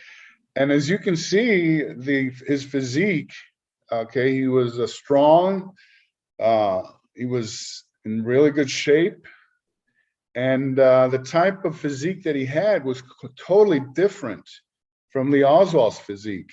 And another important detail of this photo is the way that he's standing with his weight on his right hip. And that'll come in you'll see the importance of that very soon, because that's exactly the same pose that Backyard Man is in. As you can see, he's got that weight on the right. Some people say that some of these poses would have been impossible. I wouldn't know. Okay, as far as I'm concerned, the work and the research that was important was the overlays that we did and how we are able to prove that it's not Lee Oswald in the picture, and we're going to show that in a minute here. Now, even more evidence of this being Roscoe was discovered by Jack White, okay, many years ago. And when he discovered this unusual bump on his right wrist, this bump, which appeared to have been the result of a poorly set bone fracture, and he saw and he noticed it on his right wrist, right above the wrist, and it was very evident to him that this had to have been Roscoe, or at least there was very good evidence of it being him. Now, another researcher who did very important work on the backyard photos was Stephen Jaffe, and he did in the Garrison tapes, he did the photo analysis, and this is exactly what he said. Whoever framed Oswald evidently used only one picture of his face and planted it onto somebody else's body. Then, to give the face on the right a different look, it seems they airbrushed some of the facial features and tilted the head slightly. In doing so, they tilted the shadow under his nose. It was one face is easily demonstrated if you take the face on the right and superimpose it over the face on the left. The features line up, but when you slide the face back, you see it had to be tilted. And he was working with transparencies. He wasn't working with digital overlays like we're able to do now, and that's exactly what I'm going to show here. And again, this technique calls for your probe, which is the photo that you're investigating, versus the photos of the individuals that you know who they are, that you have positive identifications for. And here we have Roscoe, and then we have Lee. We have two photos of Lee. One is at the City Hall the night of the assassination. He's still wearing his shirt, and the one that he was wearing when he was caught in the doorway in the alternate 6 photograph. And another one, which is very interesting, that I brought this one into this process because the angle of Lee in this photograph taken in Dallas gives us a different overlay when we later on, as far as which side the bulging is going to come. We already saw it on the right side, And later we're going to see that when we do the same experiment with this one, it bulges on the left side. And the reason is obvious because of the slight tilt of the head. Now, the results of the Roscoe overlay, and we have an 8-panel collage here. And we're just working with the physique from the just below the eyes down, okay? And you go from left to right, top to bottom, 0% opacity at the top, and then we start increasing opacity values until we end up at 100. And the key here on the observation has to be the movement of features, okay? And in this case, we were able to overlay the neck exactly in the perfect position, then the traps, okay, the shoulders, then we have the torso, the armpits, and everything line up perfectly with Roscoe. And here's, we have 3 of them, 0, we go here 50, and 100 here. And we have the same result here with Roscoe. And then we also do another comparison with his chin, okay? So it's pretty obvious here that it's a very, very good possibility that this was really Roscoe White standing in as a backyard man. And here is an animation. Again, the key to watching this is the movement as the opacity increases. If you don't see any movement here as we go from one step to the next, then it's a positive identification. And we don't need the interior features to do that identification at this point in time, because we have a theory that face was inserted with the technique that I was telling you about earlier, the matte insert. And here again, a little bit of a close-up, and we go here under the armpit. You know, the neck doesn't even move at all, which is amazing. The height of the shoulders is exactly the same. Okay, the distance between the chin and the shoulders is exactly the same. If you were to plot like a grid over this and plot lines and do mathematical analysis. All right. Then we do the same with Lee, and we see that there's a lot of humanity that doesn't correspond to him here. As you can see, his shoulders are much higher. The neck is much thinner, okay? And the distance, again, of chin to shoulders.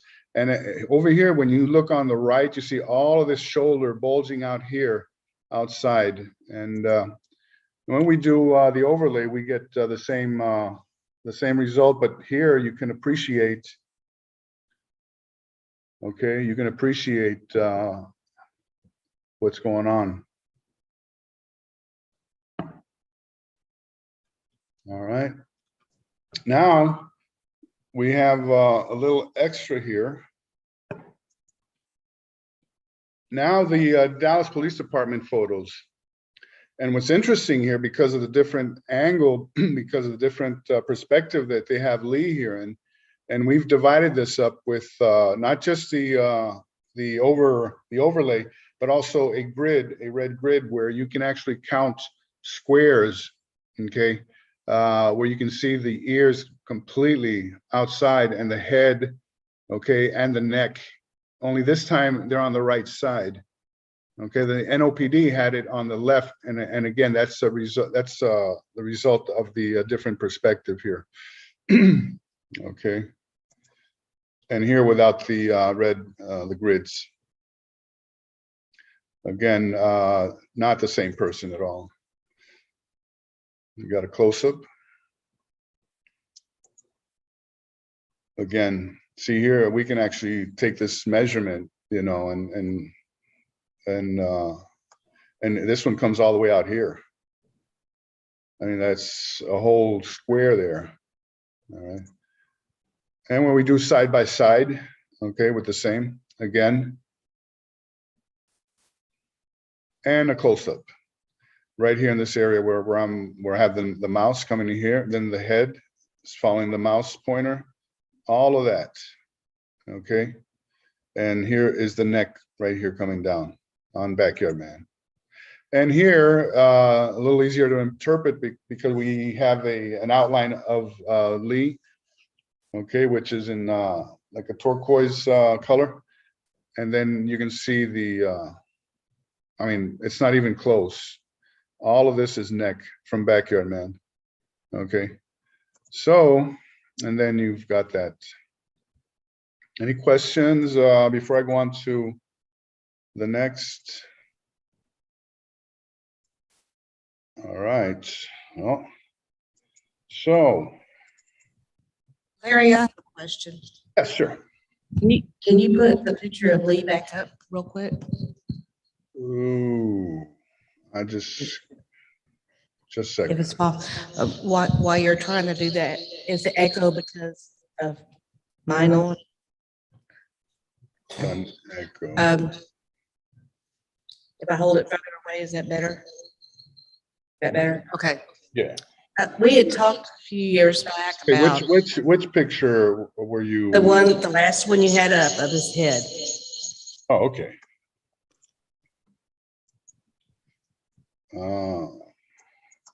While he's looking for that picture, I'll give a little background. How about Pardon? this one? This one? Pardon? This one? Okay, can you speak? Can you hear me now? Okay, I'm gonna resume the share. Okay, while he's getting that picture up, This a little one? background. My father was Navy Master Chief Freddie Spainhour. He was photo intelligence, O&I, and CIA. Before he died, and I have audio recordings and writings, he was involved before, during, and after. And I did not know other kids were not raised the way I was. And I went with him on a few drops when I was very little. I thought every kid went to the airport with their dad with briefcases, handcuffs to the wrist.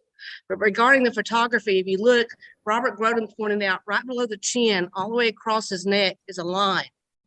And last night, Robert presented in Allen and said it's the only chin transplant he knows. In 1976,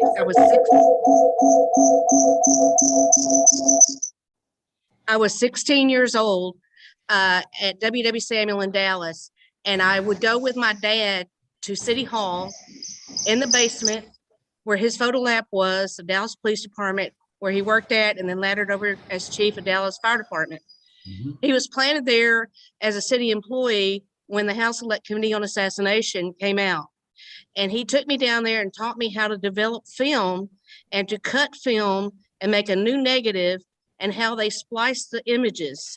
And we made a new picture of a house on fire and had another picture of the firefighters in the foreground eating sandwiches after the fire was out.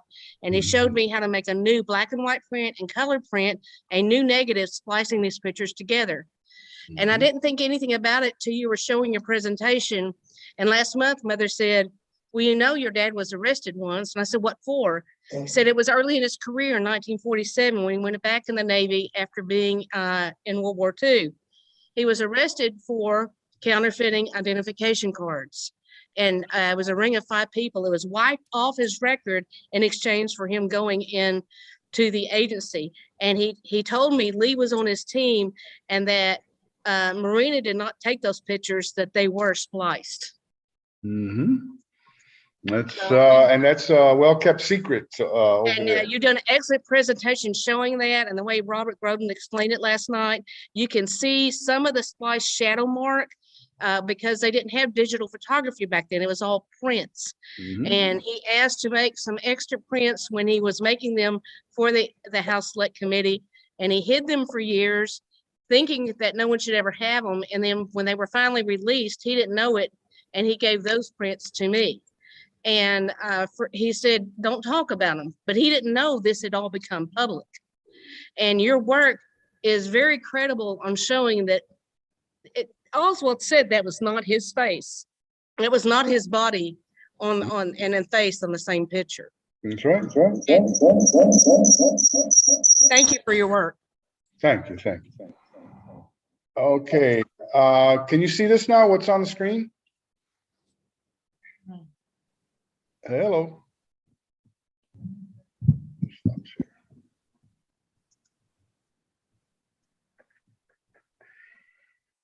Talk again, Larry.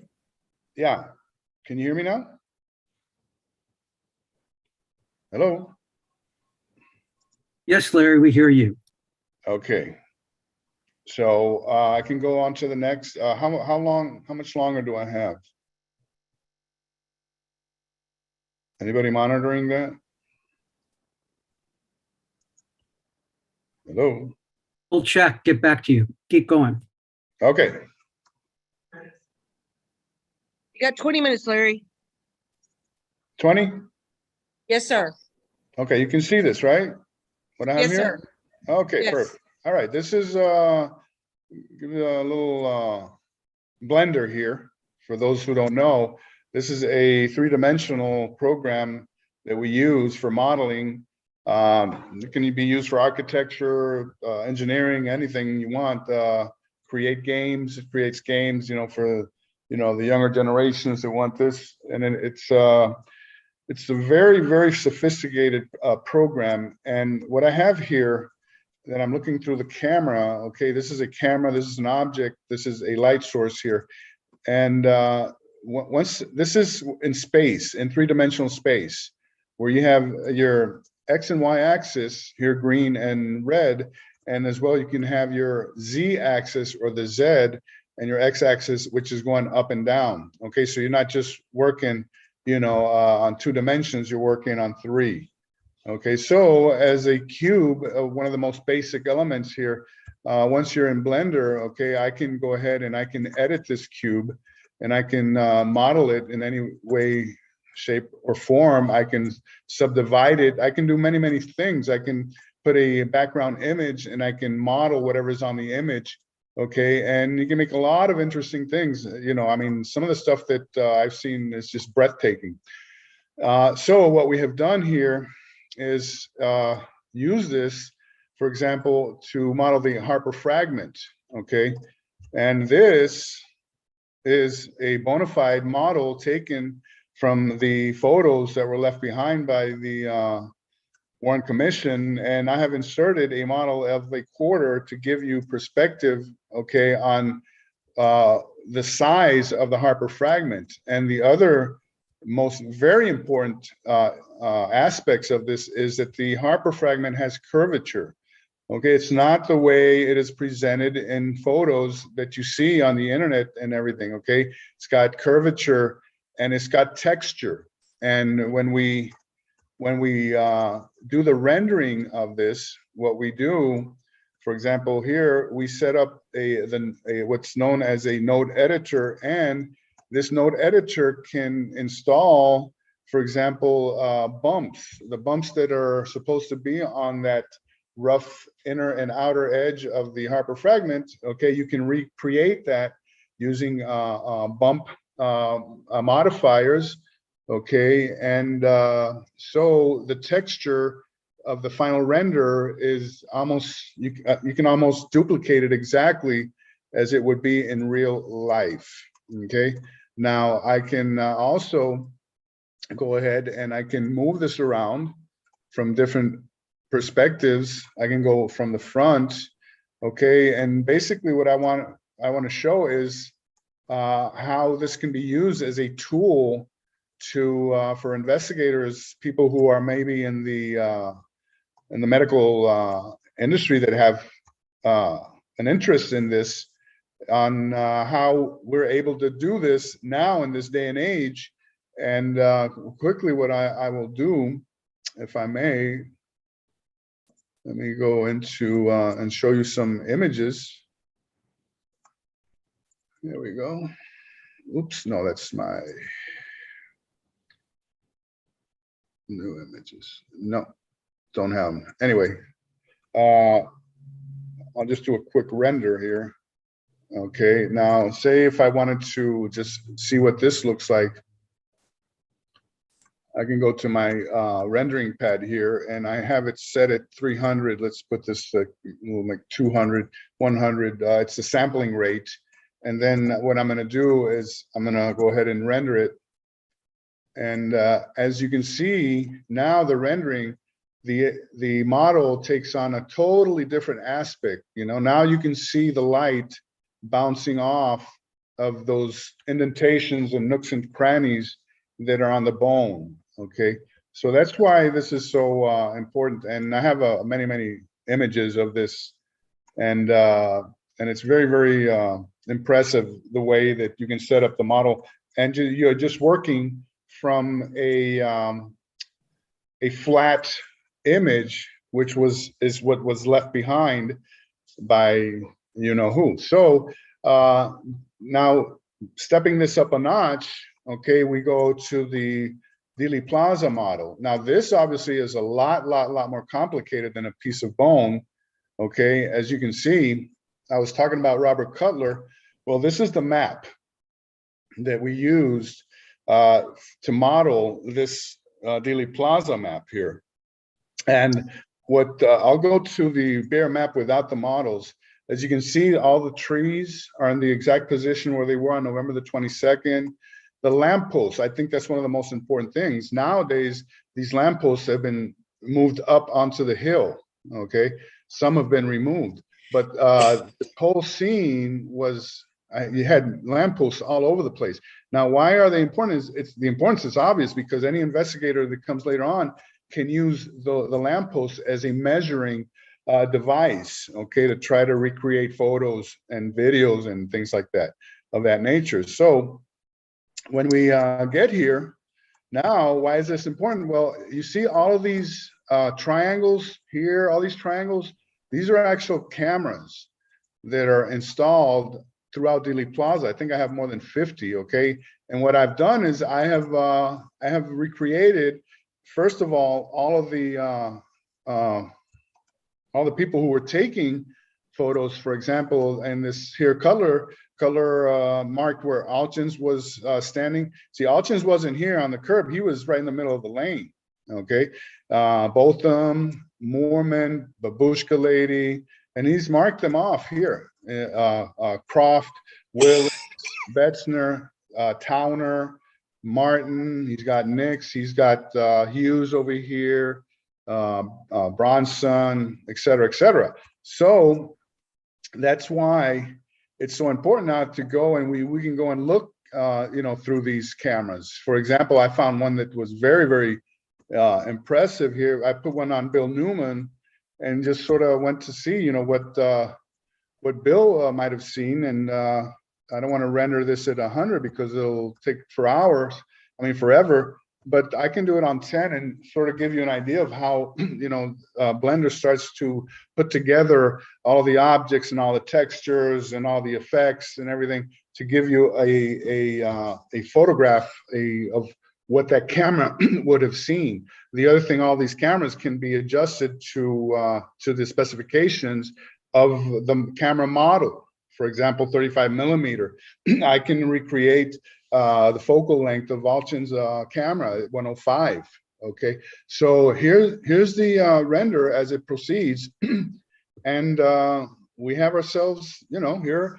This particular composition is based on Zapruder frame 255, which is equivalent to the Alchin 6 photograph. So when I say reference images, first of all, I'm talking about the Cutler, but then I'm also using those photographs as reference images so that I can, once I know on the flat plane where that object is going to go, but I also need to know on the three-dimensional plane, and that's why those photographs are so important, because once I start working with a model now, I can place the objects, you know, where they need to be.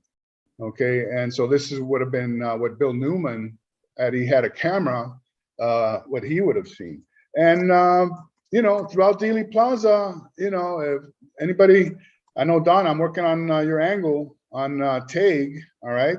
And I thought that was a very, he wants me to try to trace James Tague, James Tague was over here. He was standing around right here, because he ran into this traffic and something ricocheted, a bullet, and hit him on the cheek. So that would have been, you would have to trace that back, you know, and try to get that that angle for for Don. And that's basically, you know, I have, for example, on the roof of the depository, which is very interesting. I can render this quickly. Nobody ever talks about anybody actually, and we know that a Mauser was found up there. Okay, and so, you know, that's why this is such a nifty tool here to give us a forensic interpretation of Dealey Plaza as it was November 22nd, and you know, work with what are the what ifs and what could have been, or you know, or what if this or what if that. So I'll just let this render here real quick. This is from the roof, okay, and we all know that Connolly sustained some wounds that were very at a very vertical angle, okay, especially the one in the thigh. All right. And this is from the east ledge there of the TSBD. And as you can see, the lampposts that I was talking about, okay, you go all the way down there, you know, as I'm already starting to do the opposite side, the south knoll, as you can see, some of this grass already installed. And all of these lampposts are according to the Cutler map. All right. And that's Blender for us. I'll take any questions real quick. And who's, hello?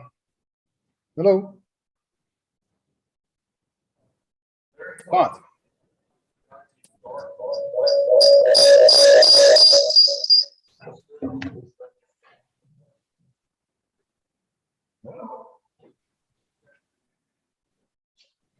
Larry, who talked about it? Yeah. Talk about dark complected. I'm here. Sorry about that. Okay, talk about the man standing next to the umbrella man, the dark complected man with his hand out next to umbrella man. Yeah. Can you tell us about him? Absolutely. There's different theories about him.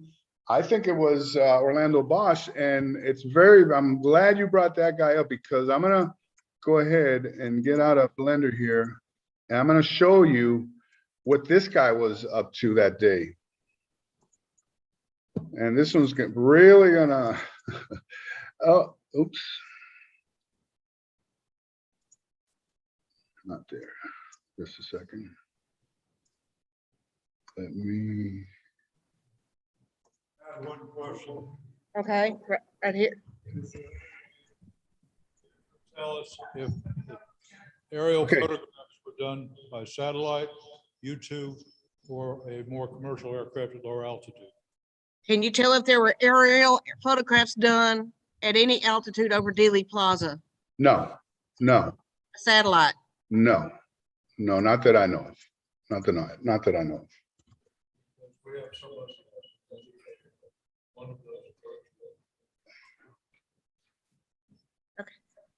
Okay. Here is from, can you see this Dateline Dallas a couple of decades ago?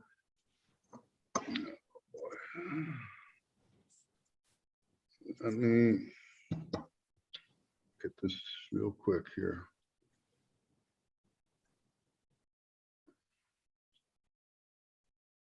Because it keeps disappearing on me, and I don't want that.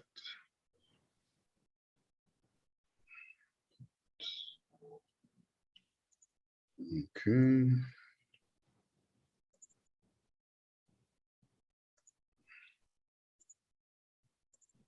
All right. This is the Cuban guy that they call him the Cuban, all right, who is next to Umbrella Man, okay?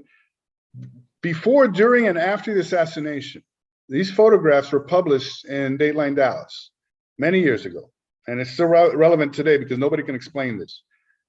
I personally think this was Orlando Bosch. Others think it was Felipe Vidal. whatever. I think my personal opinion is that this was Bosch. Okay. Now this guy was stalking JFK because he's right here on the tarmac at Love Field. What kind of clearance did this guy have? And then he's at Parkland here with cameras dangling from his neck. Okay. And you see these thick rimmed glasses and everything that he was wearing. That's a dead ringer for Bosch. That's exactly what he used to wear. Okay, so that's that you're mentioning Umbrella Man. I think that's something that's very relevant, as you can see there. And this guy was obviously helping out, signaling along with Umbrella Man that JFK still needed. Was still alive and that he needed more shots. So if anybody wants to expand on that or whatever, is that okay? All right, Larry? Yes, I'm here. I can't hear that. We have to cut our time short because our next speaker is on a tight schedule. No, I'm fine. I'm fine. I'm finished. I'm done. Thank you, Larry. Thank you. Thank you, everybody. Well, one of the things I love about Larry's work is you don't have to be deep in the weeds in the JFK assassination conference to be able to look at those overlays and to see that it wasn't Lee Oswald. He also did some other work. I don't know if you've seen it or not. Thank you, Bob. If you've seen it or not, he did at a previous conference where he did work where he did the overlays for Doorway Man. How many of you know the photo Ike Olchins took the moment of the throat wound, where you see through the limo and you see the people on the back steps of the book depository? Okay, well, not everybody. In that photo, Larry did overlay work and was able to clearly show that the person standing on the doorway was not Billy Lovelady. Yes. But in fact, was Lee Oswald. Well, how can you be on the 6th floor if you're on the 1st floor? You can't. That's some of the most important work, and it's, in my opinion, sorely, it's not known. Everybody needs to know about that. You cannot be on the 6th floor with a rifle shooting the president if you're on the 1st floor. Case closed. So Larry, I appreciate your work. Keep at it.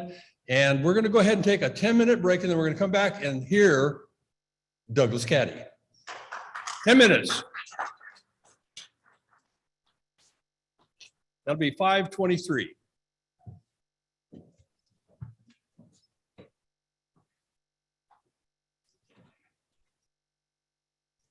And what's causing the feedback? Do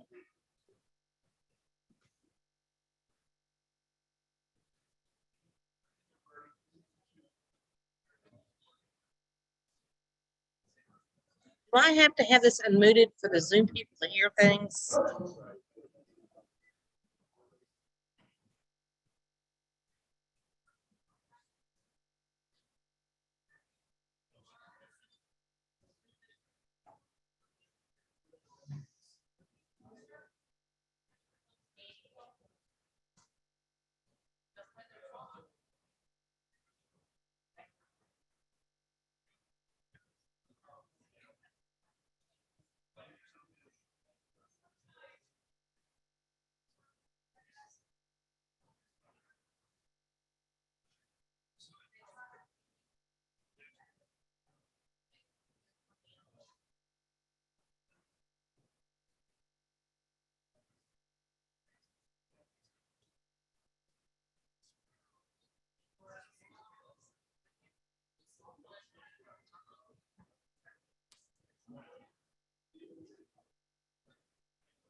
All right, ladies and gentlemen, we'll go ahead and begin in 3 minutes.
All right, ladies and gentlemen, 1 minute, 1 minute.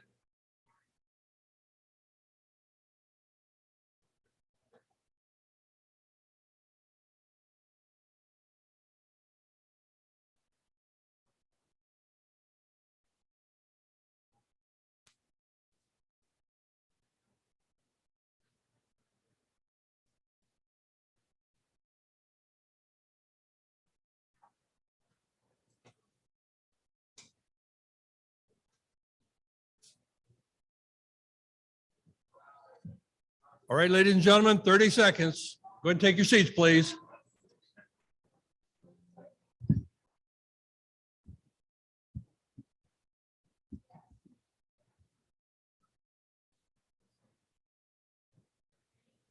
All right, ladies and gentlemen, it's showtime. Ladies and gentlemen, it is my honor to bring up our next speaker. Our next speaker is Douglas CADDY. Douglas is an attorney, and he has a very storied career. He is an American attorney. He served briefly as the counsel for the Watergate burglars, including E. Howard Hunt and G. Gordon Liddy. Is that correct? All right. He also was the attorney for Billy Saul Estes. Is that correct, sir? All right. He's also an author, the author of a book called Being There and another book called The $100 Million Payoff. Ladies and gentlemen, tonight we're going to have Mr. CADDY speak on murders, cover-ups, and more. Ladies and gentlemen, let's give a warm welcome to Douglas CADDY.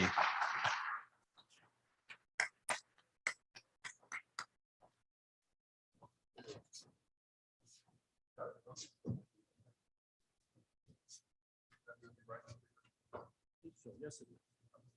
I can lay it right on top of it. Yes. Well, I want to thank, can everybody hear me? Yes, sir. Okay. I want to thank Judith Baker and the organizers of this conference for inviting me to this important occasion, on the upcoming anniversary of JFK's assassination. On the way here, I decided to reorganize my talk because I wasn't sure how much time I'd have. I knew it would be running late. So I'm going to start at the end rather than at the beginning. But before doing so, I was going to ask, I'm sure everybody remembers where they were when JFK was assassinated, right? And I'm going to tell you where I was when JFK was assassinated, because it's an interesting story. I was working in the office of Governor Nelson Rockefeller in New York City. This was his private office at 22 West 55th Street. It was only 30 people in the building. It was the inner sanctum of the Rockefeller organization. And it was strange how I got invited there, invited to join the staff. I founded Young Americans for Freedom, and one of the supporters of it was Martin McNeely, who was a former commander of the American Legion. And he was an aide to Malcolm Wilson, who was a lieutenant governor. And he said to Malcolm Wilson, there's Douglas CADDY here, and I think he'd be a good member of the staff. He's going to night school at NYU Law School. And so that's how I became a staff member there at 22 West 55th Street. But what is really interesting is on November 22nd, 1963, I got a phone call from John Holmes. He was a friend of mine from law school. We were both night students. He worked at Wall Street in a major firm. And he said, Doug, President Kennedy has been assassinated in Dallas. And I got to go. And he hung up because, of course, everybody on Wall Street was very anxious of what was going to happen with the money and so forth with this important event. And so I walked about 30 feet to Lieutenant Governor Malcolm Wilson's office. And I said, Lieutenant Governor Wilson, I said, I've just got this phone call that JFK has been assassinated. He said, go downstairs immediately to the press room and see what's going on. So I rode down in the elevator. There are only 3 people can ride in this elevator down at 22 West 55th Street. And I got down to the ground floor and I went into the press room. And Carl Spad, the press secretary, was away for lunch. But I said to the secretary there, I said, President Kennedy has just been assassinated. And she said, what? She looked at me like I was crazy, like I was crazy. But so she pointed me over to a closet, and I went over there, and there was remember in those days, a telex machines that wrote out the news. And so when I opened the door to the closet, the bells were ringing endlessly. And of course, she could hear that at her desk, and she reached for the phone and called the restaurant where Carl's dad was at and said, come back immediately. And so that's how, so once that occurred, I went through the Rockefeller organization, all 4th floors. Malcolm Wilson was on the 5th floor. And I told them what had occurred. The most memorable part was I went into this cabinet room. There were about 30 men seated around a big cabinet table. And when I walked in, everybody went like that, and because I was dressed informally, I was just a college student, so to speak. And everybody else was dressed formally. And I said, excuse me, President Kennedy has just been assassinated. And they went like that, Nobody said a word. I stood there for like a minute, and then I left, okay? I left. And of course, they checked very, very hurriedly and found out it was true. But that's how the Rockefeller organization came to learn of the Kennedy assassination.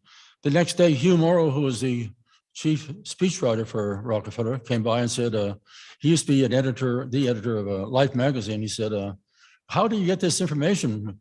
Our organization is supposed to be on top of all this. And how did you get? Well, I didn't actually tell him how I got my information. It was my friend John Holmes down on Wall Street. That's how I got my information.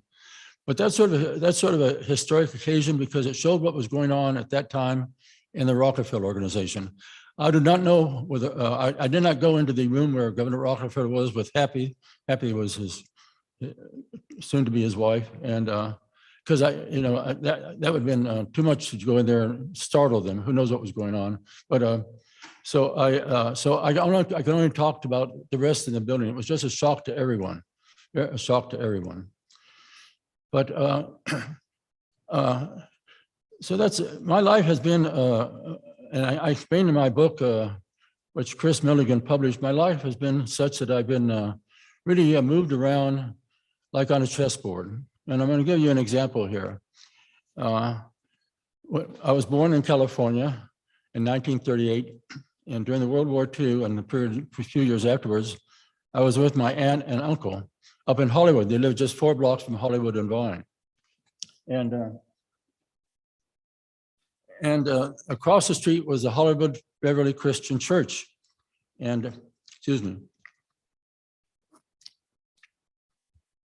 And my aunt was in charge of preparing the communion wine, which is really grape juice. And I helped her every Sunday. But the most prominent member of that congregation was a fellow named Ronald, who was just an actor, okay?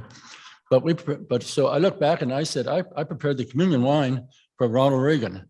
I'm looking back, if I'd gone up to him and said, Mr. Reagan, do you realize in 3 decades from now, you're going to be in the United States? He probably would have said, you're drinking too much communion wine back there, boy, you know? But so that was my first contact with a prominent person at age about 8 to 10. And then my father was with Shell, and he was transferred to New Orleans. He built the Shell chemical plant at Norco in Louisiana for Shell Chemical. And I went to a rally in the park there, and I was asked afterwards if I would set up a card table for Joe McCarthy in the French Quarter in front of St. Louis Cathedral, and I agreed to do that. And the fellow who asked me to do that was a guy named Kent Courtney. And I collected lots of signatures. People going in and out of that church were very happy to sign that petition. But then Kent Courtney said, I want you to come to a meeting with me. And he took me to the Roosevelt Hotel, and I met Guy Bannister. The Guy Bannister was there holding a conference. There were about 30 people there, actually about the same number of people here today, on the Aaron Cohen Crime Commission. And so I worked off and on with Guy Bannister in that regard. Years later, in 1959, I appeared at a rally sponsored by the American Legion in New Orleans. Guy Bannister, myself, and Mentor Evans, we spoke about patriotism at that time. But this was 1955, not 56. That's when I was in high school. I was graduated in 56. But Guy Bannister was assistant superintendent of the New Orleans Police. And a short walk from where his office was Exchange Place. And does anybody remember who lived on Exchange Place? Who lived on Exchange Place in 1955? No. Lee Harvey Oswald. He was going to high school in another high school in New Orleans. And so in 1955, you had Lee Harvey Oswald, not knowing in 8 years he'd be named the assassin. And about 7 to 8 years, that Guy Bannister would be his handler. And you had me over here, later on representing Howard Hunt, who was one of the people allegedly involved in the Kennedy assassination. But for a period of time there, we were all within walking distance of each other, but none of us knew what the future held. But after high school, I went to Georgetown University. And while there, I got a scholarship, working scholarship with Human Events newsletter. And then I said to myself, there is no conservative movement. So I started an organization, Nationals to Kimmy for the Loyalty Oath in 1958. We got a lot of publicity. In fact, Senator Stiles Bridges made a speech about us on the floor of the Senate. In 1959, I created the Young Americans for Freedom for vice president, because we knew that he couldn't be president. Nixon was going to get that. And then we founded Young Americans for Freedom in 1960 at William F. Buckley's estate. And when I was graduated from Georgetown University, I went to work for Charles Edison, Governor Charles Edison. He was Thomas Edison's son. I think I noticed in this building downstairs by the elevators or somewhere, there are portraits of Westinghouse and Thomas Edison.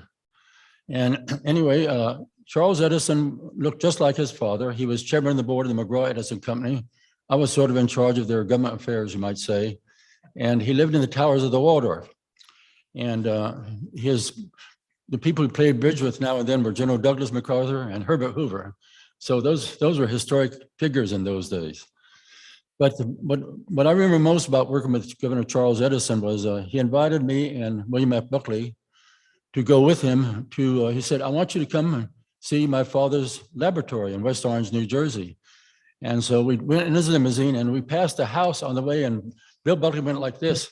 And we said, what's wrong with Bill? And he said, well, that's where Anne Rand lives. Anne Rand. Of course, Anne Rand and Bill Buckley were just like completely opposite, you know. So he shuddered when we passed Anne Rand's place. But I still remember the wonderful occasion of touring Charles Edison's laboratories. I went into the Army on a program then. They had 6 months active duty and 7.5 years in reserves. When I came out of the Army, I went to, as I mentioned, I went to enrolled in law school and went to and worked in Governor Rockefeller's office. After I was graduated from law school, I went to work for General Foods Company. And after a year, they said, we want you to go down to Washington. We don't have a Washington representative. You're going to be our Washington representative. But for the first year, we want you to work out of the Robert Mullen Company. That was their public relations firm in Washington. And the Robert Mullen Company, if you know Watergate, turned out to be a CIA organization. It was actually incorporated by the CIA in 1959. And General Foods had a relationship with the CIA too. It used its offices around the world to debrief defectors from communism. But none of this was explained to me. I just went down there to work with the grocery manufacturers of America on legislation. But about 6 months after I was there, 1969, about 1970, that's when Howard Hunt came to the office. And Howard Hunt had been put there by Richard Helms, the director of the CIA, and we started talking. And it turned out that William F. Buckley had worked as a CIA agent under Howard Hunt in Mexico City for a couple of years before he went back to New York and wrote God and Managio, which was a national bestseller. And then he was also, Buckley was godfather to some of Hunt's children. And so we became close friends. And then I had to leave I wanted to go into a law firm. And so I decided to leave the General Foods, and I went with Gauldane, Powell, and Kilcullen. And this was in 1971. And in 1971, Howard Hunt called me up and said, will you write a letter on my behalf? I'm joining the staff of the White House. And would you like to write a letter of recommendation? I said, I'd be glad to. He was actually a client of the firm. And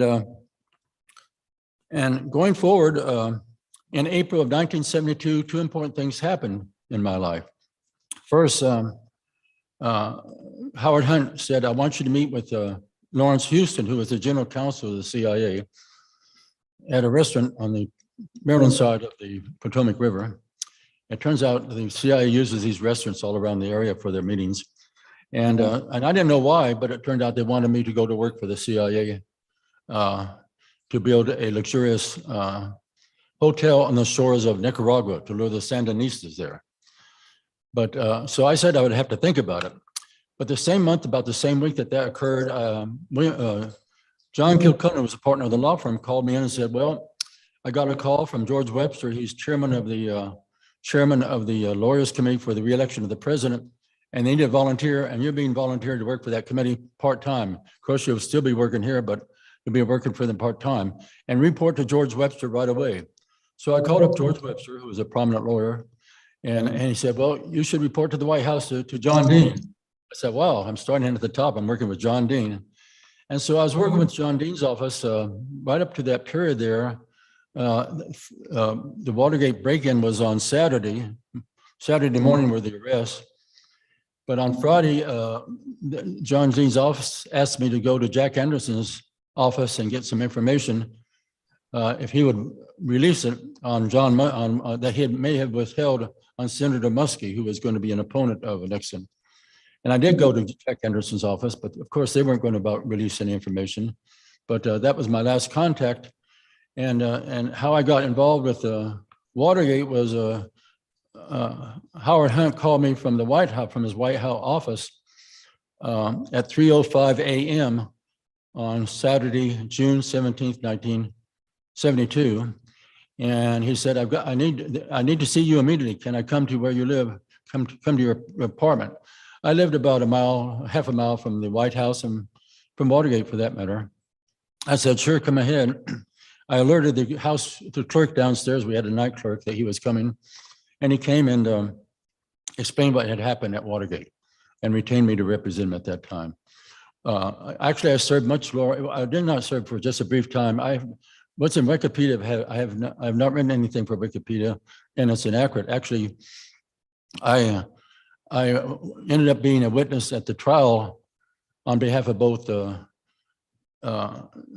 defendants and the prosecution, which was held in January of 1973. The day I testified was the day that Lyndon Johnson died, actually. But Judge Sirica at one point accused me of being a principal in the break-in, and he held me in contempt of court and said I had to answer these questions, and or else I'd be held in contempt of court and jailed. And the Court of Appeals upheld his ruling. And actually, this is discussed by President Nixon and Ehrlichman. They discussed in the Oval Office tapes, what is this fellow caddy going to do? And excuse me, I traveled on the bus on the way up here, and I'm sort of dehydrated.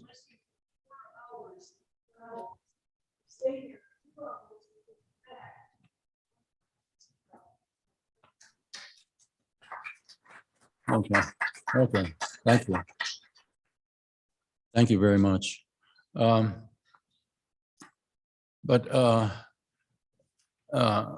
Two things happened. I was the first person approached with the hush money.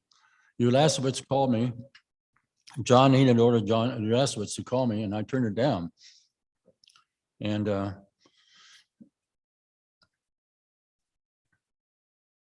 pardon me for a second. Pardon me.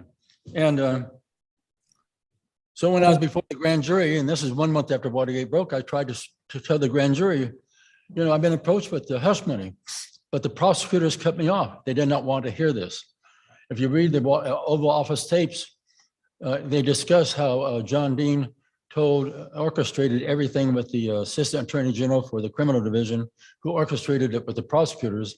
And so when I went back to testify, they wanted to make sure that I didn't get into that area. So they cut me off. They cut me off right there.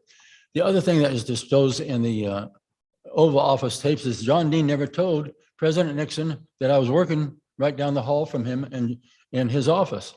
I had been doing that for 2 months when Watergate broke, and I had been approached with hush money. And if President Nixon had known this on June, when he had this discussion with Ehrlichman on June 19th and 20th, 1972, he would have said, we can't go ahead with this cover up. You can just say it's not going to work. There's always this fellow out here. They call me the fellow caddy in the Oval Office, that fellow caddy. But everything would have changed had John Dean was looking out after himself basically the whole time. And he was in charge of the cover up. And so ultimately, of course, we know what happened, but in my situation, I was never indicted, named an unindicted co-conspirator. I was never sanctioned by the bar, by the District of Columbia Bar or anything. I went through a tremendous ordeal on behalf of my clients, but that's part of the story of Watergate. I mean, of Watergate. Now, while we're on Watergate, I want to get to an aspect here. I want to make sure I have enough time. An aspect here that's going to come up later on with the Kennedy assassination. Who took down Richard Nixon? The military took down Richard Nixon. The military took down Richard Nixon. Now, how do we know this? Because it's come out since then. It was known at the time, but it was not publicized. But in 1971, there was a liaison in the Pentagon. Yeoman Radford was a liaison to the National Security Council. And what he did was to copy documents. He could make any. He was on orders from the Joint Chiefs of Staff. Copy anything that you see. And so he copied 5,000 documents. He would go into Kissinger's briefcase when they were traveling and copy documents. And these were the most highly classified documents in our government. And so the plumbers, of which Hunt was one of the members of the plumbers, discovered what was going on with Yeoman Radford. And Radford immediately went to Jack Anderson with the story. And he did so because they were both Mormons, basically, okay? And so Nixon was faced with a situation of what should he do about this? And he decided, look, this is terrible what's been done, but I do not want to criticize the military. I do not want to do that. Our military is foremost we need our military. We cannot denigrate it in any way. So he passed up the opportunity of publicly exposing this, okay? The other thing that in Watergate is that there was a fellow named, a police detective named Carl Schaffler. Carl Schaffler was worked for the Pentagon also. He and Bob Wood actually worked both together for the Pentagon. And they both went to the Vint Hill Farm Spy School run by the NSA to learn spycraft. And they knew each other. And when time to leave the Pentagon assigned Woodward to the Washington Post and opened the doors there. And they put Carl Schaffler with the Washington DC police. And Carl Schaffler knew 2 weeks in advance of the Watergate break-in. He knew that because Robert Merritt, who was one of my clients many years ago, had come upon information. I'd come upon information about the break-in 2 weeks in advance, and he told Carl Schaffler. Actually, they had a homosexual relationship, though Carl Schaffler was married and had 3 children and so forth, but they were very, very close. But Carl Schaffler decided, he went to the military and they decided this was the way to bring Nixon down. So Carl Schaffler was parked 1 block away when Watergate took place. He was waiting for the burglars to go into the Democratic National Committee. He was waiting for the phone call to come from that guard. Then he rushed in and arrested the burglars. Now he was interrogated very briefly by the Senate Watergate Committee. Why did anybody not go after Carl Schaffler, even Nixon or the White House? Because he had the goods on everyone. His specialty was getting the goods on everyone. It's like being on the vice squad. And he had files on everyone in Washington, you might say. And even the senators on the Senate Watergate Committee, they just didn't want to open up this can of worms. Who knows who would be involved, what names would come up. So he says in his deposition, taken by Lincoln Notley years later, he said, look at it. I went before the Senate Watergate Committee. They said, how are you? And good morning. And thank you very much for coming and goodbye. He said, that's essentially what happened to me there. But that's a story of Watergate. After Watergate, I thought, well, maybe I'll have a breather, but no, I got a call that Washington Post had written a story about me being involved in Koreagate. And Koreagate came about because there were, my roommate at Georgetown University was Tong Sun Park. And he had founded the Georgetown Club, a very exclusive club in Washington, which all the politicians went to. And but he was using the Korean CIA money to give money to members of Congress. And that became a big scandal. And I was in New York going to law school and all this when that was all going on. But the House committee investigating this called me and said, we want you to be our first witness. And I said, I'll be glad to be your first witness. But if I'm going to be your first witness, I'm going to tell you what I'm going to say. You're going to go after the small fish, just like in Watergate, like they did me. They focused on me for the first month, the small fish, someone who's not involved. You're not going to go after the big fish, are you? And so, because the big fish was a Speaker of the House, and they wanted to steer clear of that. In the end, they said, well, thank you very much. They never called me to be a witness. They didn't want me to upset their cart. And in the end, members of Congress resigned rather than run for re-election, and 1 member of Congress went to prison. So I decided, well, it's time to leave Washington. I mean, I got to get out of here. I got to escape. So I came to Texas. I don't know. Well, I may be getting even deeper into something more than Watergate and so forth. But so I came to Texas, and I began working for in the Governor Clements administration for Secretary of State George Strait.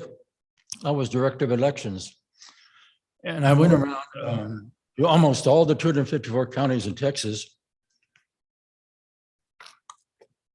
and taught them how to use their machines. There were 6 different types of machines used in various counties in those days.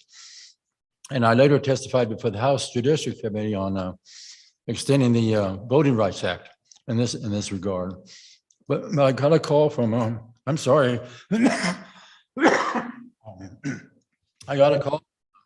A friend in March said that the Moody Foundation out of Galveston, Texas, wants to give a grant to my to us, but we have to have a Texas organization. Will you create one?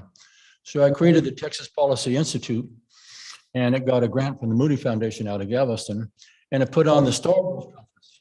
I don't know whether you remember the Star Wars was a big thing under the Reagan administration, but ours was the first national conference. We brought in all these people from Washington to speak about it in Galveston, Texas. And it was and the Dallas Morning News wrote up a really fantastic article about it later on.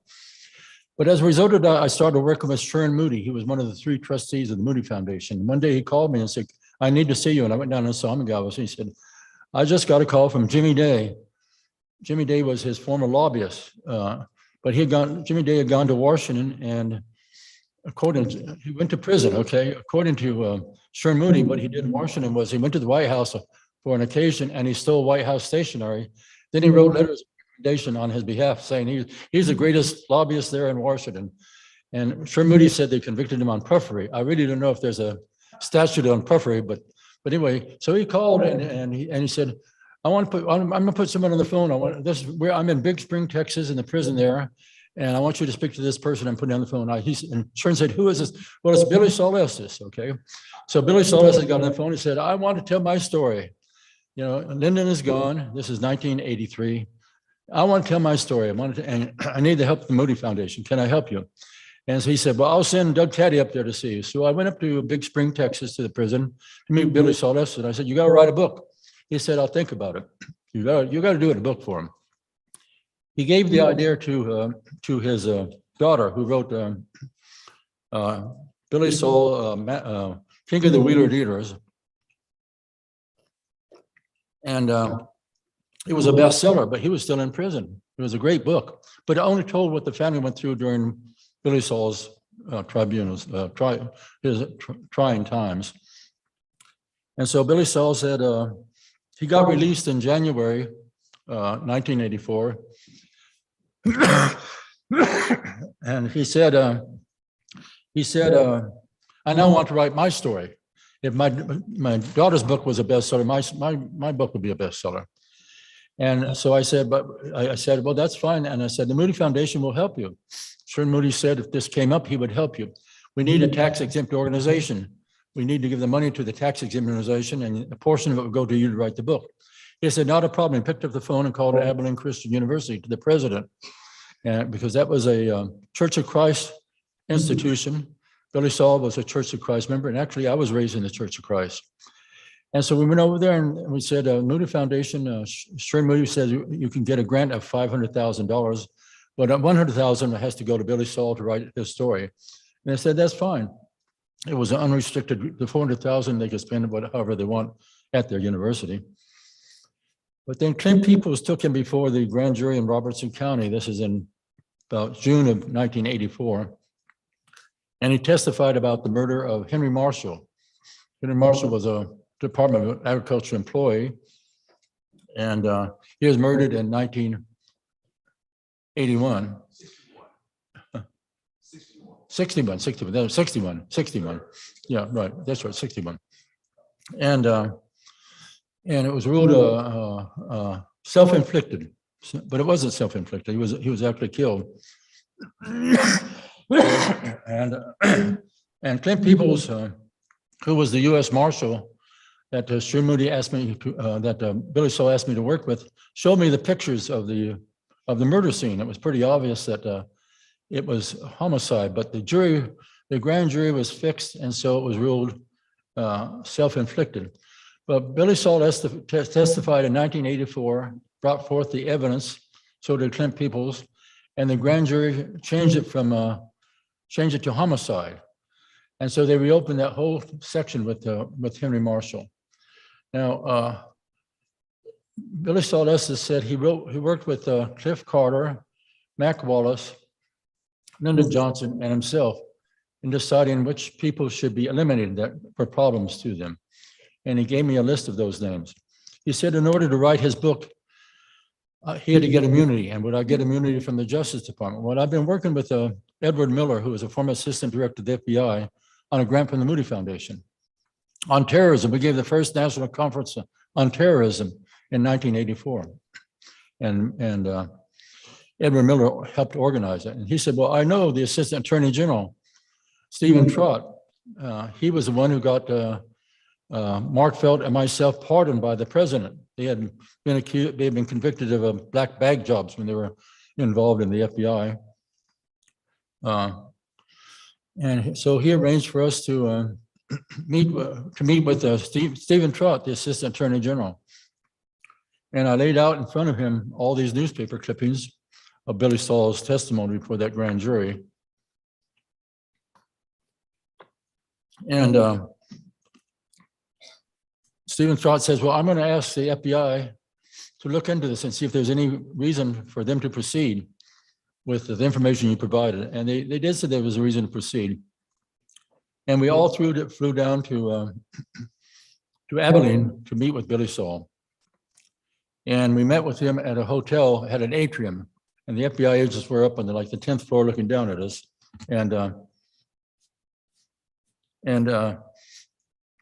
But Billy Saul, when he came in with his daughter, said, I'm not going to do anything. I'm backing out. I'm not going to do anything at all.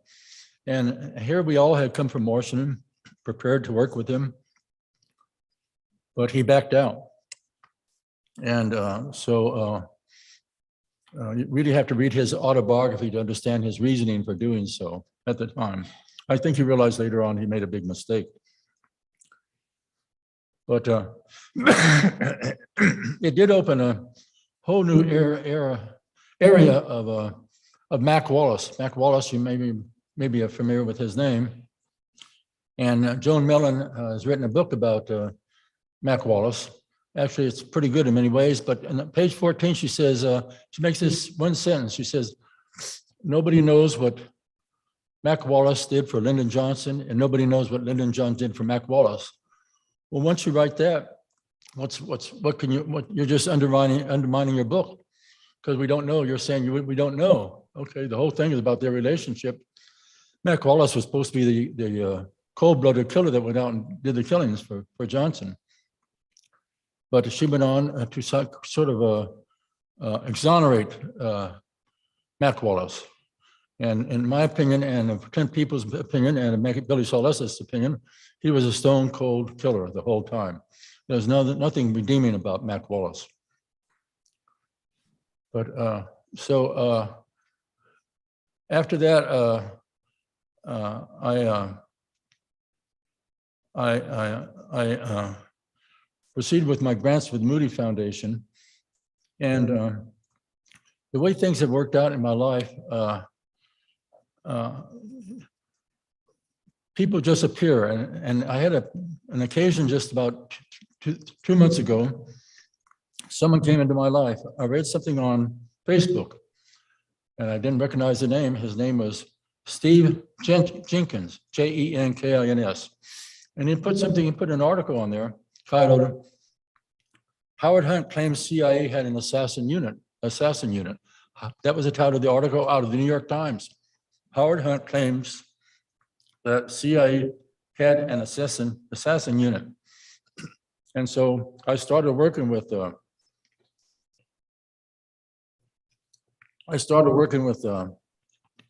Stephen Trott, because he had a bottomless pit, you might say, of information about the Kennedy assassination. It's just incredible. And so we published it. We wrote an article, and it was published last week on the Education Forum. And the title is Howard Hunt's claim that CIA had an assassin unit and the role of the military in assassinating President Kennedy. Now, the key part of this is a prologue. And I'm going to ask Robert Murrow to come up, because I'm having a little difficulty speaking here. Come up and read the prologue to this, if you don't mind, Robert.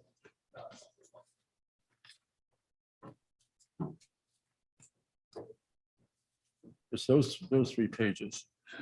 Okay, sure, I can do this. I'm Robert Morrow, friend of Doug Caddy from many years, especially online and on the phone.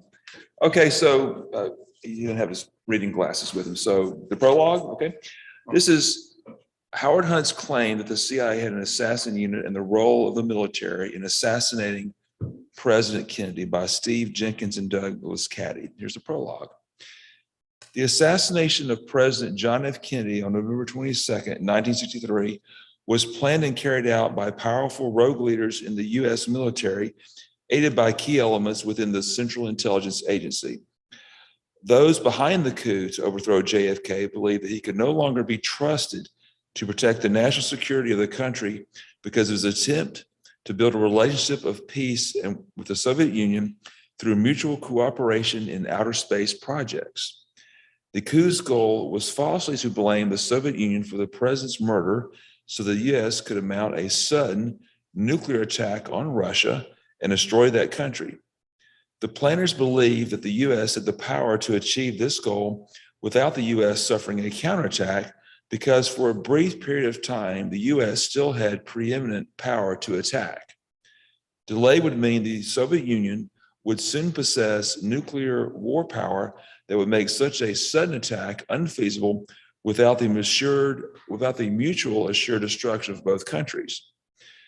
The Soviet Union immediately recognized that the assassination of JFK put it in imminent peril. Soviet President Khrushchev, upon learning of JFK's death, rushed back to the Kremlin. He then delivered to President Lyndon Johnson a letter on November 24 that showed a mutual understanding of what was at stake. President Johnson and FBI Director J. Edgar Hoover devised a strategy to prevent the military's planned nuclear attack from going forward. The centerpiece of this strategy was the creation of the Warren Commission. President Johnson persuaded Chief Justice Earl Warren to head the group by telling him that without such a commission, nuclear war might break out between the U.S. and the Soviet Union. LBJ used the same argument to persuade Senator Richard Russell of Georgia to join the commission. The goal of President Johnson and FBI Director Hoover, both of whom likely had prior knowledge of the assassination plan, was to prevent the U.S. military from going forward with a nuclear attack while at the same time making certain that the country's future military and intelligence capabilities were not permanently harmed. LBJ and Hoover were afraid of what might happen if the American people learned that the military and CIA were behind the assassination of JFK in a coup whose aim was to use the crisis to launch a nuclear attack on the Soviet Union that would kill millions of Russians. An orchestrated cover-up of the assassination was deemed to be in the national interest. The alternative was too horrible to contemplate. The purposely flawed Warren Commission report represented a compromise that all principal parties involved in the assassination or who were aware of its planning were unhappy with, but also recognized it being necessary. Under the agreed compromise, the military's plan to attack the Soviet Union collapsed, but none of the coup participants or those aware of the plan would ever face prosecution for the assassination or be investigated by the Warren Commission. To divert attention from what was at stake, Lee Harvey Oswald, who accurately described himself as a patsy, had to be killed soon after the assassination. Framing Oswald as a Soviet spy was an essential part of the coup's plan to mobilize public outrage against Russia. Oswald was the perfect patsy because of his unique actions before and after his defection to Russia, and then upon his return to the U.S. Ever since November 22nd, 1963, public attention has been focused primarily on Oswald as a sole assassin and never on the plan of the military and CIA to portray Patsy Oswald as a Soviet agent as an excuse to attack the Soviet Union. The whole thing was a magic trick that has worked for almost 6 decades. On October 22nd, 2021, President Biden announced that disclosure of the remaining classified documents relating to the assassination of President Kennedy would again be delayed, this time until December 15th, 2022, nearly 60 years after JFK's murder. President Biden said that the delay was necessary to protect against identifiable harm to the military defense, intelligence operations, law enforcement, or the conduct of foreign relations, and that this, quote, outweighs the public interest in immediate disclosure. What follows is the presentation of detailed evidence concerning the assassination of President Kennedy that provides insights and clues as to what is still being withheld by the government. Thank you so much. Okay. Perfect. Thank you. Okay.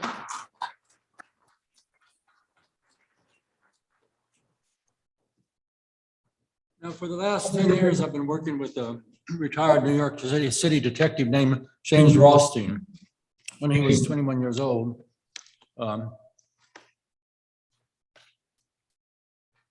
he was a bosun mate on the ship Essex, and it was ordered out to sea, and they thought they were going to Nova Scotia, but halfway there they changed course. Then they pulled aside a big ship that 2 big missiles were lowered. He was one of the few people allowed on deck. Were lowered into the 2 long missiles were transferred from that ship to the Essex, and were lowered there into the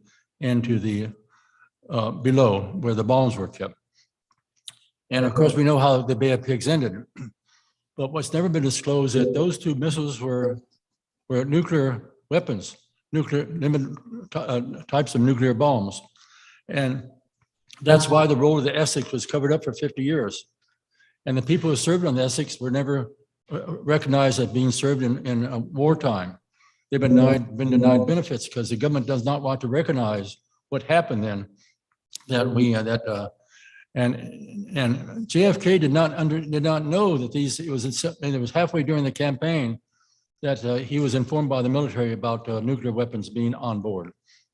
And so people always blame JFK for backing out and so forth, but again and again and again, the military came forward to JFK, year after year, with proposals for using nuclear bombs here, there, or elsewhere.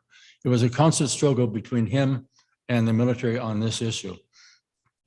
And so it's very important to understand what in the eyes of the military, President JFK was going behind their back, behind the back of everyone, basically. He was doing it all by himself, dealing with Khrushchev all by himself, which is true. We don't know what was in JFK's mind.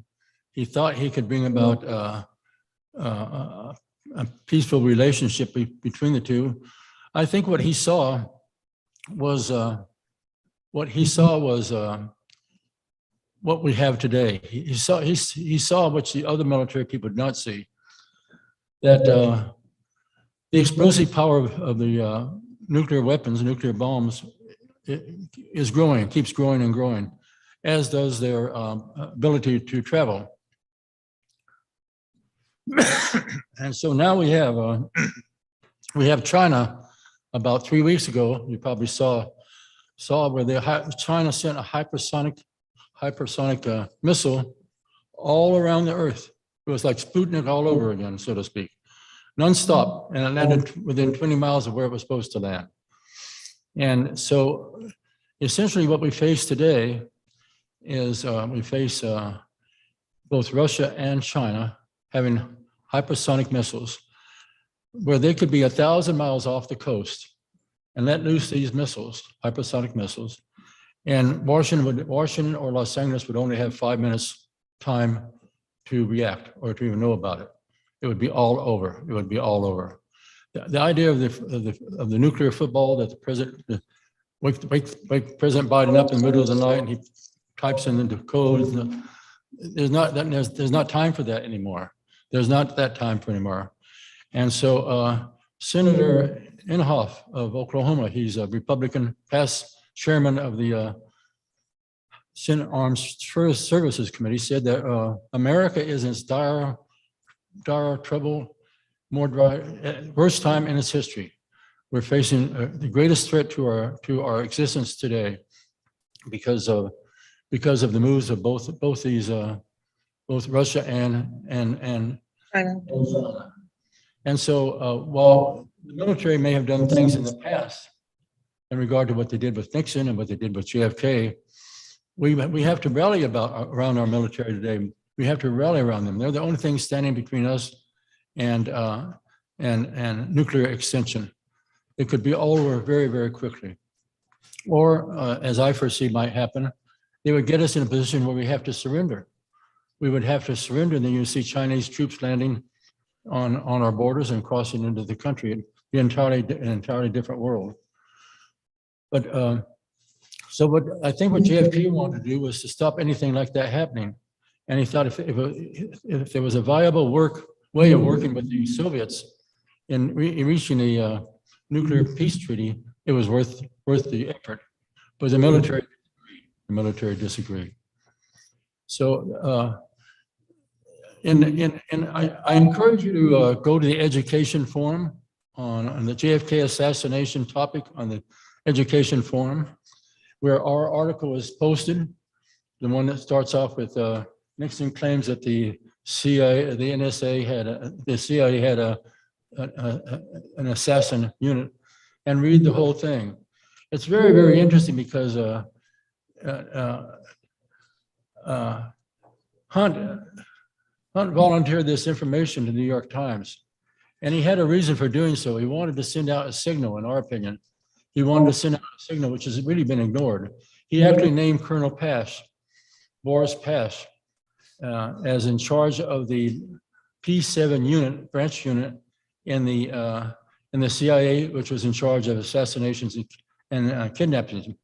Pash denies this, but Pash is not actually a CIA agent. He's a military man transferred over temporarily to the CIA for a period of time. And when he's transferred over, what does the CIA? They put him in the position of assassins and kidnapping, because that's what he's done in the past. So there's a big story about Colonel Pash. He has a really interesting story. And so the bottom line, getting back a moment to the article that we posted, I encourage you to listen to this video, Dr. John Newman. He was with the NSA for many years.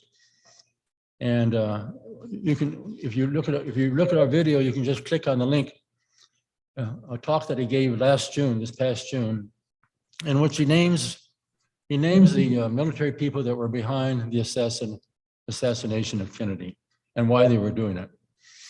And he does it with great research. He's a great researcher guy. I mean, it's fantastic. And to that list, we would add Steve Jenkins, and I would add General Curtis LeMay.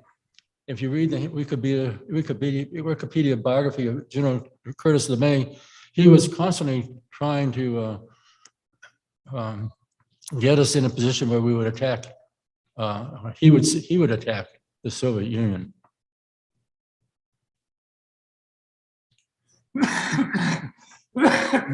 He was so outspoken about attacking the Soviet Union. He would say, if I determined it was time to do it, we would do it. I wouldn't even let the president know. I would just do it. He was head of the Strategic Air Command.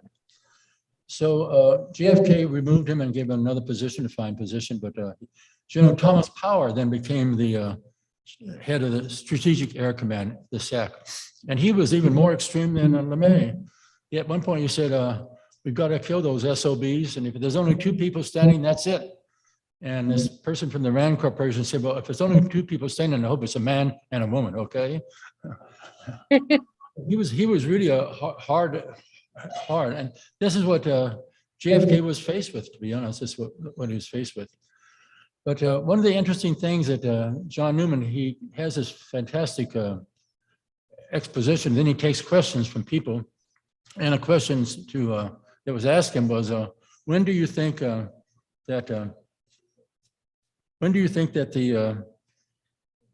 the assassination plot actually began against Kennedy? And he said in January of 1963. And he said, why? They asked why. And he said, that's the time that Oswald started wearing, I think he said, a little portrait of Fidel right here, little portrait of Fidel around his neck. See, Oswald was a patriot. Oswald was working under the aegis of Angleton and the CIA, but he was being controlled by the Office of Naval Intelligence his whole career. They taught him how, when he was going to fall, he was a false defector. They taught him how to handle himself over there, and he passed with muster. They didn't immediately grab him and assassinate him. Remember, Oswald, where did he grow up? He grew up on Exchange Place, which was a crime-ridden block in New Orleans, probably the worst crime-ridden block in New Orleans. They lived above a bar. So he was street smart. He understood how do things, even in Russia. And so he carried this off brilliantly. And so even in New Orleans, when he was in New Orleans and he was under the control of Bannister, Bannister had in his office there lots of pamphlets, Fair Play for Cuba Committee pamphlets, and he would direct Oswald to go out to Tulane and elsewhere and distribute these. Hoover talked constantly with Bannister, because Bannister was a former FBI agent, one of the most famous FBI agents, and Hoover was talking to him constantly about the citizens councils, but also about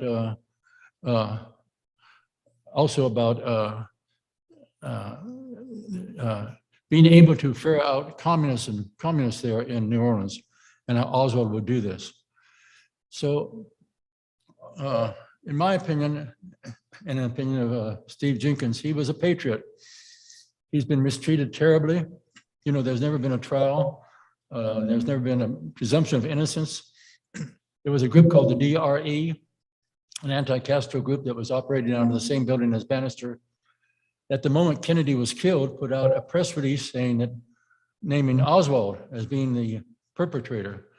And in other words, that started the whole string of things happening after that.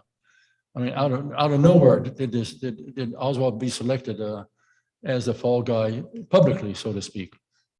And I hope Judith during this conference will answer the question. I asked her over the phone the other day. I said, Judith, when Oswald left where he was residing on November 22nd, 1963, what frame of mind did he have? Who was he operating under? I mean, what did he know and what did he expect? And she gave a very, very fascinating answer. And rather than my trying to repeat it, I think we should have Judith repeat that, because I think that's exactly what happened. And so I think it's very unfair how Oswald's been treated. My hope is that when the classified documents are released, that he is exonerated and that the perpetrators of Kennedy assassination are named. The government would not be withholding these documents for all these years, almost 60 years, unless there's something that they're covering up.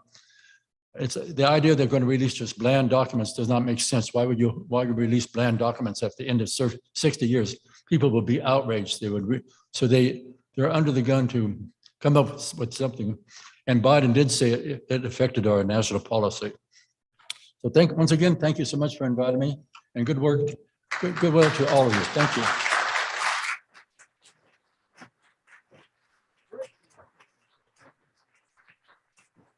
Ladies and gentlemen, Douglas Caddy, was that great or what? Well, I appreciate him coming. Did you say a 3 hour each way? 4 hour each way. That's an amazing length of time to come to address us. So I appreciate him. All righty, let's see. Need to do a little homework here. I was supposed to make an announcement on a previous break and I didn't. Some of you have asked Gordon Ferrie about his upcoming book, Evil.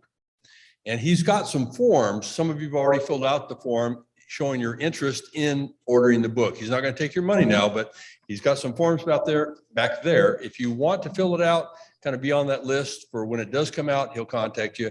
Anyway, he's got forms at the back of the room. Go ahead and see Gordon Ferrie if you're interested. All right. Why don't you go ahead and let's take a 10-minute break. Let's see what time it is now. It is 6:20. We're going to come back for a brief thing that Judith wants to do. It's going to be kind of fun. And it's where we're going to, for volunteers, stand like Lee Oswald purportedly stood in the backyard photos. So if you would come back in 10 minutes, we're going to go ahead and do where we replicate the stance that Lee Oswald supposedly took in the backyard prior to the assassination. Come back in 10 minutes, ladies and gentlemen. We'll be back at 6:30.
Yes.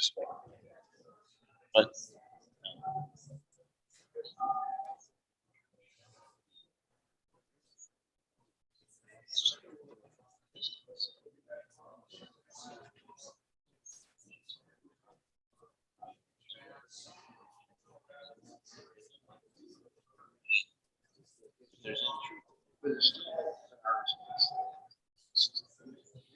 but still, I mean,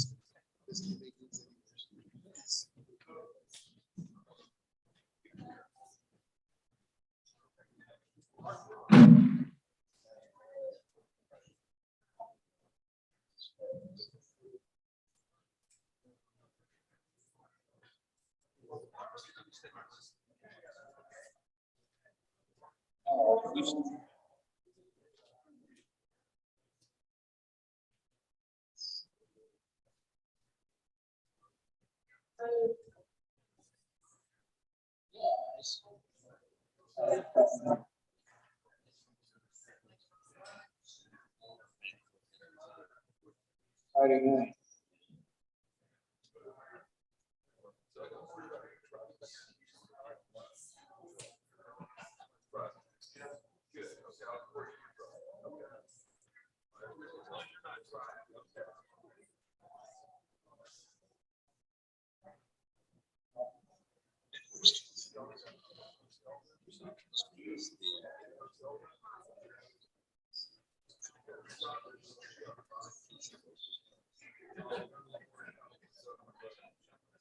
Let's try to.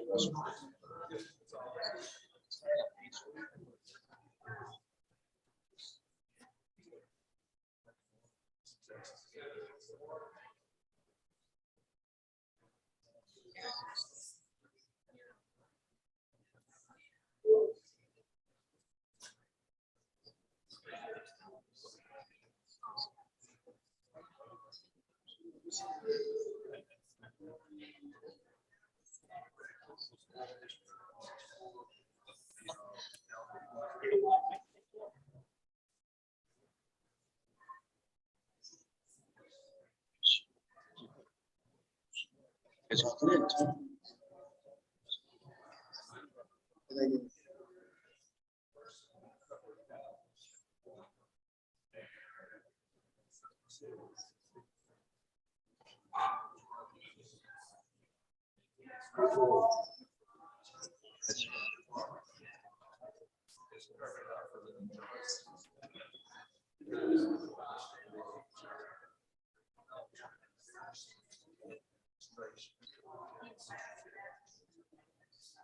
Yes.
No, I'm just. I got nothing left anyway.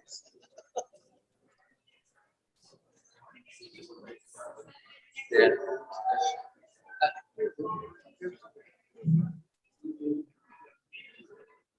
Yeah, it's just I agree. 2022. I'm sure you do. Dad gets it. Yeah, and that's really that's good. Yeah, yeah. So she sent me a card. She says a Christmas card.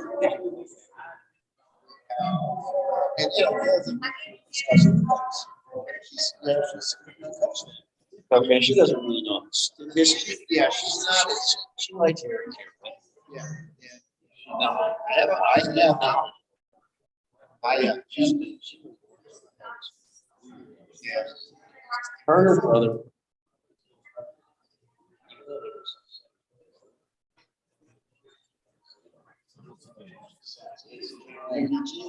So that's well. She told me this is her and her brother are being covered support.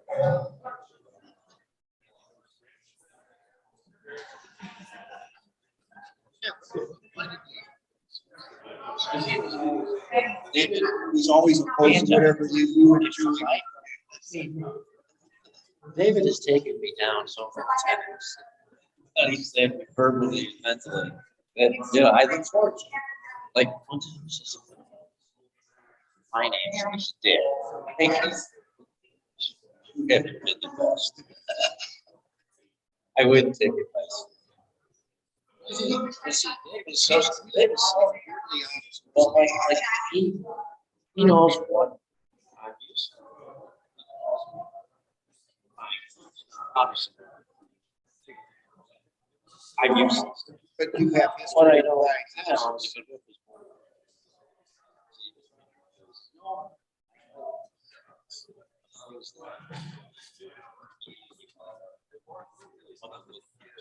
That's see that's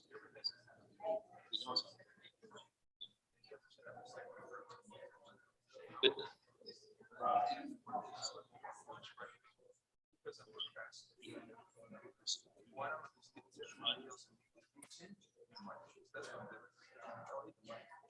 Hey, David. Hey,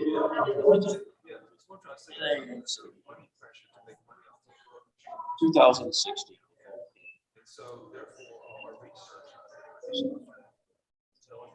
And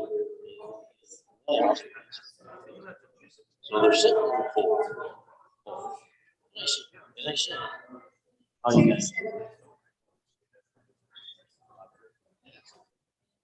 And Annie.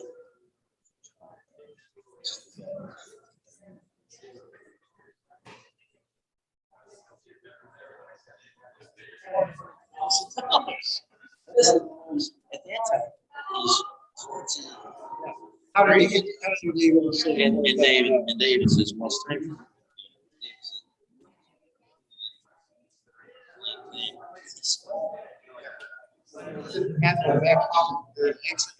So, David.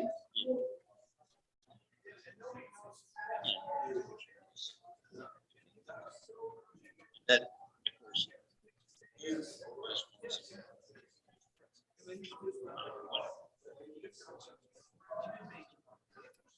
so that's when I finally said, I'm done worrying about it. Yeah. Or anything else. I really was. He's not. Yeah, I'm saying that. Not David first.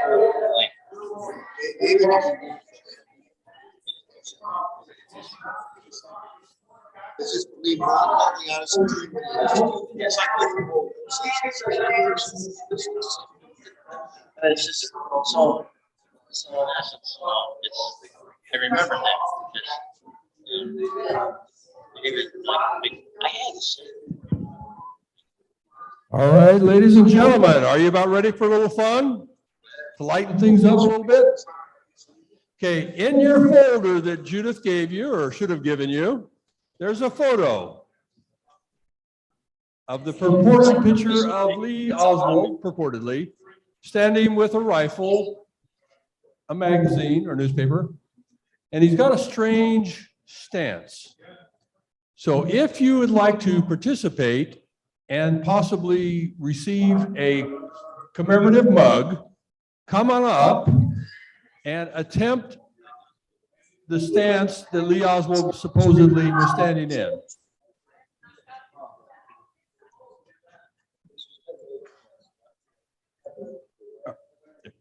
Who's going to be our first participant? He's standing tall. He'll do it. He'll do it. All right.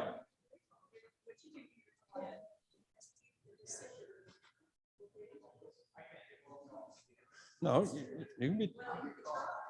Well, you want your head to be in the center of this.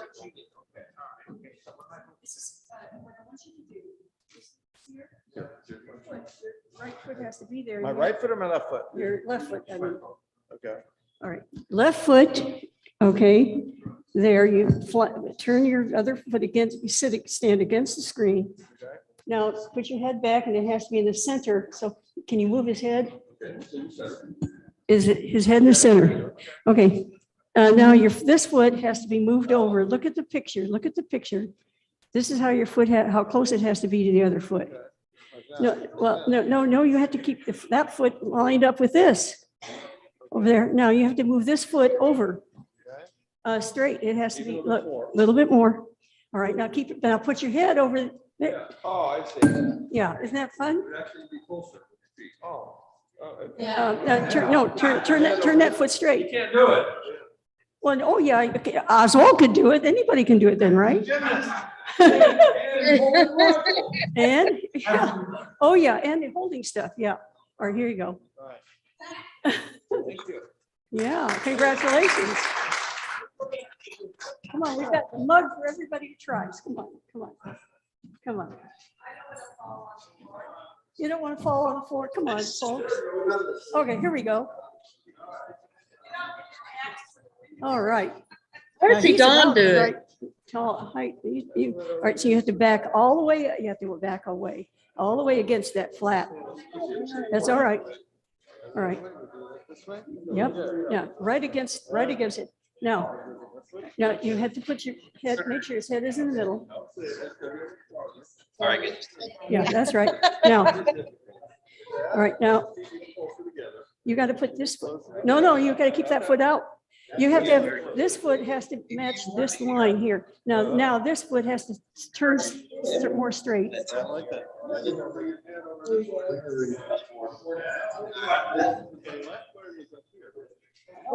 Look at the picture. Okay. His right arm up here, left arm this way. That's right. That's his head in the middle. Let me see. That's Let me go. You should put your head over there. No, no, no.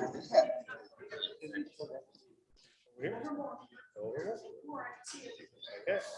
And then another foot closer. Closer. Close. Look how close. Yeah, come on, move it. Now you gotta have to turn backward. Okay. No, no, no, no, yeah, no, no. The whole point You have to is turn this that. is You have not to. out. It's gotta be out. There you go, like Yeah. that. All right, now, just keep your legs straight. Now, was that easy to get in position? I mean, if you're supposed to be going back. Okay. You can see, I hope you can see, folks, that this man couldn't do this by nature. We had to prompt him to. Who wants to do, let's do one more, at least. Oh, wait a minute, sir. You don't want to go without this mug. The mug says, I tried to stand like Lee Harvey Oswald did. Okay. Well, we actually printed them up because we've already tried this with other people. Okay. Okay, let's see. You need a little help here with Don. And really, we need 4 or 5 to make an experiment, okay? Not just 2 or 3. Okay.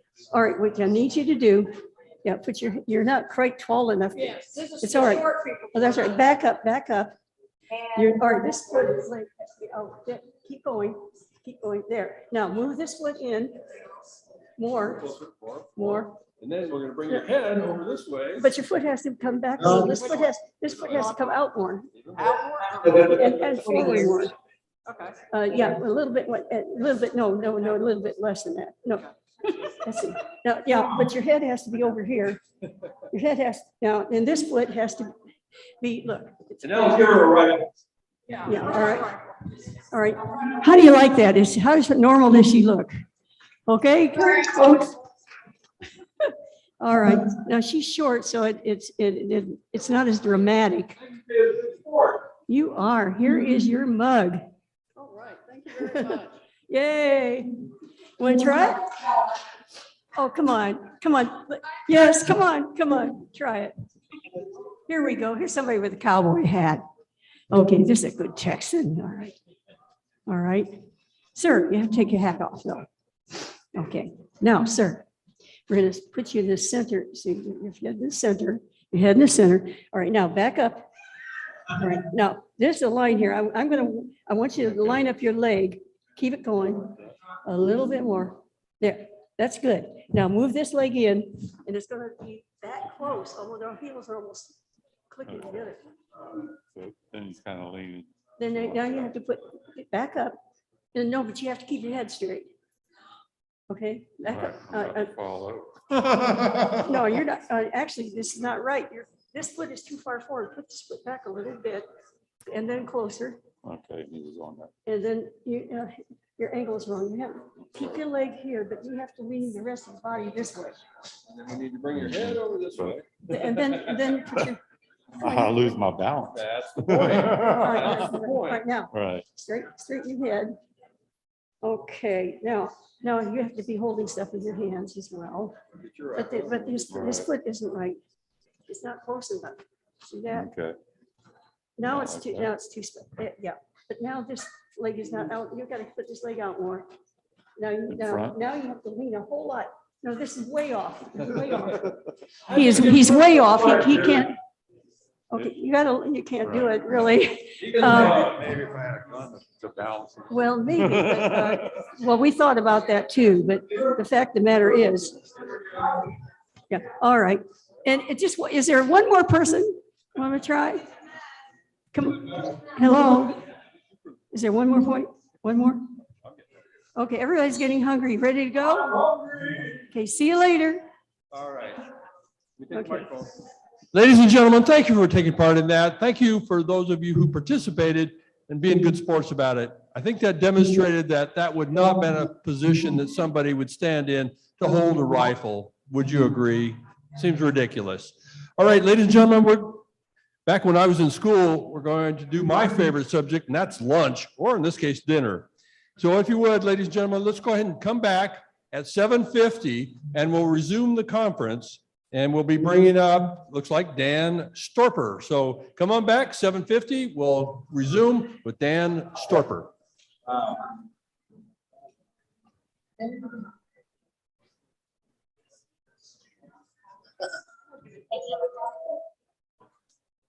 Sure. Yes. I think I will do that.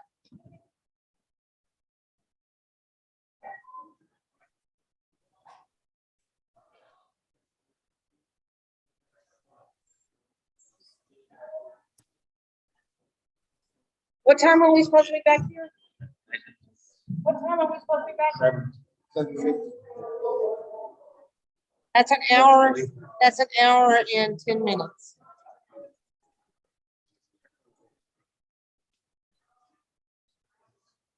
Well,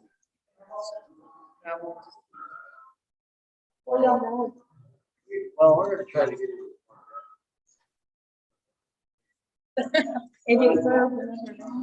Yeah, that's what I'm trying to tell you. We'll see, you know, who knows, you know. I'll actually get lucky. Worst comes to worst, that's work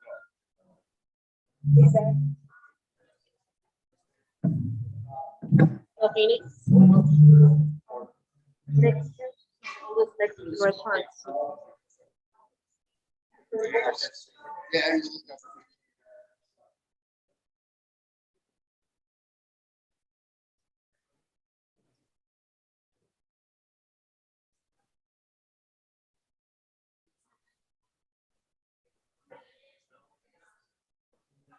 I don't know.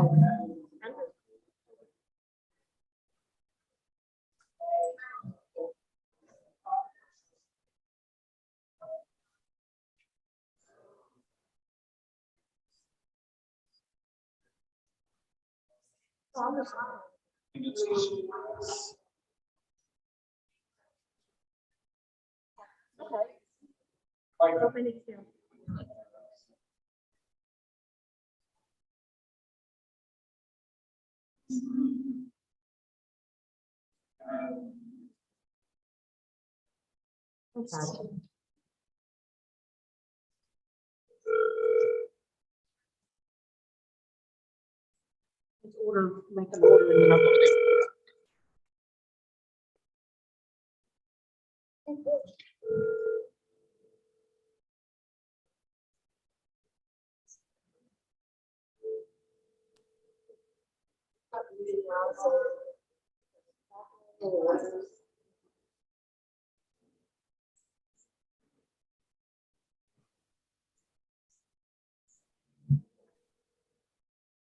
Yes, can I have to go and come over and pick it up? Yes, what can we get for you?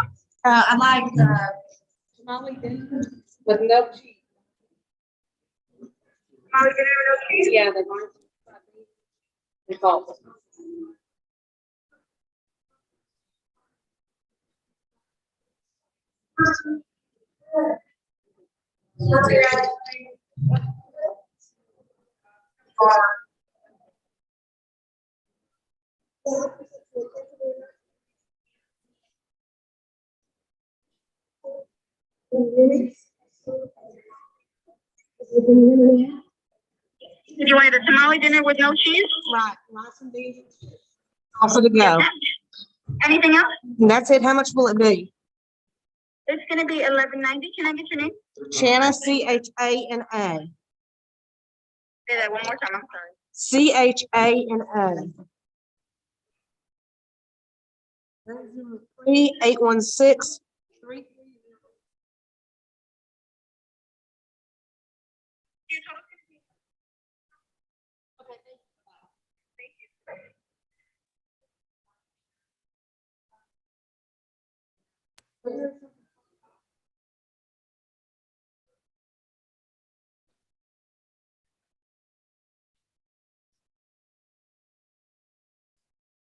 I bet it's getting colder outside.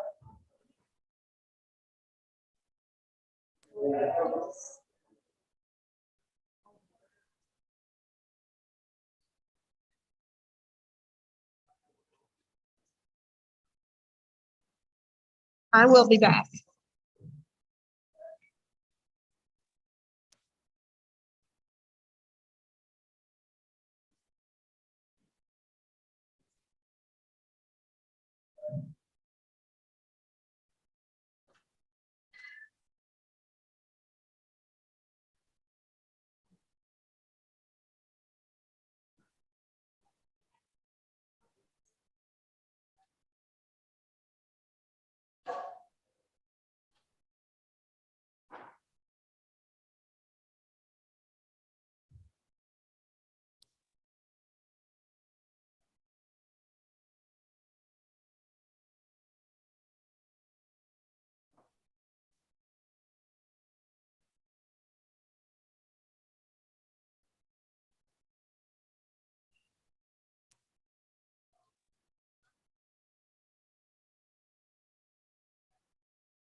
And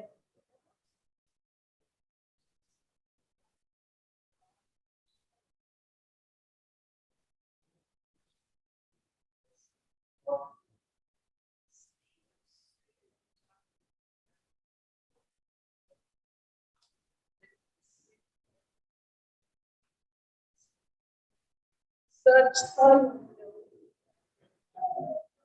This so yes, like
and so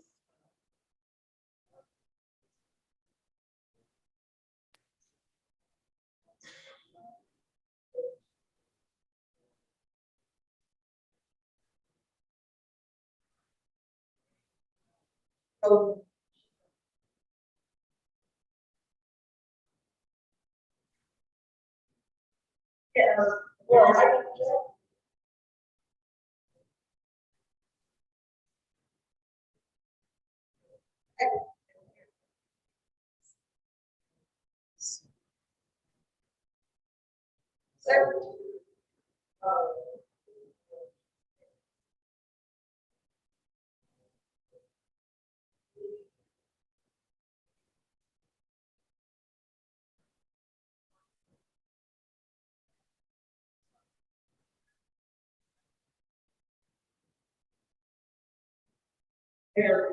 and so it's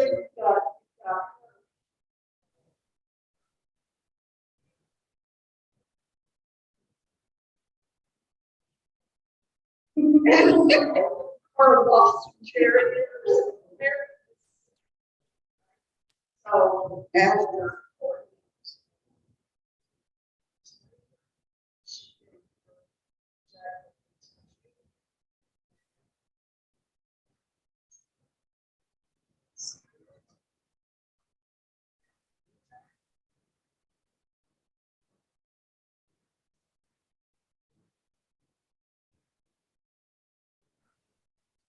And then you got all big ears, face, like she was like,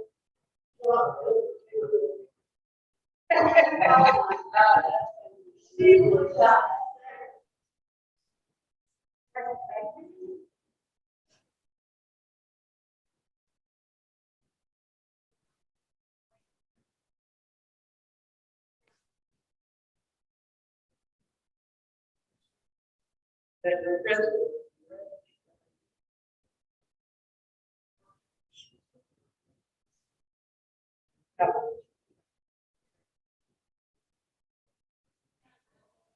And I'm like.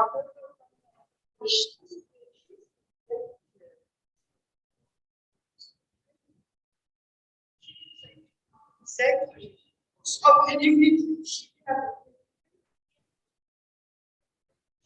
And I can. Right, so. It's 2007. All right.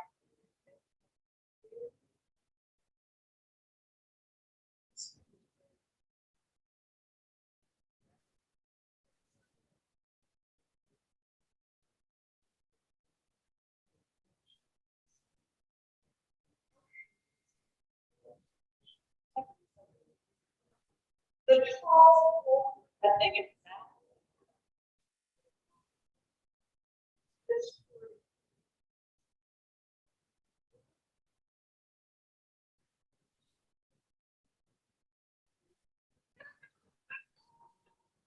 Like, okay. Yeah. It was,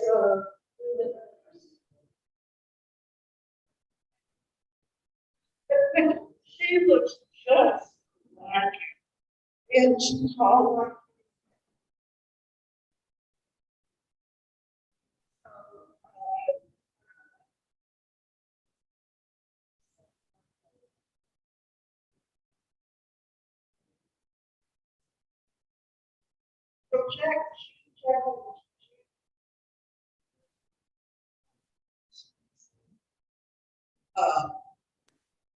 Our chief.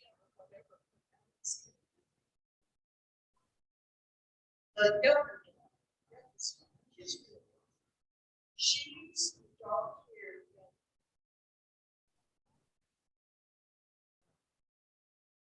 Other.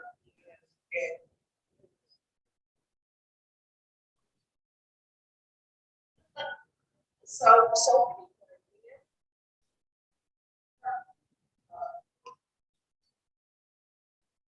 Pictures of sister. And the way I found, because I am 50. Right. So, she's only on 55.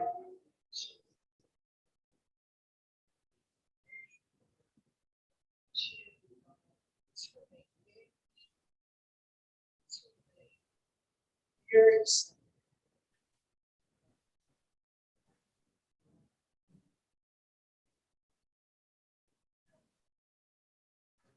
So then.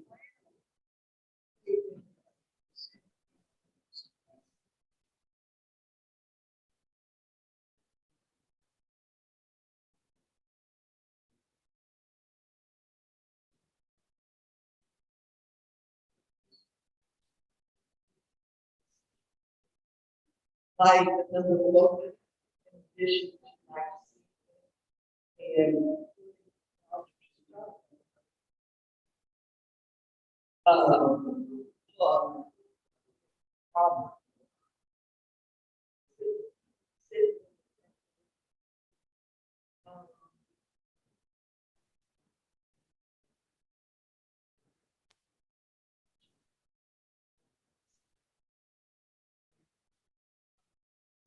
by a different secretary.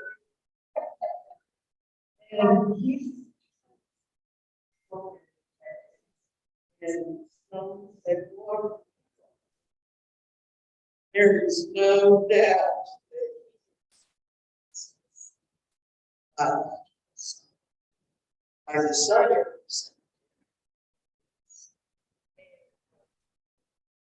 So it's no.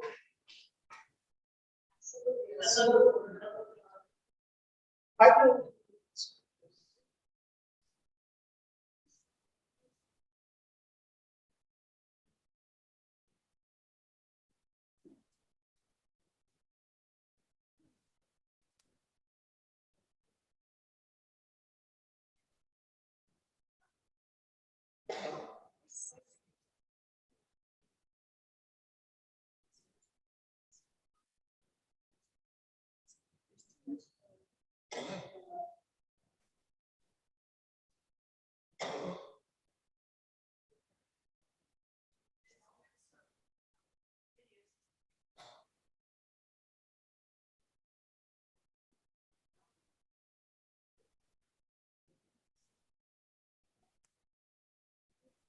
Yes,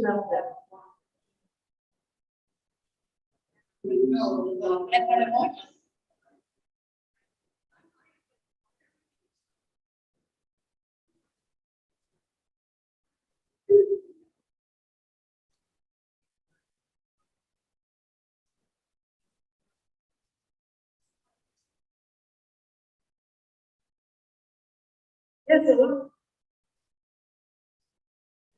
Let's get ready.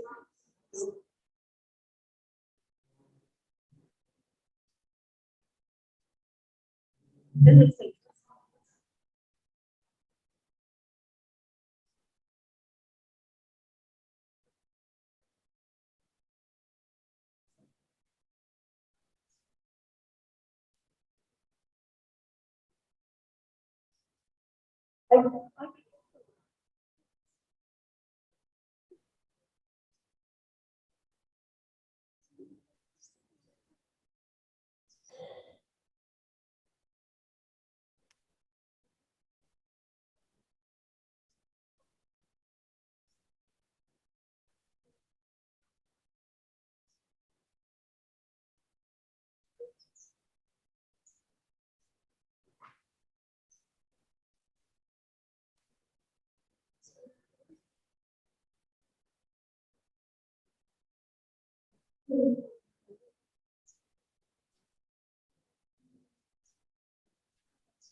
Yeah,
so, but,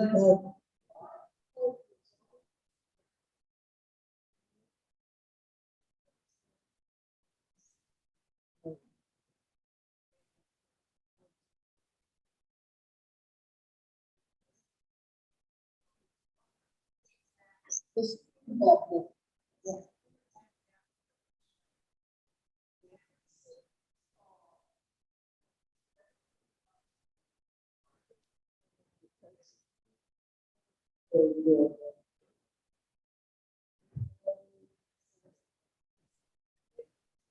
Oh, it's kind of.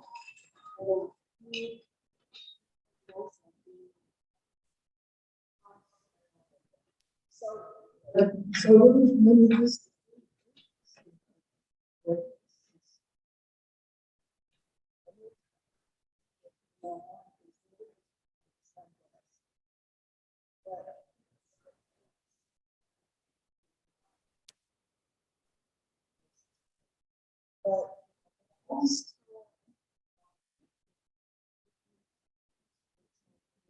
And put, this in others.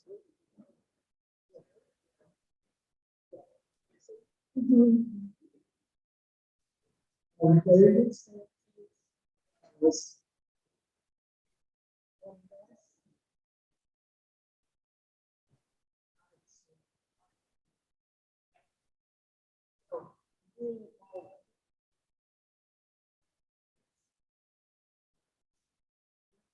This.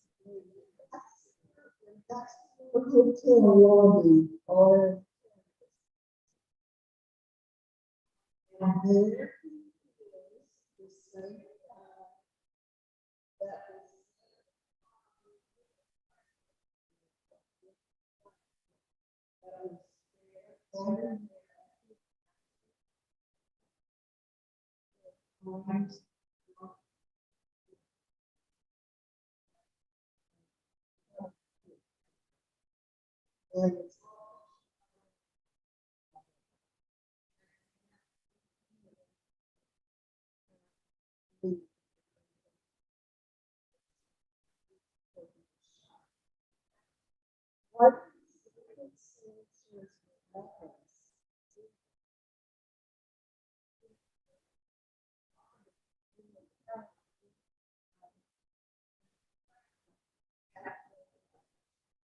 that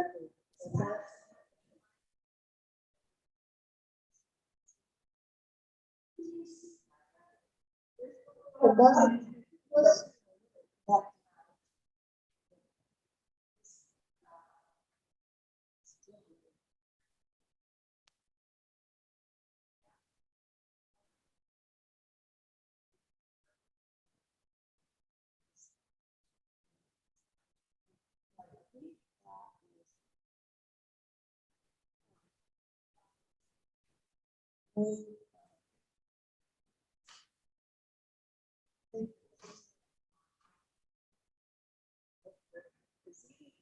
what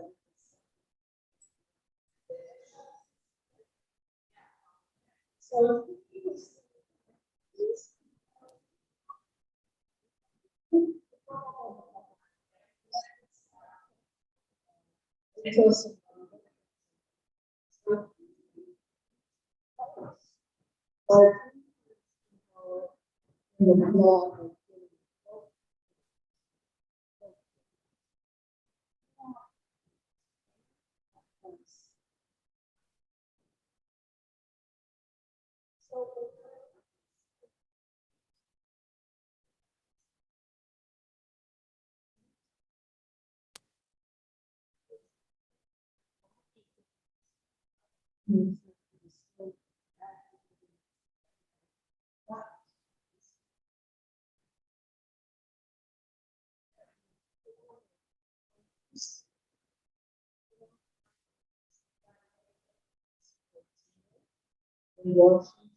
here's the Judyth sitting right over here, right?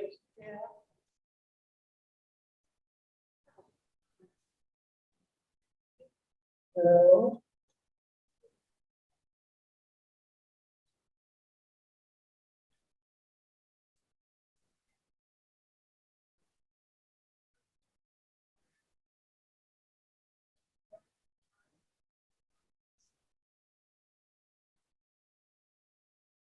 There's the book. Right there. Well, for giving their time.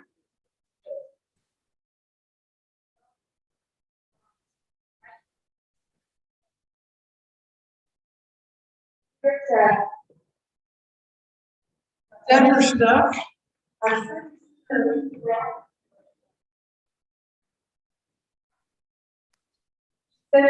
It's a friend. Well,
And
As well.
What else is available? Oh, yeah.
I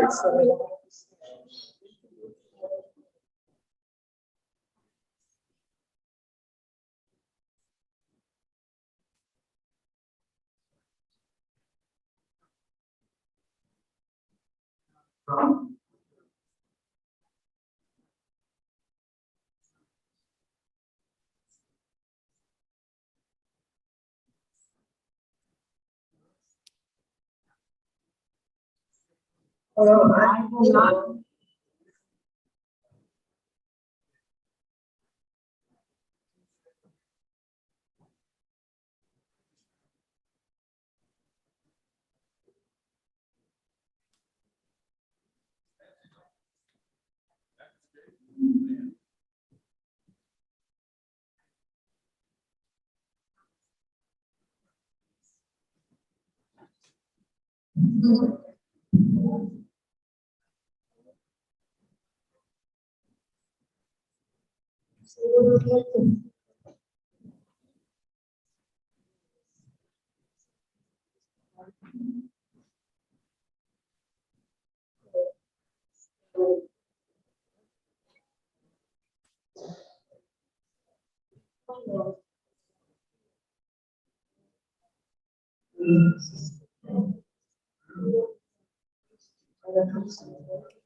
It should be. I can ask him. I left my phone in the car, so I can't call and ask him.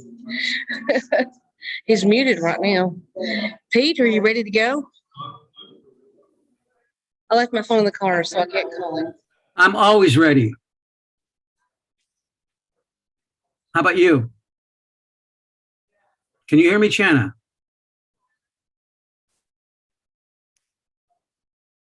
Hello, did you hear me, Channa?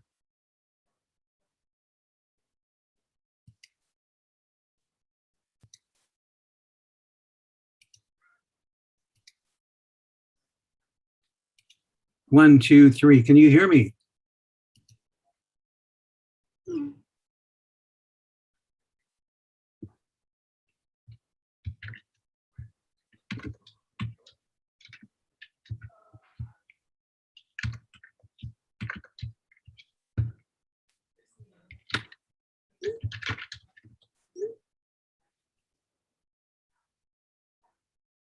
You guys should hear me. Do you not hear me?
some sound.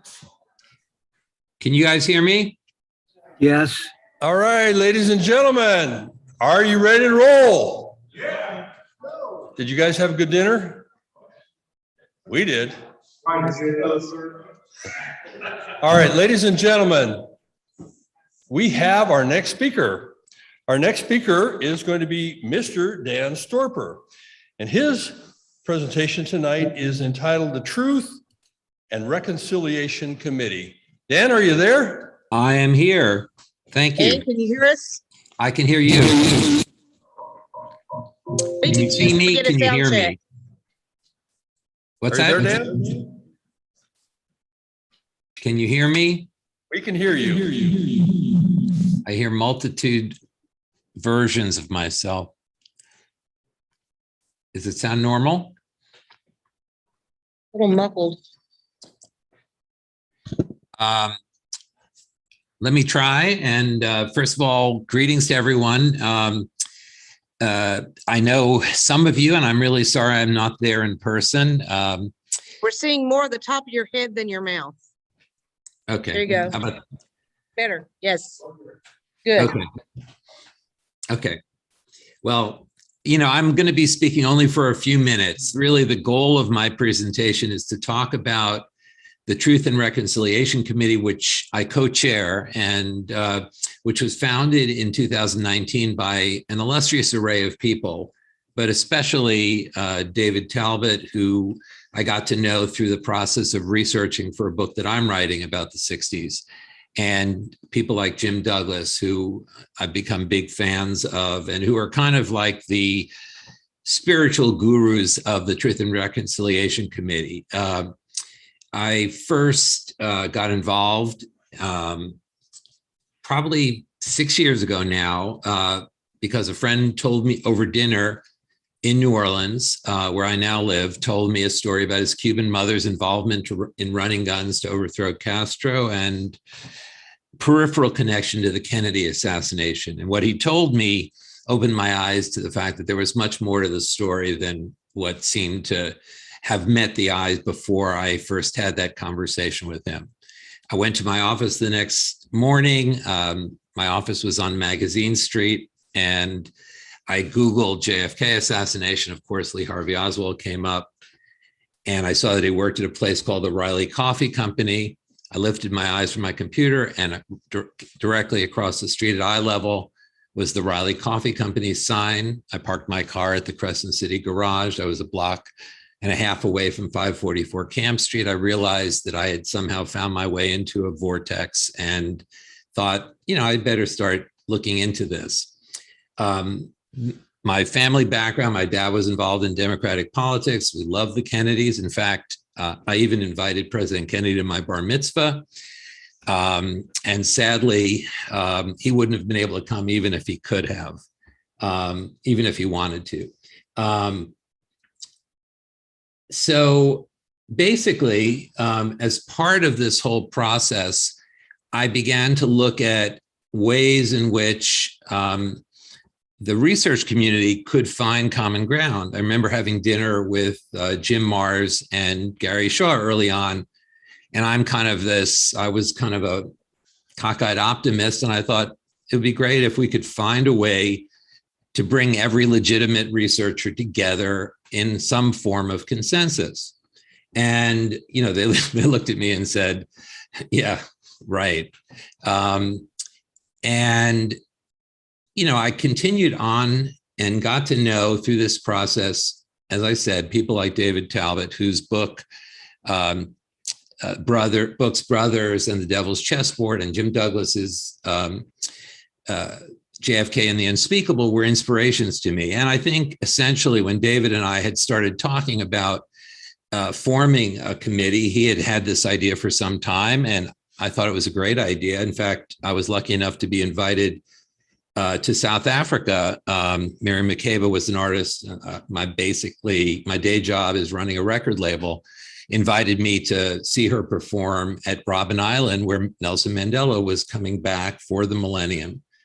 And I just remember thinking as I walked around and got the tour of Robben Island, what it must have been like to have spent 26 or 7 years in prison and to go on and try and find a way to look positively at the future. And in a sense, as I do in my day job, basically running a record label and children's book company, I have to find ways to, I'm very positive during the day and it's kind of bright and shiny. And then in the evenings and the weekends, I'll delve into the dark side. And, it's a challenge to maintain one's equanimity and objectivity, but that's what I've been trying to do. And so about 2 years ago, David and a group of people, very distinguished group of people, started this organization called the Truth and Reconciliation Committee with an eye towards setting up some kind of process whereby we could look into and basically get the public and Congress to wake up enough to say it's time. There's been so much damage to America and to people's psyches to kind of find a way to come together through a process like what South Africa had accomplished. And so we began this group called the Truth and Reconciliation Committee.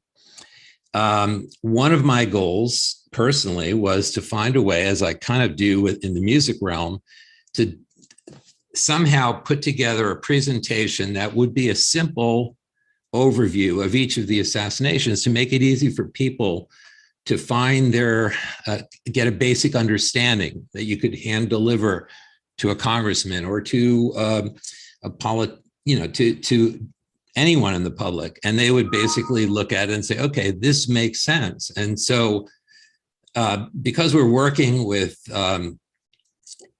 Denise Fora Bowden, who is the daughter of Fernando Fora, who was one of the reporters involved in the investigation of the Bobby Kennedy assassination, and also Paul Schrade, we're trying to basically reopen the Bobby Kennedy case and get Sirhan paroled. Many of you are probably aware that Sirhan was not the guy who killed Bobby Kennedy. And there's a lot of extenuating circumstances that brought him to that spot. And much like James Earl Ray was not the person that killed Martin Luther King, and much like Lee Harvey Oswald was not the person that killed John F. Kennedy. And as you saw from a day or two ago, the people that were supposedly the ones that killed Malcolm X were not the ones who really killed Malcolm X. And so there's an awakening due, and it seems promising that there is consideration for a lot of these cases that clearly need to be reexamined. And so we created, this is one of my pet goals of this thing, was to create what initially we were calling primers, and now we're calling reports about each of the major assassinations. So last week, about a week ago, we launched the RFK primer or a report. And then a couple of days ago, we launched the JFK report. And these you can see on the AmericanTruthNow.org website. Basically, we created a website. It has a limited, finite number of resources, some of which we think are very potent and powerful. So we're not about trying to be all things to all people and not trying to, present the entire world of research, but to really curate and find a way to present some of the most important research, and in some cases, media sources. So if you're interested in the Martin Luther King case, there's a wonderful film, BBC film from 1989 that's on the site, Who Killed Martin Luther King? If you're interested in the Bobby Kennedy case, one of the most eloquent explanations of that case was an interview that Allard Lowenstein, former congressman and activist, gave on the William F. Buckley show, Firing Line. And you can see that. If you're interested in the JFK case, you can look at, you'll see references to JFK and the Unspeakable and Brothers, but you also can see Beyond JFK, which is a wonderful film that was documentary, that was made in conjunction with the original Oliver Stone film, but didn't get released until 2013. So, we're making this effort. First step is through these reports or primers. We're going to be releasing both a Malcolm X and Martin Luther King report in the coming months.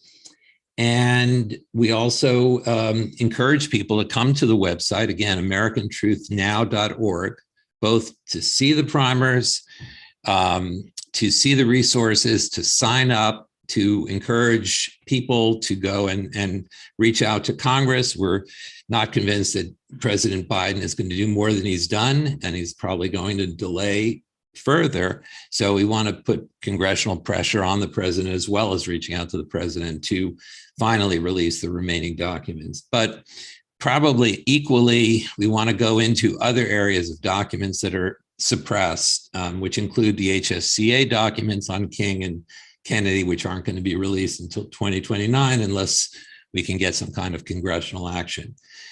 So that's a basic nutshell. We're also supporting many people who are doing good work in a few different ways. But we also, want to encourage people to pay attention to some of the great work that's out there. One of the things I just wanted to mention, because Dick Russell and Gary Shaw had turned me on to this incredible project by H.B. Albarelli, Leslie Sharp, and Alan Kent that just came out last week. And for those of you who aren't familiar with it, it's a really interesting book, although it's a big book. It's taking a lot of time to read. I encourage you to check it out. So that's the overview. I don't know if there are any questions or comments. I'm just trying to see if there's anything. I also want to give you my email address if you're interested in some way helping the Truth and Reconciliation Committee. My email is my business email, which is Dan@Putumayo, P as in Peter, U, T as in Thomas, U, M as in Mary, AYO.com, Dan@Putumayo.com. Any questions?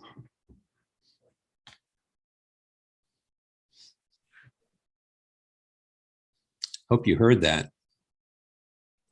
Can you repeat your email, Dan? Sure, it's Dan@Putumayo. That's my company. P as in Peter, U, T as in Thomas, U, M as in Mary, AYO.com.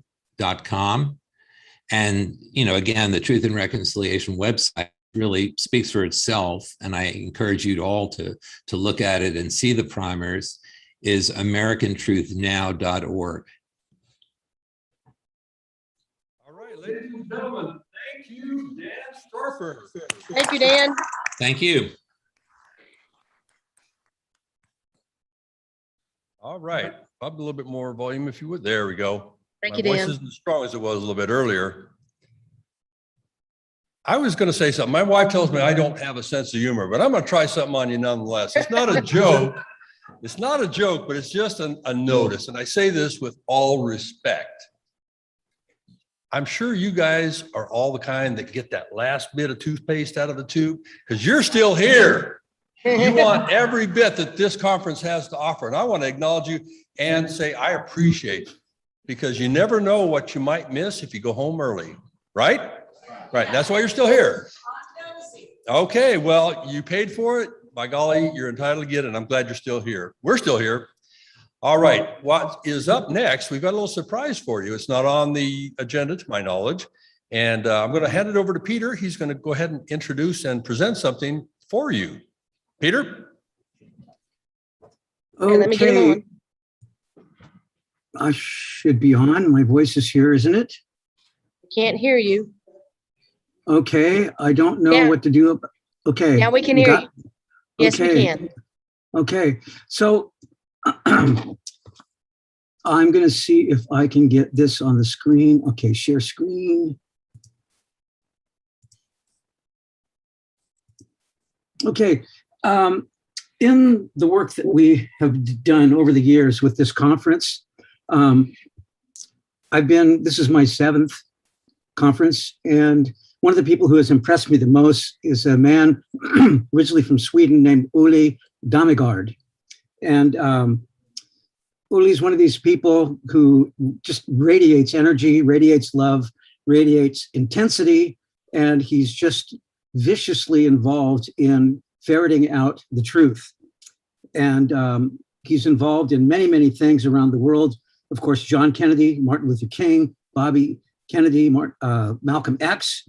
He is very much aware of censorship, and he has come to our conferences on repeated occasions, and he's the love of the world. And I'm going to show his business card here for a moment. Anybody wants to take down the email address, there it is. And rather than take his anger out and be bitter and let's say cause trouble, Uli has produced a beautiful song, which I will put up here right now in just a moment. So there is email address, info@lightonconspiracies.com, and his website.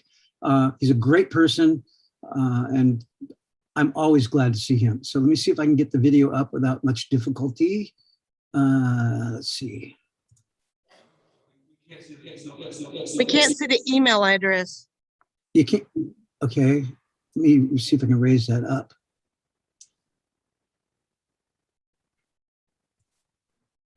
Is it not in the center of the screen where you are? No. Okay, then let me go to the video and I'll figure out some way to get it back later on. I wasn't expecting to be doing this.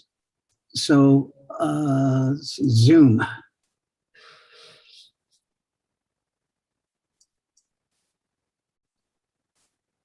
Oh man, I'm gonna get back to the screen here. Oh, there it is, okay.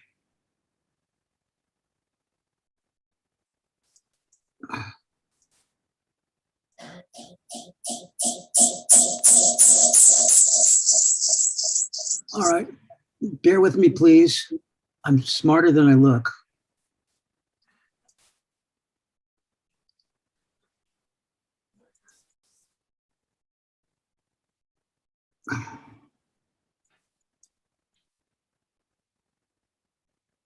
Okay, I need to get from this screen to full screen on Zoom.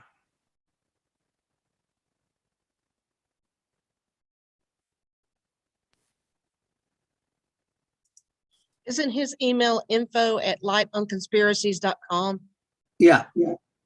Okay. At the very Okay. top, you can't see it here, but it's info@light, LIGHT, on conspiracies.com. Info@lightonconspiracies.com. That's his email. Okay. Not that I've emailed it.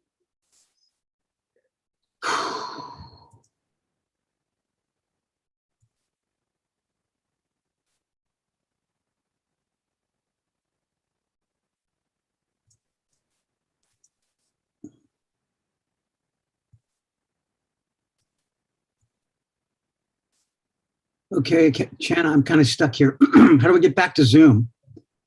On your bottom, look. Yeah, share the screen, stop sharing the screen. And then you could, you're viewing Says Pete view- Hyman's screen. Yeah. Okay, I'm not able to bring this to get it large. It says resume share. Can you hear me, Pete? I do hear you. You need to stop sharing the screen. Okay. There you go. Okay, there we go. Okay, share. Okay, now we're good. Now we're cooking. All right. No, I don't want desktop.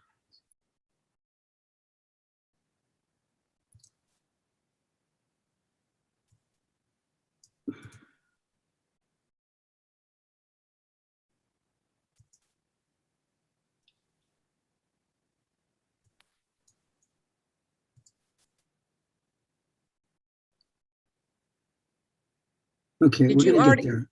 Did you already have the application open that you wanted us to look at? I did. Okay, if you hold down your thumb on the Alt key and then press the Tab key, you can toggle between open applications. Okay. Hold down the Alt key and then press Tab. I'm it will using a toggle- Mac. Yeah, if you put your thumb on the Alt key, and when you Yeah. press Tab, you'll toggle between different open applications. Then you can pick which one to share. Okay. Hang on a second.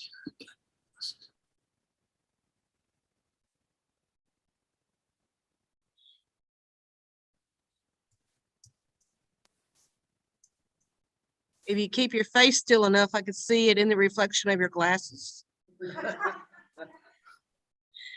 Not that I can we would have s- learned that from an Intel father. Okay, all right. So we're almost here now. So go to back to Zoom. Okay, darn. Never mind. I was just told you have a Macintosh and not a PC. Okay, I've got it on my screen. I just need to get back into Zoom. I was doing so well. Okay, share screen. All right, here we go, kids. Okay, yay! You got- Oh, thank you so much. You're gonna love this. Okay, maximize the screen to the far right. Dark Force to go. Put your mouse over the video. On steroids here Yeah. will come takeover On the and right, far right at Endgame. the bottom. It will Or maximize the it's video. an There you go. absolute amazing Click on it. opportunity There you go. for us to transcend this Sound okay? incredibly mad situation we had before.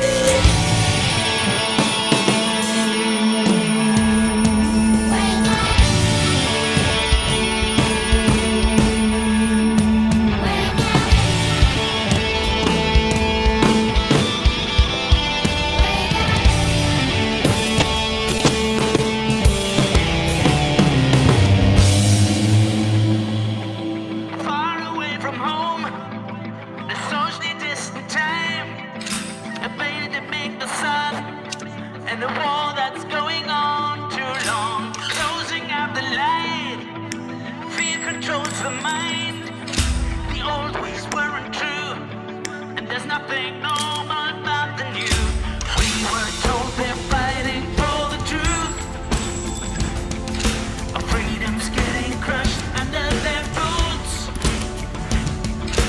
We're the billions they fit in a room, and we're taking back our power real soon. Wake up, wake up, wake up, wake up, wake up, for good.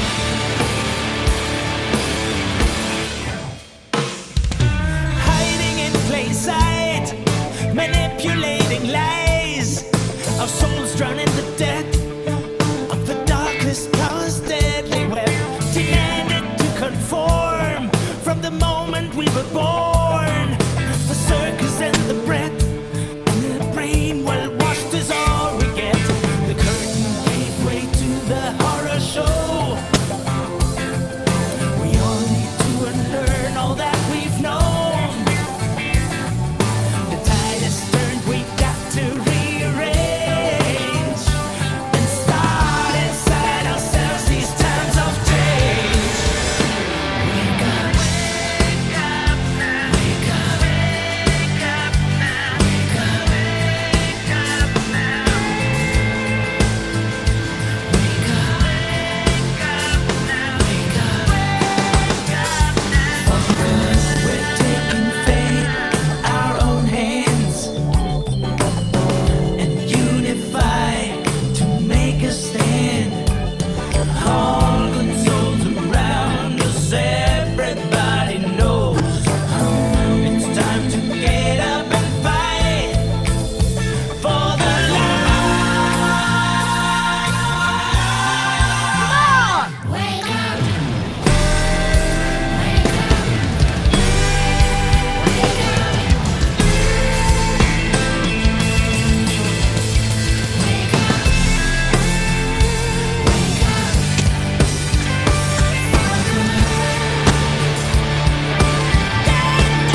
strong spirit to be free.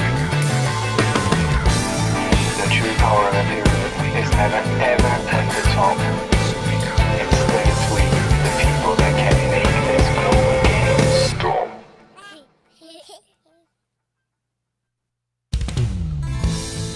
Wow.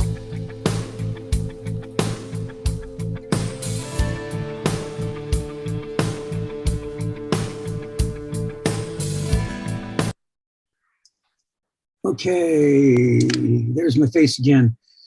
So thanks for watching that. And I just want to say that I've been in this, I met Bobby Kennedy 2 days before he was shot in Los Angeles, and it broke my heart. And I've been studying the John Kennedy and Robert Kennedy assassinations ever since then. And I'm not in it to make people get punished. I'm not in it for anger. I'm in it because I want grandchildren that I don't have yet to live in a wonderful world. As you can see from that video, Uli Damigard is about humanity. He's about us living well, living together, working together. So let's all transform our anger into action, useful action, educate people, make things known, and nothing gets done until something is disrupted. We don't have to be illegal, we don't have to be impolite, but we can disrupt and get people's attention and move forward. Thank you so much.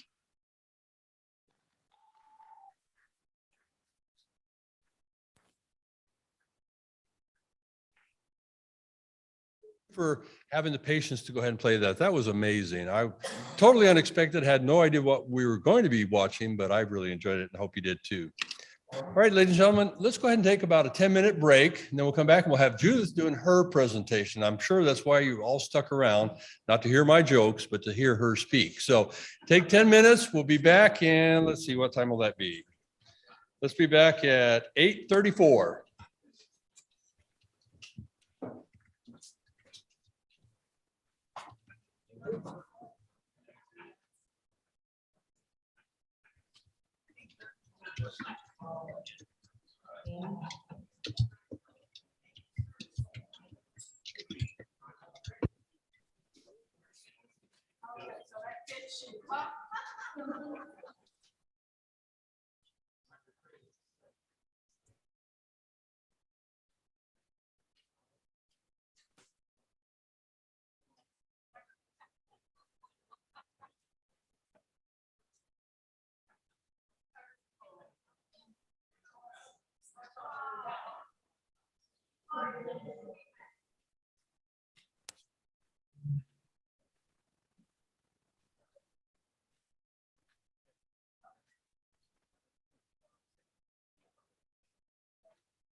Next president.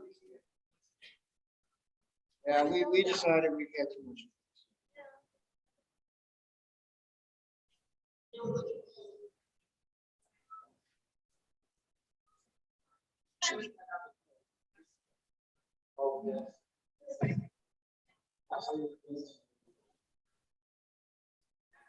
Yeah, I know.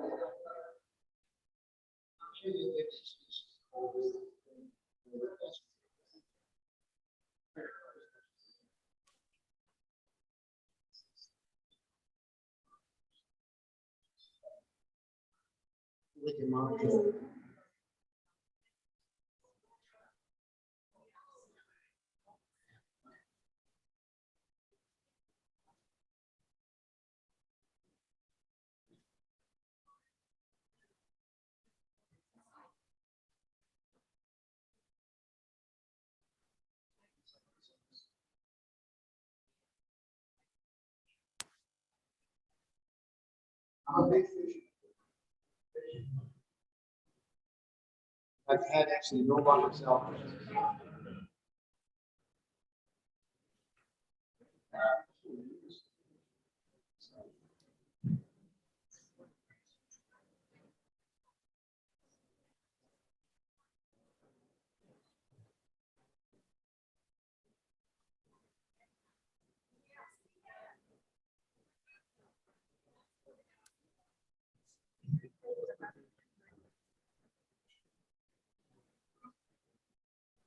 Well, I can spring.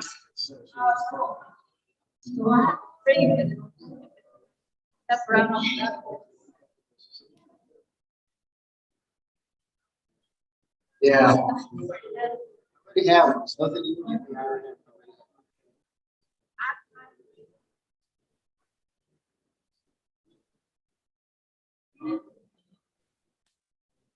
But really, no. It's got to be safe. Y'all, what are you gonna get?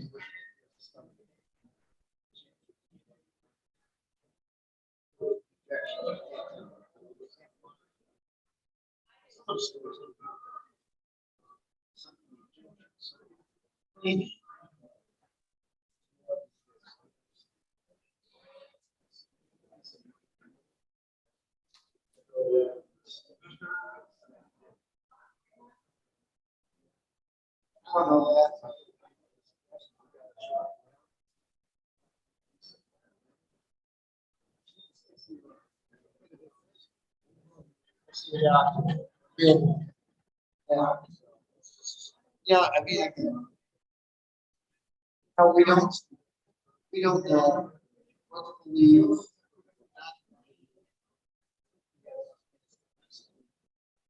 Yeah, and it's meant to be on one side.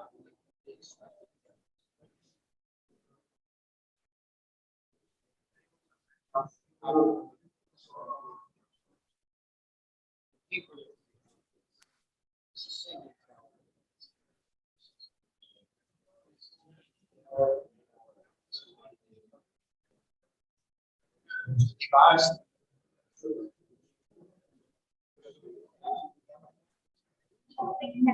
Yeah, I mean, really.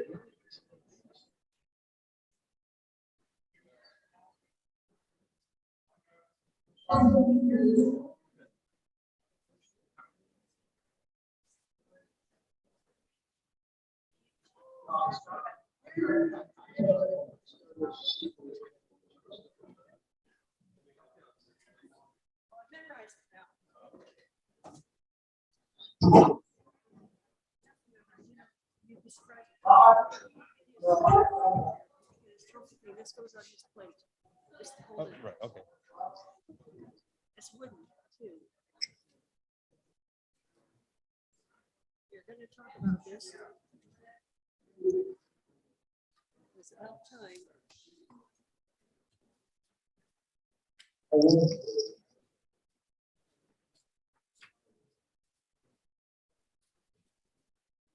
Let's see what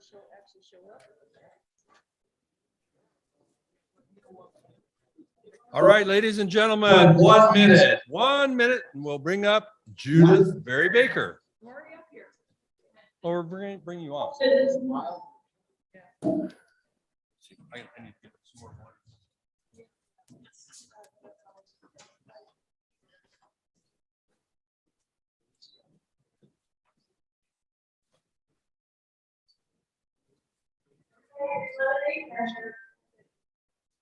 the mic, Judith. You're not on. Too tall for you. It is. Well, tell you what, let's give, that's gonna be too far away. Why don't we give you this one? Is it on? No, but I'll turn it on. Okay, great. Well, I have to turn it on here, so let me turn it, oh, it's ready to go, okay.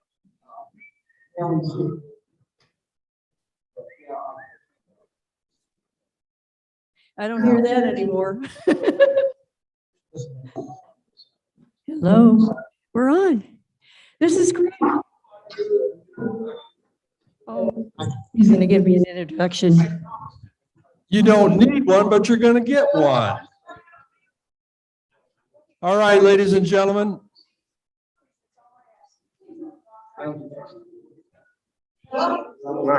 Hello, the show is beginning. All right, ladies and gentlemen, it is my distinct pleasure to introduce our next speaker, our hostess for this weekend. You all know who she is. Well, by a show of hands, how many have read Me and Lee? Virtually everybody. How many of you have seen episode 8 of The Men Who Killed Kennedy? Oh, we have some hands. So that means that some of you are going to be going out of here and watching it, and I highly recommend it. So Judith Berry Baker was in a relationship with Lee Harvey Oswald back in the summer of 1963. They met, they had a whirlwind romance, and they worked on a top secret program to develop a biological cancer to kill Fidel Castro. How many of you knew that? So as if the JFK assassination wasn't complex enough, along comes Judith Berry Baker to tell us some story that I absolutely, with 100%, believe with every fiber of my being, just make it all the more complicated. But she's going to try and sort it out a little bit tonight. If you haven't looked at all of those materials, Me and Lee, now her new book, and then The Men Who Killed Kennedy, I strongly encourage you to do so. One of the things I love about Judith is she is so approachable at these conferences. Anybody and everybody, she tries to make you feel at home. She was passing out, breakfasts after the fact to make sure that you were taken care of. She loves you, she cares about you, and she really wants you to know who she is. And so I'm going to go ahead and turn the microphone over to Judith Berry Baker.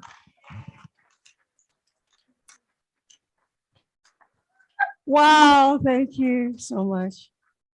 And if I get behind here, you won't be able to see me at all, probably, so get over here. Being short had its advantages back then, because Lee at 5'9" was actually the average size. You're going to hear he's a little guy. That was exactly the average size height of a male in 1963 in the United States. But they want to diminish him as much as they can, okay? And many, many rotten things were said about him. And I just couldn't take it anymore. And I want to tell you most personal things this time because I am having some vision problems and I'm afraid I won't be able to interact like I want to with you. I'm probably gonna have to be Zoom from now on, unless I can get my eyes fixed, okay? So, and you guys, a lot of you contributed to saving my left eye a few years ago.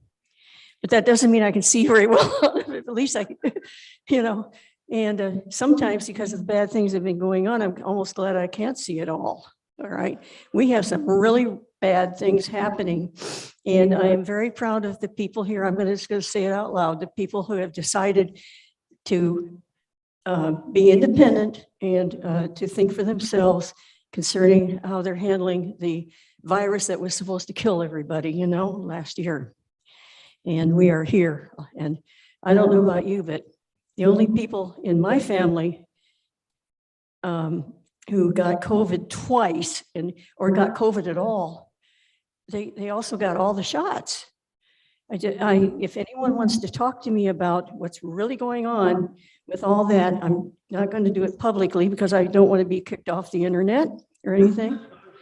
But I will talk to you privately about what's the matter with using messenger RNA for any kind of, this is not a vaccine.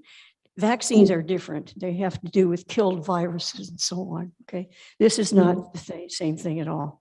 So if anyone wants to talk to me later in private, I will tell you my opinion, so I won't be hauled off to jail or something. Okay, all right. Now on to the facts, and I am allergic to juniper, so yeah, I'm going to be sniffling a little bit. But one of the reasons I didn't want to stay in Texas. But I'll tell you another thing. I wanted to stay in Texas after Lee Oswald was murdered. I had all 5 of my babies were born here. And that was really to honor him. It was easy to manipulate my husband to have us move to Texas. All I had to do was say it was cheaper to live here than in Florida. If you've read my book, you understand that this man, when he let me buy new shoes, he had to keep a close record of everything. And by the way, even after we were married a while, and it was safest to stay married to him. And don't get me wrong, I loved him, but I loved him in a physical way. Lee Oswald loved him in every way. There's a big difference, big difference. Lee was far more intelligent than he is made out. They have tried to say that they show ugly photos of him. They actually, as I've shown in other videos and things, actually retouched his mouth so that he made it look like he's smiling. You blow it up and you see he was frowning, and they took and put, you know, marks to make him look like he's smiling. And you can see them. You'll see them in my book, again. Now, I am talking now about the cameras, because the original files, when they showed these cameras, the FBI, and then it was the Dallas police and so on. When they first showed these cameras in Marina, she didn't recognize anything but the ones that Lee Oswald owned. She recognized this as belonging to Lee. Later, Ruth Payne said, "Oh no, it's mine." Okay, weeks later. Now understand that Ruth Payne was shown this is stereo. Lee Oswald is taking three-dimensional photos. It takes 2 photos at once, and he makes 3D pictures way back in '63. And he was so interested in photography, he got this realist, this is a stereo, okay? Camera, they went on sale just when the Polaroids came out. So he was able to get this at a good price. And that just shows you what kind of cameras he wanted. So he had many, many stereo photos. And he had a stereo viewer, just like you had. Remember that you could go and like snap it and you see these 3D? It went on a reel. And he made reels like that. Now, so when they were saying, who does this camera belong to? The first round, okay? She didn't mark it that it belonged to her because she darn well knew it belonged to Lee. After he's dead, then she said it was hers, okay? Why? Because Lee Oswald is not supposed to have nice cameras. He's supposed to be stupid. And he's supposed to have made a backyard photos, okay, with an inferior camera. Now here's the camera. This is Imperial Reflex piece of junk, okay, that he's supposed to have taken pictures that he wants to send to a magazine or a newspaper when he had really good cameras. He had, I have an Imperial Reflex camera here that has all the pieces in it. But I have other cameras. I've shown them other times. He had a Sierra, one from Soviet Union. Easy to adapt, to make photos with. You just clip a little piece off, and he knew how to do all that stuff. What I'm trying to say is that Lee Oswald did not, the whole story is that his brother said, Lee Oswald, his brother, he says, Lee gave me this camera before he went to USSR to hold on to and keep for him. Wait a minute. What about the stereo camera? Who kept that? Well, he did too, right? Supposedly. Now, here's the problem. When Lee Oswald comes back, he doesn't just, according to Robert Oswald, his brother who got compromised along the way because of Marina, and that's another story. He said that when Lee came back, he asked for the camera back, okay? Why would he ask for it back when he had really nice cameras that could take fantastic pictures? George and Morenshill said, I looked at his photos, they're really good. He did panoramic views of the city of Minsk and all kinds of things. They were framed. All these nice framed photos have vanished. We do not have them. What they confiscated them, what, and destroyed them, because this man is not supposed to use nice cameras and have nice photos. He's supposed to use this cruddy thing with a plastic lens. And so we have Marina Oswald. Can somebody come up here, please? I need a woman. Come on, come on. I need a woman up. Not for me, I don't need a woman. I need a woman for the camera. Okay, can someone come up, please? Just really fast. Thank you very much. This is a lady who's really fast on her feet.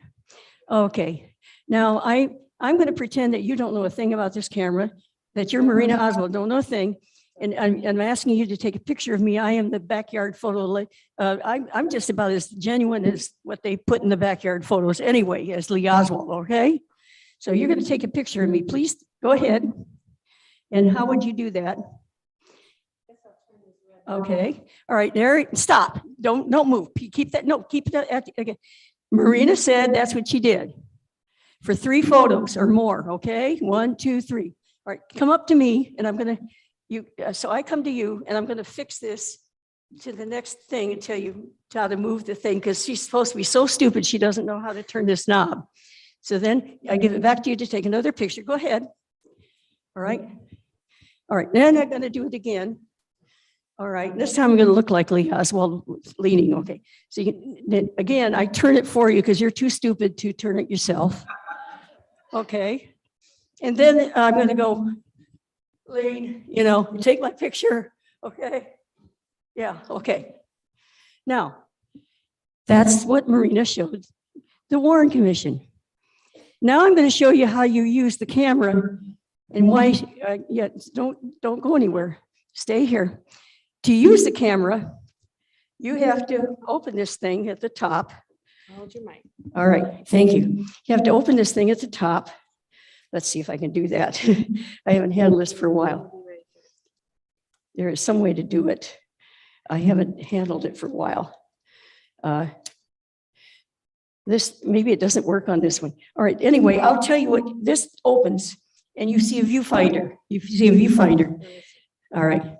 Maybe you can find it. The viewfinder is, it's my vision. My vision is pretty bad right now, and it's not the same as it was. This comes right up. It's supposed to snap right up. See this little, yes. Yeah, see that? There we go. This viewfinder, see the viewfinder? Guess where you have to hold it? Here. Right. Down here. Marina Oswald said, oh, I looked at it through here. If you think that she really took 3 photos up here when she had to have it down here in order to use it, she did not know. She's going along with her husband is dead. And by the way, later she said, oh, I took the pictures from a different direction. She was under oath and she can't change her story, okay? Or she could go to jail. She can't change her story. But she did say, oh, I took it from a different direction. He was over there. In other words, those weren't the same pictures. So that's the only way he thinks she could say to kind of get out of it. So she tells everybody she took the backyard photos because she went under oath. And this is a murder case, okay? So the point is this woman, and thank you very much, this woman never took the pictures, or you would have remembered. It is too rare. At that time, everybody was doing this, but with this cruddy old camera, it was down here, okay? And she did not know. How many of you knew that? Raise your hand. You may have already known it. 1, 2 people? All right, you see, that's why I wanted to tell you, all right? Because everybody thinks they know who's, all right, that's the one thing about the imperial reflex camera. It takes 720 film. Here's the second thing I want you to know. The 720 film Lee Oswald, every stuff he had, it was either the stereo film also used 720 film. And this used 720 film. Whole bunch of pictures that Lee should have had. They're all missing. There are almost no photos. This guy's supposed to be a photographer. And somehow the Dallas police going through, they only find a couple of pictures, a few pictures. And lo and behold, most of them are made with this cruddy camera. Where are his stereo pictures and all that he was doing, that George and Morenshield saw and so on? We do not know. They vanished along with 2 of at least 3 sea bags. Gone. All right, gone. Where are the sea bags? We know they existed because Dutz Moretz and his wife Lillian, that was Lee's aunt, and that's where Lee said he put, and she says in the Warren Commission, she had at least 3 sea bags of his. We only had 1. And by the way, that sea bag itself, they only show 1 in the Payne garage right now. That Payne garage, I have so much to tell you about. But you've got to tell me when to quit talking, okay? Thank you. All right, I will keep talking. All right, so here's what we've got going on. We have an Imperial reflex camera, and it uses 720 film. We go way back and we find it. Ruth Payne has a ton of 720 photos. They never checked those 720 photos to see if they had the scratches on them that were same as the scratches they said were on the backyard photos. Understand that they located the backyard photos scratches because they took some photos with this thing, and it made, because it's so cruddy, it made some scratches on the side. They could match that. They had over 300 photos of Ruth Payne's of 720 film, and they didn't check any one of them for scratches to see if it came out of this camera. Why do I think this camera belonged to Ruth Payne? Because it was Ruth Hyde, this pile of photos that were 720 that they never checked. How odd they didn't check to see if they had any scratches. This was said Ruth Hyde. So these were happened before she was married. And that comes right at the same time that Robert Oswald says that Lee went off, to the USSR. Right then is when Ruth Payne would have made her photos, okay, with this camera the same year. Now, I can't prove that Ruth Payne's photographs ever were taken with this 720 film that has scratches, because somehow all those photos after they came back from the Dallas police got stolen, and they don't exist anymore with the Paynes. They all got lost. So nobody could ever check to find out if any of those photos, folks, how many things can get lost? You know, the other thing that said they got lost, they had, Lee had in Minox, which I saw with my own eyes. I handled it once.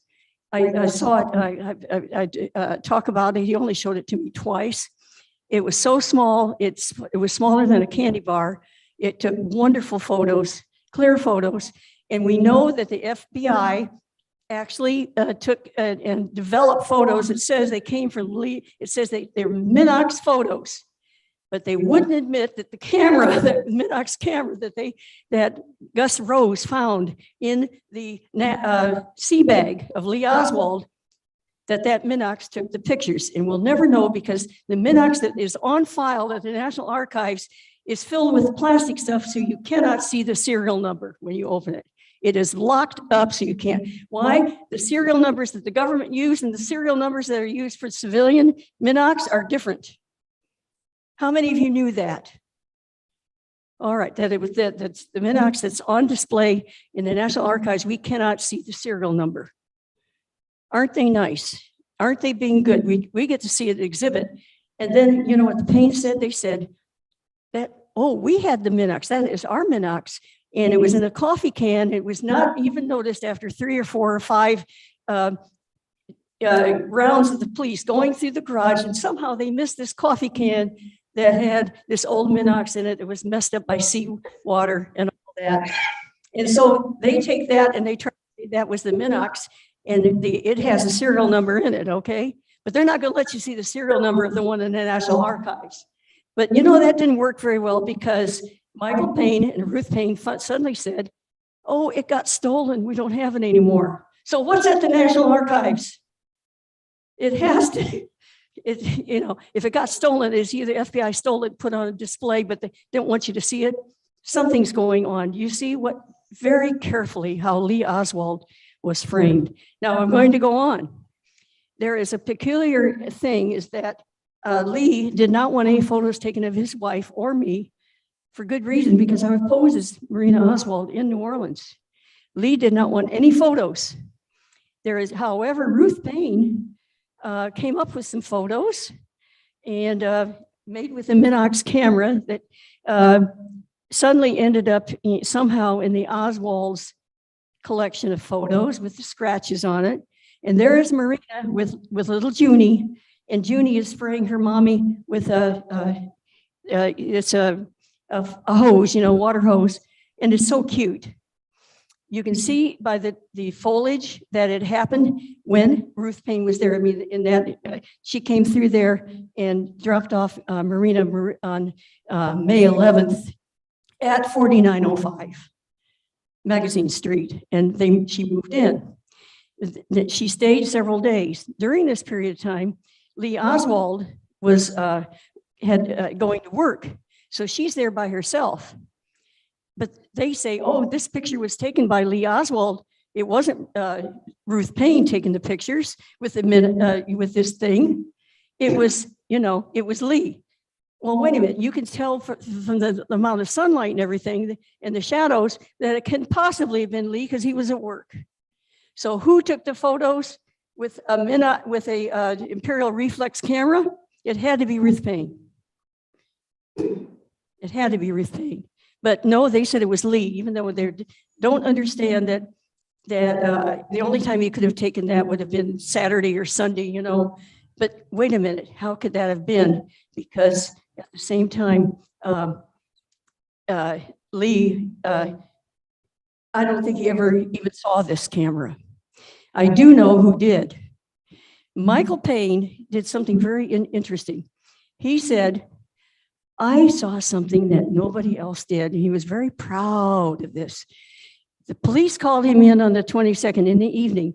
They had already shown Lee Oswald the backyard photo, the one that's leaning. And he said, no, that's not my body. They've pasted my head on this and I will prove it, because he knew enough about photography. Of course, he couldn't prove it because he got killed within 47 hours of his arrest. All right, so which 80 minutes after the assassination, they said that Lee Oswald was the only one that they had to look for. J. Edgar Hoover, by the end of, before it was midnight of the 22nd, said to his people in Dallas, I don't want you to look anywhere else. True suspect has been apprehended, So they knew, and also we have the police report of Lee's arrest at the Texas Theater made out at 1:40. All right, p.m., which is 5 minutes before he was arrested. But let's forget about that, okay? So this is made out saying that he killed Kennedy and that he shot Connally. And this is before any kind of investigation was done, and that was filled out. So Lee Oswald is hauled off, and of course they did horrible things to him that you'll never know, because a lot of it was emotional. They said, we never physically abused him. Why didn't they say they never abused him? They said, we never physically abused him. All right. But here's the point.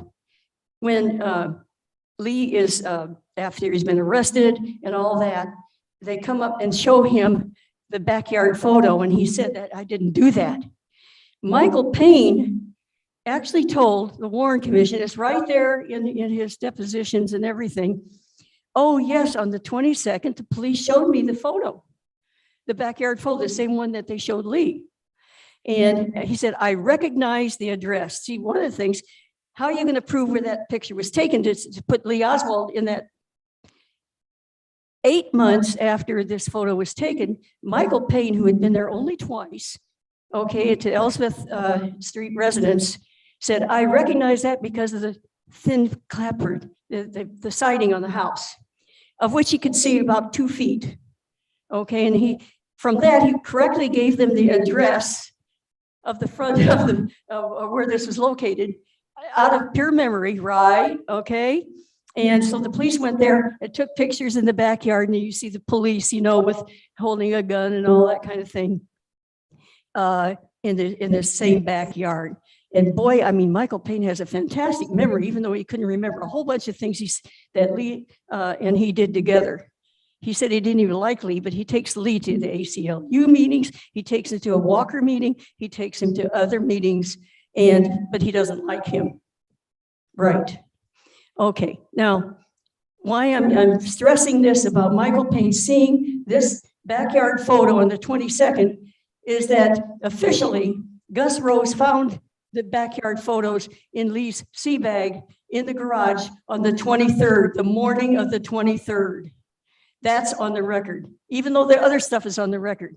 Now, I don't know about you, but usually if a photo is found, it meant it was originally there. In this case, what is going on? Well, we have the clue from Marguerite Oswald.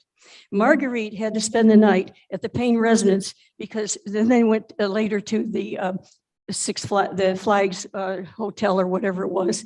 But the point is that first night on the 22nd, she is there with Marina. She's lying on the couch because that's all that's left.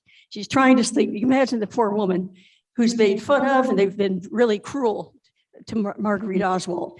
Not that she was such a nice lady, but the point is that doesn't mean that she was always telling a lie or something like that. In this case, she said, I could hardly sleep. You know, my son is in jail and all that. And here it is around midnight, and she sees Michael Payne tiptoeing past her, okay? And he goes into the garage. Now, as far as I can tell, there's no reason for him to go into the garage after she could hear whispering going on in the bedroom, because the next morning is when the police find the backyard photo in Lee's sea bag, which they never found before. Imagine, they were going through this stuff before. They've already been through it, all his stuff. Suddenly, we find a backyard photo in the sea bag. And that's the photo that Michael Payne had to brag, oh, I saw it on the 22nd. And now Michael Payne is tiptoeing in to the garage on the 23rd in the middle of the night. And suddenly Gus Rose finds the backyard photos. And they also find the Minox. And Rose said, they tried to make him change it. That when the Minox was sent to the FBI, it came back as a light meter, a Minox light meter instead of a Minox camera. But Rose said, wait a minute, I took film out of it, which of course exposed the film. How can you have a light meter holding film? You know, of course that did not happen. But what we do have is the FBI releasing film that was made from Minox camera that Lee Oswald took. They say this is from Minox film. But no, they're not going to let you see the camera because of the serial number that shows it was government issue, okay? That's why you can't see it. What you can see, of course, is that somehow the backyard photo is found in the sea bag, and of course it is Lee Oswald. How many of you know that Republicans and Democrats don't like each other very much? Raise your hand if you agree with my statement. Now, there are two kinds of newspapers that were put out at that time during the Cold War in New Orleans and elsewhere. I mean, all over, really. One's by the Communist Party, basically, and the other is a more socialist group, okay? They're both communists, but they don't like each other.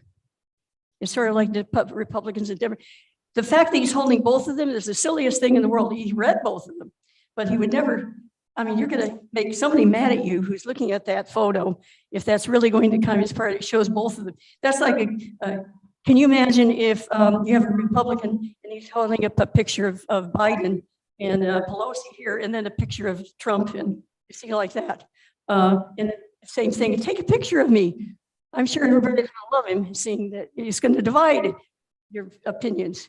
In other words, that was fake, and the people who put those two newspapers together didn't know enough about those two parties to understand that he would not take a picture with both of them because it would divide too many people. Just like you're not going to endorse a Republican and a Democrat in the same photograph, for heaven's sakes.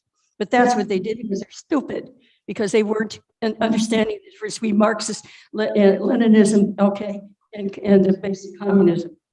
And that was the bottom line. What you do have, however, is this photograph, and backyard photograph with the fingers cut off, ding, ding, ding, ding. Because if you take an X-Acto knife, you take a picture of somebody, and if you want to slide something in, you're going to have to cut with an X-Acto knife. And well, they cut off the tips of his fingers, and you can see it. I've given every one of you a picture of the backyard photo, so you can look at it for yourself. Those fingers are cut off. And why? Because they have to slip this photograph of both of them under the fingers. You see, the trouble is that Jack White took and did some analysis and found out that the pictures that they used were too big for the figure. He would only be 5'5", but they made it them too big. It was a separate little picture that they slid in, and they accidentally cut off the fingers. And so you have that. The newspapers are too big for the figure that's in the photo. Or Lee Oswald shrank by 4 inches. You can take your choice, you know. All right, so what have you got there? You've got that going on. In your picture, if you take your picture out and look at it, look, we blew it up a little, and you can see around the foot. Look at that foot, that front foot that's sticking out there.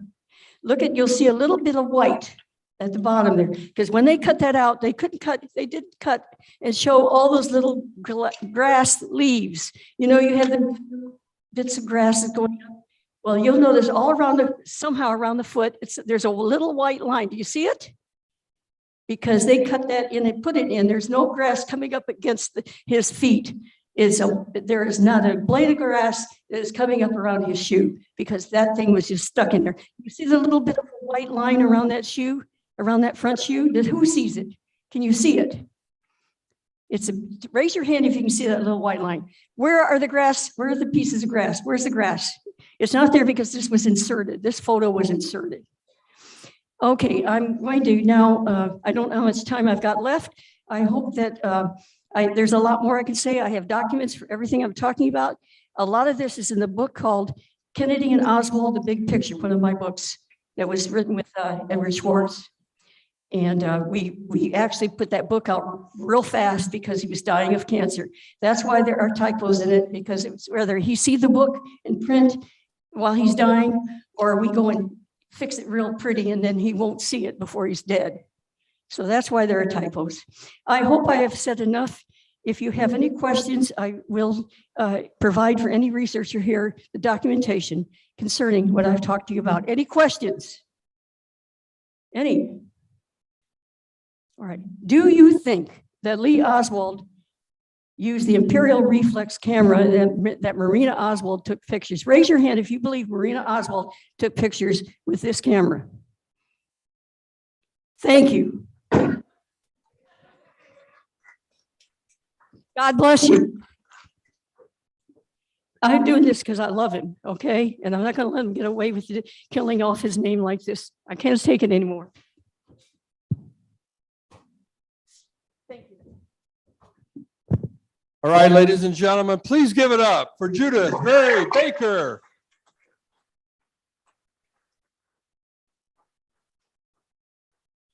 I found that quite interesting, and I hope you did too. And one of the things that I really enjoyed, I always encourage her to do something, and I hope you found it interesting like I do. What I encourage Judith to do is to talk about her relationship with Lee. There are researchers that can talk about other things, but she's the only one that can talk about her relationship with Lee, to explain the man that she knew. Not the man that we've been told about, the man that she knew, the side of him that she came to know and to love. And I love that you shared that with us, Judy. And I hope you'll do more of it in this conference and in other conferences as well. Because when you speak about him, you bring the humanity to that man. He's been so maligned over the years. To be able to hear your firsthand account of who this man was, we need to hear it.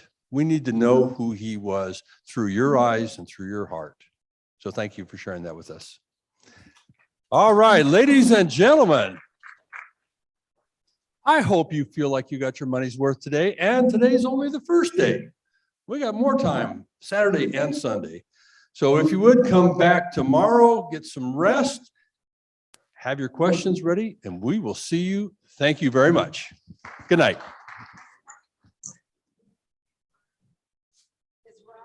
Yes, Roger Craig will be speaking tomorrow.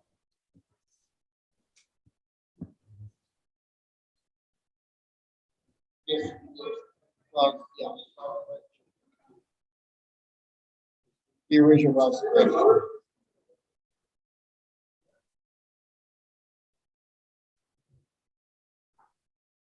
Yeah, well, I didn't even try to kill him.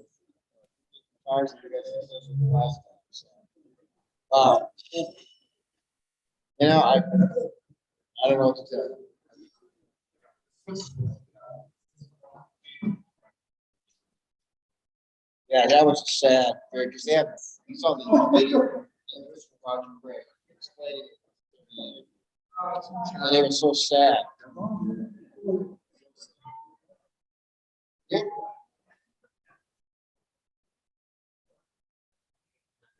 What time is it?